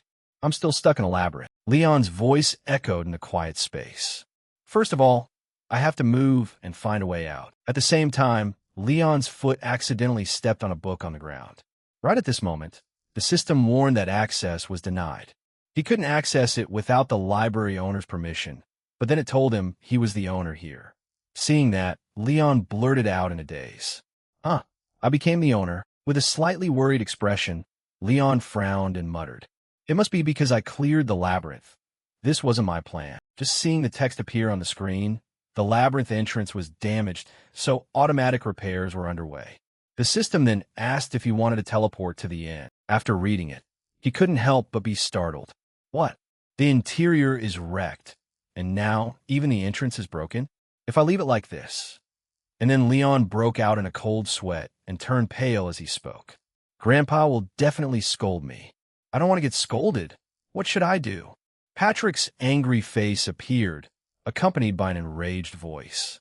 You idiot. I told you to do whatever you wanted. Who would have thought you'd cause this disaster? Suddenly, he raised an eyebrow and wondered. Wait, if I'm the owner, can I fix it? At this point, the system suggested repairing the labyrinth. If so, the bound items would return to their original positions. Reading that, Leon immediately refused. If so, the items I just got will disappear.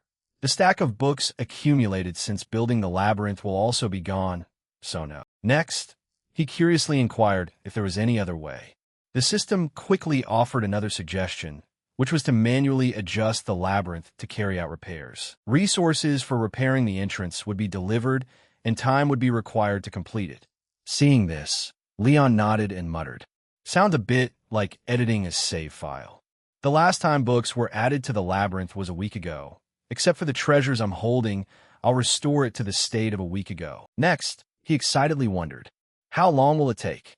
The system replied that it would take 672 hours, and he himself couldn't leave this place either. Leon questioned with a hint of suspicious hesitation. How many hours? On the screen was the number 672. Seeing that, Leon startled and screamed loudly. That means a month. Then sweat poured from him like a stream as he hesitatingly wondered. So during that time, can I walk around inside the labyrinth?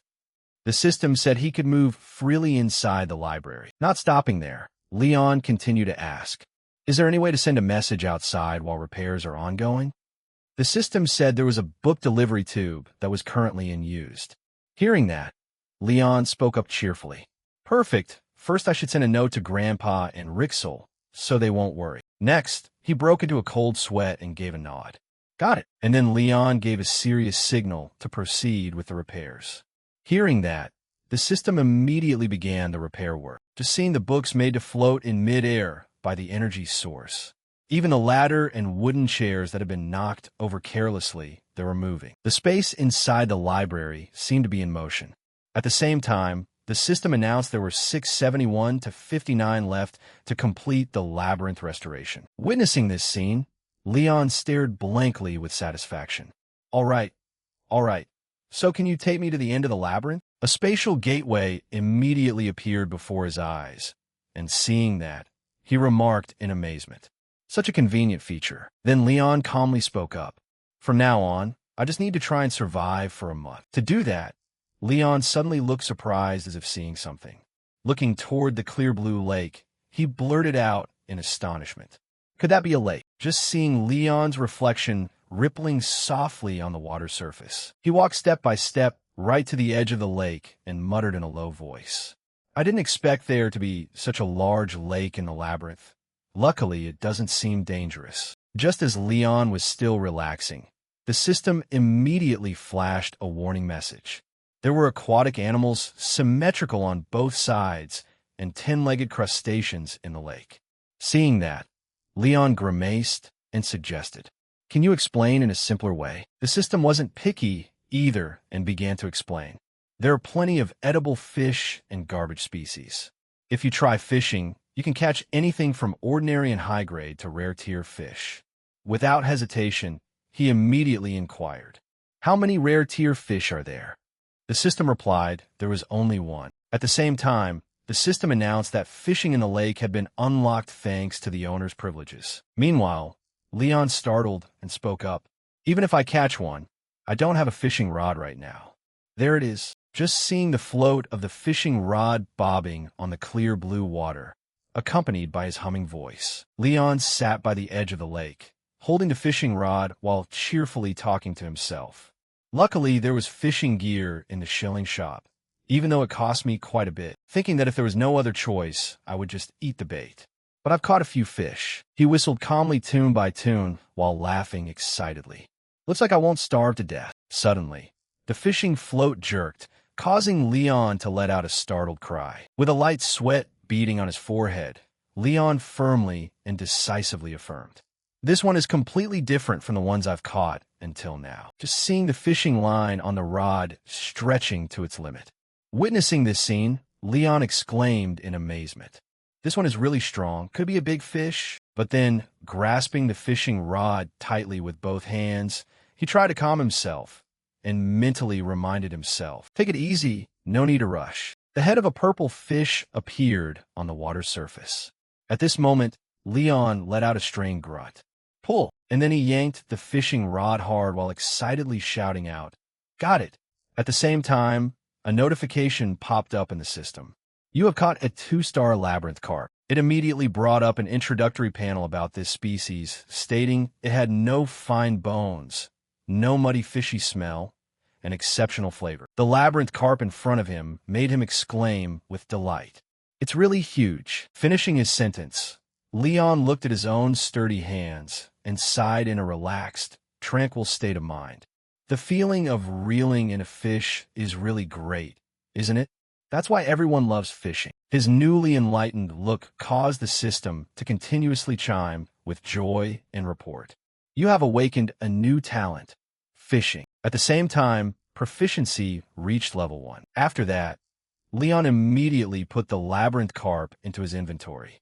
With excitement, he said, "Good, tonight's dinner will be this carp.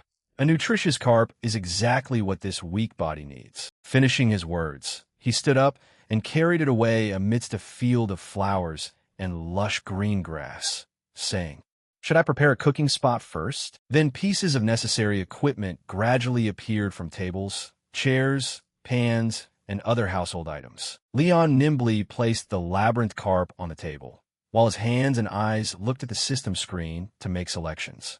"Earlier I put it away for fear Rixel would catch a cold in the forest, but it looks like I can use it for something else now. I'll take out the alchemy toolkit too." Scrolling through the screen with hesitation, Leon blurted out in astonishment, "Huh, what is this?" The system quickly explained that it was magic flint to help easily start a fire.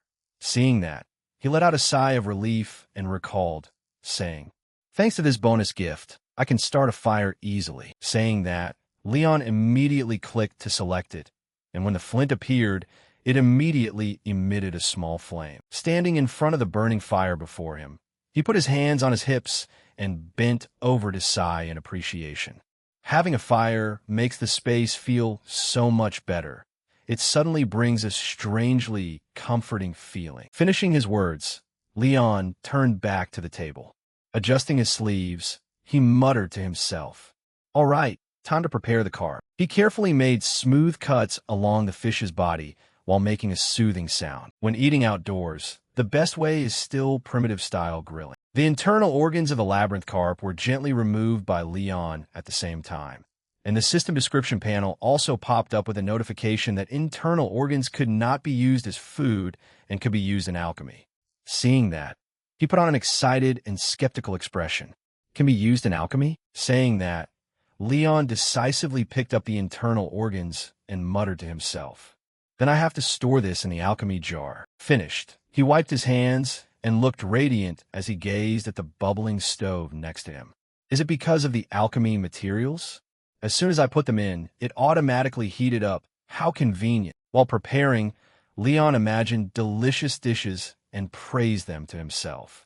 Skewered grilled dishes are truly magical. It feels like anything stuck on a stick and eaten tastes much better.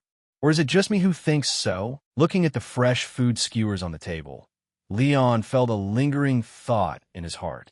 Fish skewers must be inserted with the head pointing downward. With the head pointing downward, the fat will all flow down as the labyrinth carp finishes cooking and goes into his stomach. He continued to daydream, while the juicy moisture is kept inside, making the fish crispy on the outside and juicy on the inside. Following that experience, Leon immediately inserted each fish skewer along with vegetable skewers. Excitedly, he cheered. Delicious! The primitive-style grilled labyrinth carp was done. Suddenly, he stood up and turned to look at the pile of items neatly arranged by the tree root with hesitation. While waiting for the fish to cook, should I prepare a sleeping spot? To think is to do. Leon quickly tidied up the small stones and muttered to himself. A bit clattery, but he excitedly enjoyed the process of spreading things out while encouraging himself. Anyway, who knows when I'll have an experience like this again? If you want to enjoy the romance, you have to endure a bit of hardship. Finishing the task, Leon looked happily at the spot he had painstakingly arranged and sighed. Not bad at all. Done. The fragrance also spread everywhere, making him immediately turn his face back and exclaim. Right on time. Quickly, Leon peacefully sat down in his own chair, his eyes glowing brightly as he looked at the skewer of fish in his hand with surging emotions. At the same time, the system reminded him, grilled labyrinth carp will create a feeling of fullness at a low rate, but what Leon cared about was the final line of text. Note, cannot be taken out of the labyrinth. His eyes went wide like letters A and O as he monologued. This is the first time I've seen this kind of warning. Does that mean it's only delicacies of the labyrinth? But then he pushed it aside and brought the delicious fish to his mouth to enjoy. Whatever, bon appetit. Eating attentively while observing, he praised admiringly. The outer scales are probably thanks to the golden brown and crispy fat layer, just like a snack. The inner fish meat exposed between the slits on the belly gives an unbelievably soft feeling. Finally, looking at the grilled labyrinth carp, Leon felt ecstatic, and above all, the characteristic charred and alluring aroma of grilled fish truly stimulated his taste glands. Thinking about it, Leon was moved, tears welling up in his eyes as he enjoyed it. This flavor makes me want a hot bowl of white rice with kimchi on top right now. Next, he obediently enjoyed worldly flavors like a cat. I heard carp usually has a very heavy, muddy smell, but the labyrinth carp has almost no smell and not many fine bones. It's utterly fantastic. This flavor really makes you want to let others taste it too. Suddenly, a notification panel popped up, making Leon skeptical. What?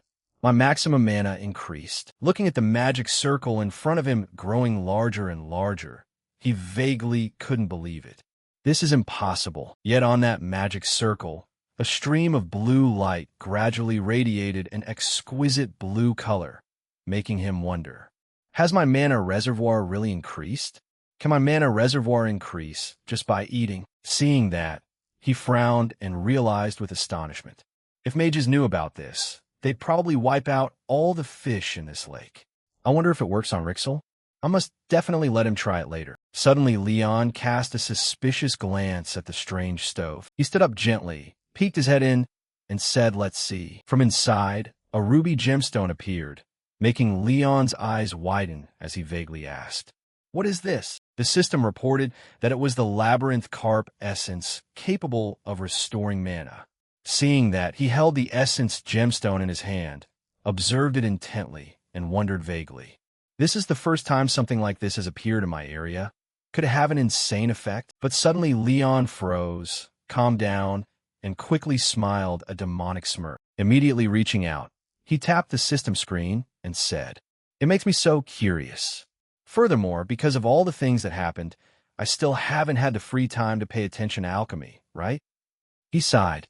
Better store it away temporarily for now. Looking at the system's display screen, Leon secretly felt pleased. Over the past period, I've picked all the herbs I found, so now I have plenty. In the distance, 2 small mushrooms were also sprouting, making him exclaim. Besides, there are ingredient blocks in the labyrinth too, Mana is overflowing everywhere, and nobody is bothering me either. Thinking of this, Leon smiled lightly while observing his surroundings and saying, "Come to think of it, this place, standing in the middle of a dreamy space full of flowers and lush green grass to pluck them," he firmly affirmed.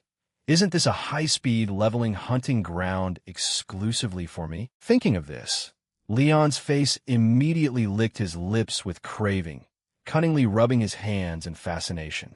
"Good, very good. It looks like this end of the labyrinth has a lot more to exploit than I thought." From the quiet sky, shooting stars quietly glided past, creating a magnificent yet peaceful scene. At the same time, Leon remembered and muttered to himself, "But first I have to finish eating this grilled carp." Dawn began to shine around this place, marking another day of Leon's survival in the labyrinth. Every day passing by was strangely peaceful to him.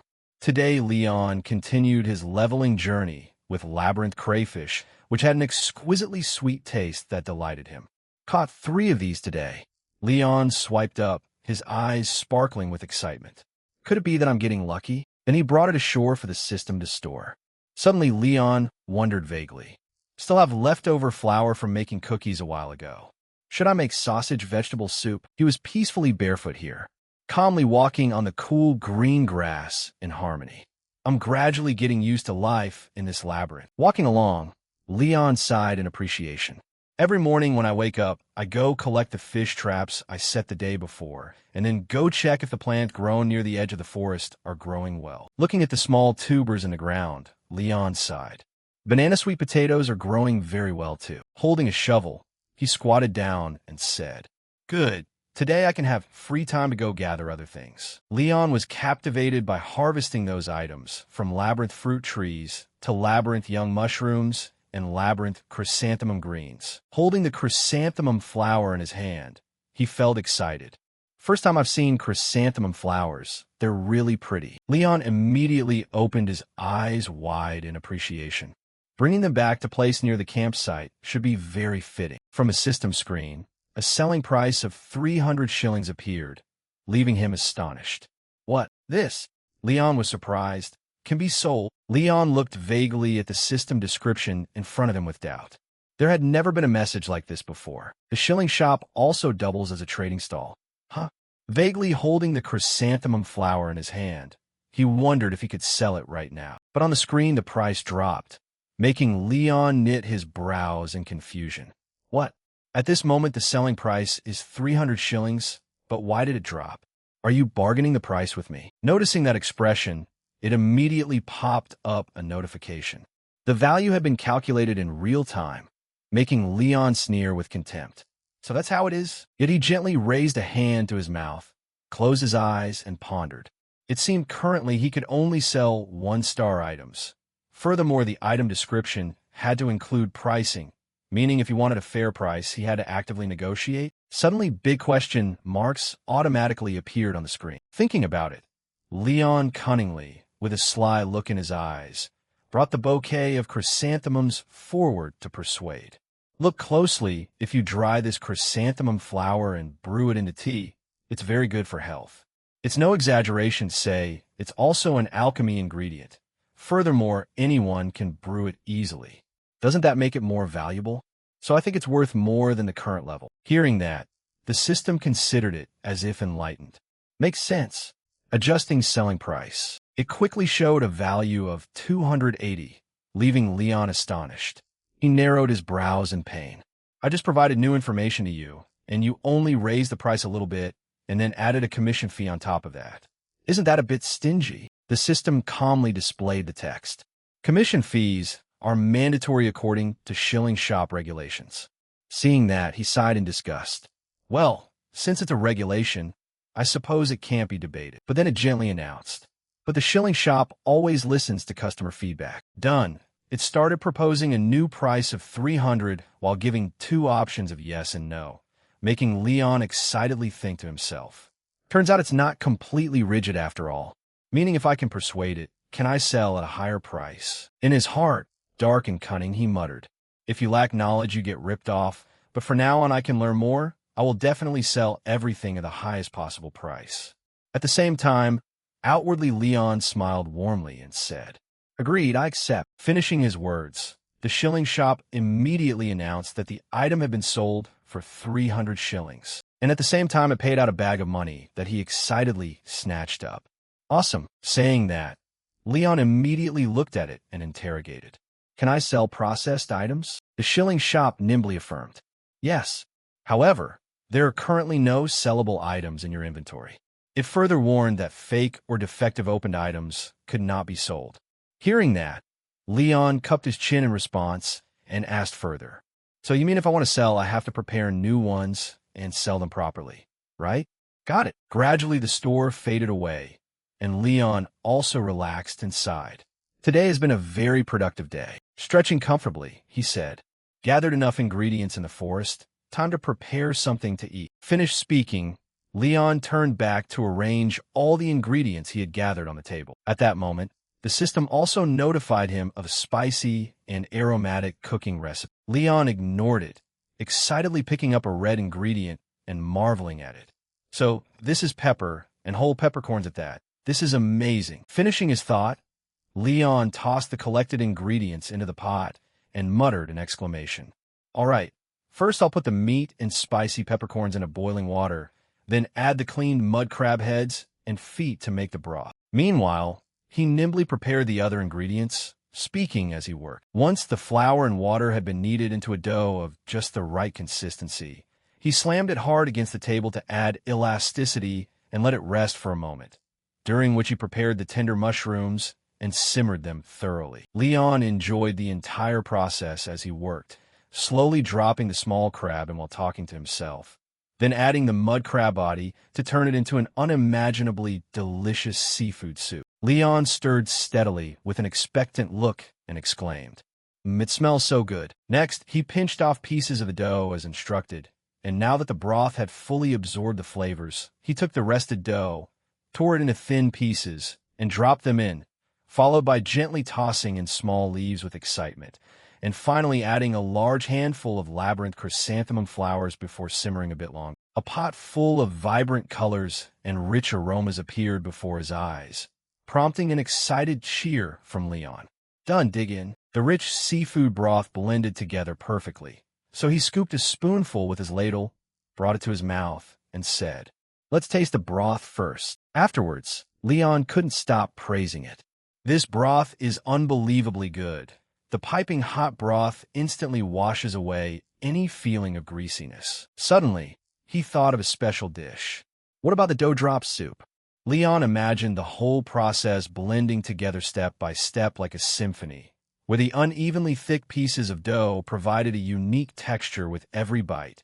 The mushrooms and chrysanthemums mixed in to create an interesting contrast, and the sweet, floral fragrance of the chrysanthemums melted into the broth to form a whole new layer of flavor. Thinking of this, Leon immediately marveled at how dangerously delicious these familiar flavors were. And then he scooped up a piece of meat and said, "Let's see, time to taste the mud crab meat." The moment he popped it into his mouth, Leon's taste buds exploded and his mind soared as he praised it. "It's so sweet. The texture is firm and elastic like lobster, but the meat is sweet and carries the distinct flavor of blue crab." Realizing this, Leon immediately understood why the broth tasted so good. It was all thanks to the mud crab. Then he continued to scoop up the next bite with his spoon, alternating between a piece of crab and a spoonful of dough drop soup, occasionally taking a sip of the broth, opening his mouth wide to savor every bite of this worldly delicacy, acting like a food reviewer.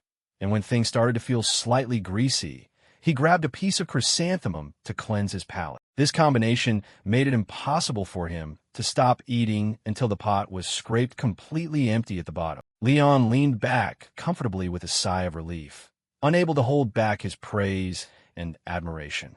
"It was truly too good. I've loaded up on a massive amount of carbs." Afterward, he relaxed and slept under the shade of a tree after a very productive morning. Waiting until he snapped back to reality, Leon muttered to himself, "No sleeping. Get up. I need to gather firewood before the sun sets." He looked around and muttered in admiration, "I think I see a decent tree around here." Finished, Leon stood with his arms crossed in front of a tree, studying it intently. This tree looks fine. The system introduced it as a species with few branches and leaves, but soft, fragrant, and waterproof wood, and after inspecting it for a while, Leon decided to buy some tools. I'll try crafting a few tools, and if I make anything of good quality, I'll sell it at the shilling shop. He held the tool in his hand and cheered with triumph. I've saved some shillings today. Then Leon excitedly picked up the axe and said, "Basic woodworking kit for beginners." The tools prepared by the woodworker for beginners weren't high-end, but they were enough for the job, and the system instructed him to chop the red-toned trunk into a V shape. Hearing that, Leon swung his arms with nimble dexterity. In a split second, he had brought the trunk down. Leon shouted in relief. Done. At the same time, the system notified him about gathering labyrinth wood ranging from small to large. Leon wiped the sweat from his brow, his eyes sparkling with delight. Even just a small tree gives me so much material. He hesitated, wondering if he should saw through the rest and take it back. But before he could finish his thought, he suddenly and doubtfully realized. Leon watched vaguely and intently, asking, "What is that? Is there something over there?" He stepped forward on bare feet. Leon stood frozen in disbelief before the small house. "Oh my God, another cabin in a place like this?" He peeked curiously through the window and observed that at a glance, it looked completely normal. Leon hesitated, wondering if he could actually use it since it only contained a few pieces of furniture and a bed. Seeing his hesitation, the system immediately notified him that thanks to the privileges of a labyrinth master, he was permitted to use the house. Leon brightened up and cheered happily. Well, of course this is way better than having to sleep outdoors for a whole month. Suddenly, Leon startled with doubt. Wait a minute, he asked the system. Is it possible to move this cabin to my main camp? The system confirmed that it was, causing Leon to break into a triumphant grin. Awesome. Life in a labyrinth for the next month just got a whole lot easier. The system popped up a question asking if he wanted to execute it right now, and Leon quickly turned around, ran off, and replied, "Hold on a second." He smartly ran to a familiar spot and muttered to himself, "If I've got a proper house now, I need to craft some tools and clear out space at the main camp first so I can place the cabin." With his usual agility, Leon cleaned up the area very quickly. He relaxed, put his hands on his hips, and pointed authoritatively. "All right, put it right here." The system warned that installation would take a little time and create a loud noise. Leon hesitated for a moment, rubbing his chin as he wondered how on earth it would move, figuring that since this was a labyrinth, it must be summoned using magic. A large shadow loomed from above, leaving Leon stunned. He looked up with a panicked and terrified face, thinking, "Don't tell me." Right on cue, the house was dropped heavily onto the ground, causing everything to shake violently. At the same time, a notification announced that the installation of the cabin was complete. Leon stared in absolute shock at the house hovering midair. He had never imagined he could make an entire house fly, and the experience genuinely terrified him. But just a moment later, a smile crept onto his face. After a week of living in the labyrinth, he finally had a proper home of his own. Leon looked around the completed cabin with overwhelming satisfaction. Everything had been neatly arranged while it was still bright daylight. This way, he would have plenty of time to craft basic items before nightfall. Leon immediately set to work, making wooden bowls and toothpicks. The system notified him that he had created ugly toothpicks, which were so poorly made they were hard to use and better suited as firewood, while also displaying an ugly wooden bowl that looked terrible, though at least it didn't leak, with the system repeatedly emphasizing its hideousness, leaving Leon deeply embarrassed by the relentless criticism. Even so, he told himself that nobody becomes an expert on their first try, and continued pushing forward by crafting wooden bowls, wooden cups, chopsticks, and all sorts of other wooden utensils one after another. The system announced that his creativity in quickly crafting various items had awakened a new talent. He unlocked the woodworker talent, followed by a congratulatory notification. His woodworker talent reached apprentice level 1, and Leon happily realized that this was more than enough to help him survive in the lab. The system went on to state that items rated 1 star or higher could be sold, and whether useful or not, the shilling shop would buy items as long as they looked at least decent. Leon wondered if the item he was about to make would be saleable. He crafted a labyrinth wooden flower pot. The system described it as a flower pot made from labyrinth wood, crafted with exquisite detail, though it doubted whether it could actually be used as a flower pot. With an estimated starting price of 1,000 shillings, Leon excitedly decided to test out his bargaining skills. The system brought up the sales window. It asked if he wanted to sell the labyrinth wooden flower pot, 1 star. The initial offer was 800 shillings before commission, which shocked Leon because it was way too low, so he firmly insisted that the flower pot looked great and was built exceptionally sturdy. The system conceded that it was well made, but explained that this was merely a lowest-tier 1-star item with no special value, dropping the price further to 650 shillings, which made Leon protest even more strongly. He explained that this wasn't ordinary wood, but labyrinth wood, a rare material that only grew inside the labyrinth, meaning its rarity should drive its value way up. He continued to emphasize the greatest advantage of labyrinth wood.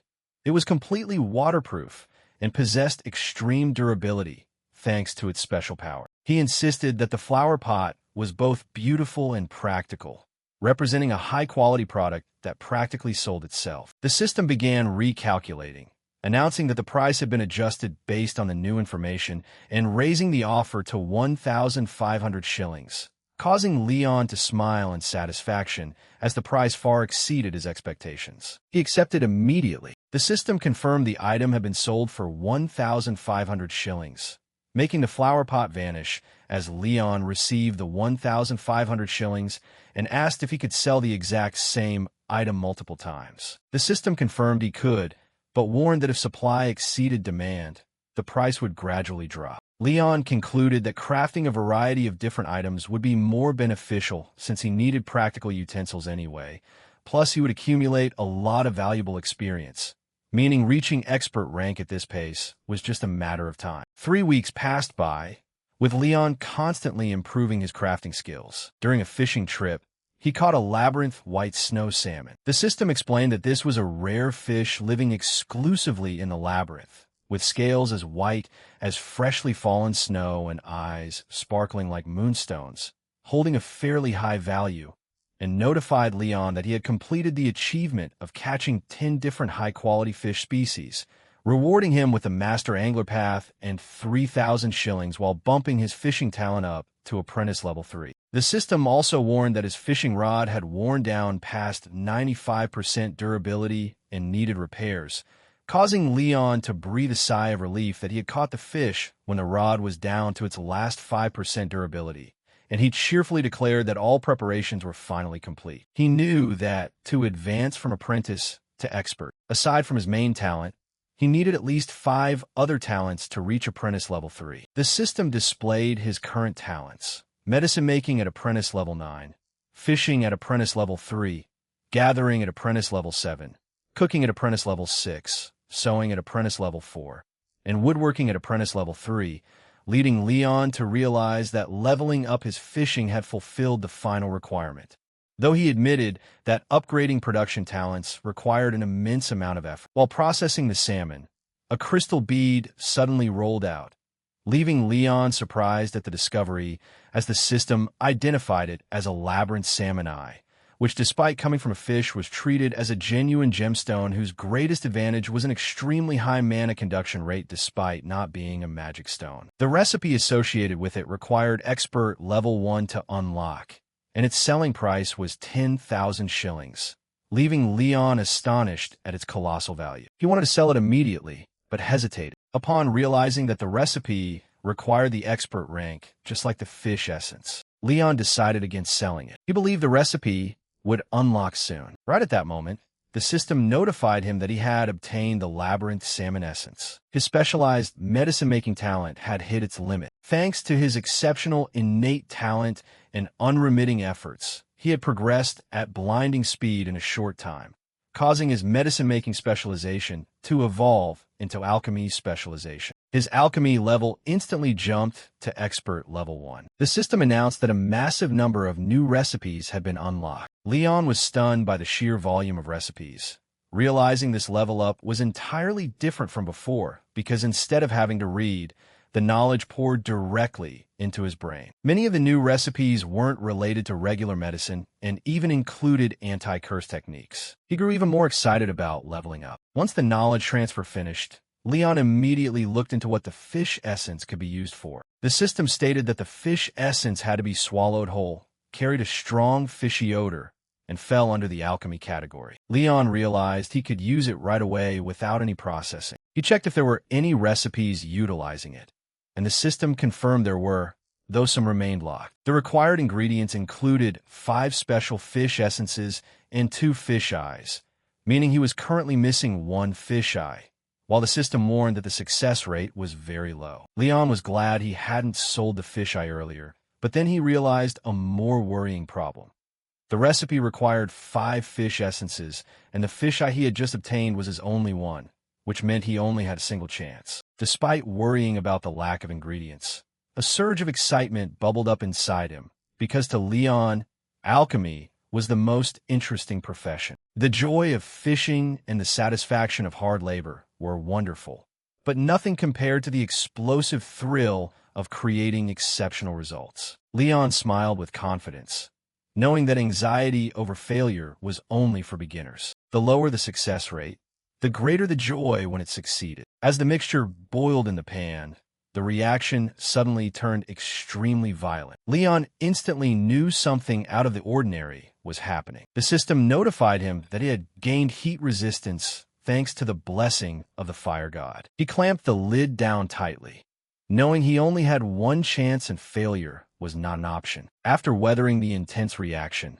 the crafting process finally succeeded. The system announced, created alchemist's fish pill, 2-star, the first pill ever created by a master alchemist holding immense value, which permanently increases a certain amount of mana when consumed, smells like shrimp, but releases an unpleasant fishy odor when chewed, so it must be swallowed whole, with a selling price of 15,000 shillings. Leon looked at the finished fish pill, and despite the dramatic crafting process, he felt slightly disappointed that it was only 2 stars, but considering the poor ingredients, managing not to fail was already a good outcome. He wondered what this pill was used for, and the system revealed that a specific species of fish would be drawn to it. Leon suddenly figured out its true purpose. The alchemist's fish pill could be used as fishing bait. He immediately hooked the pill onto his fishing line and cast out.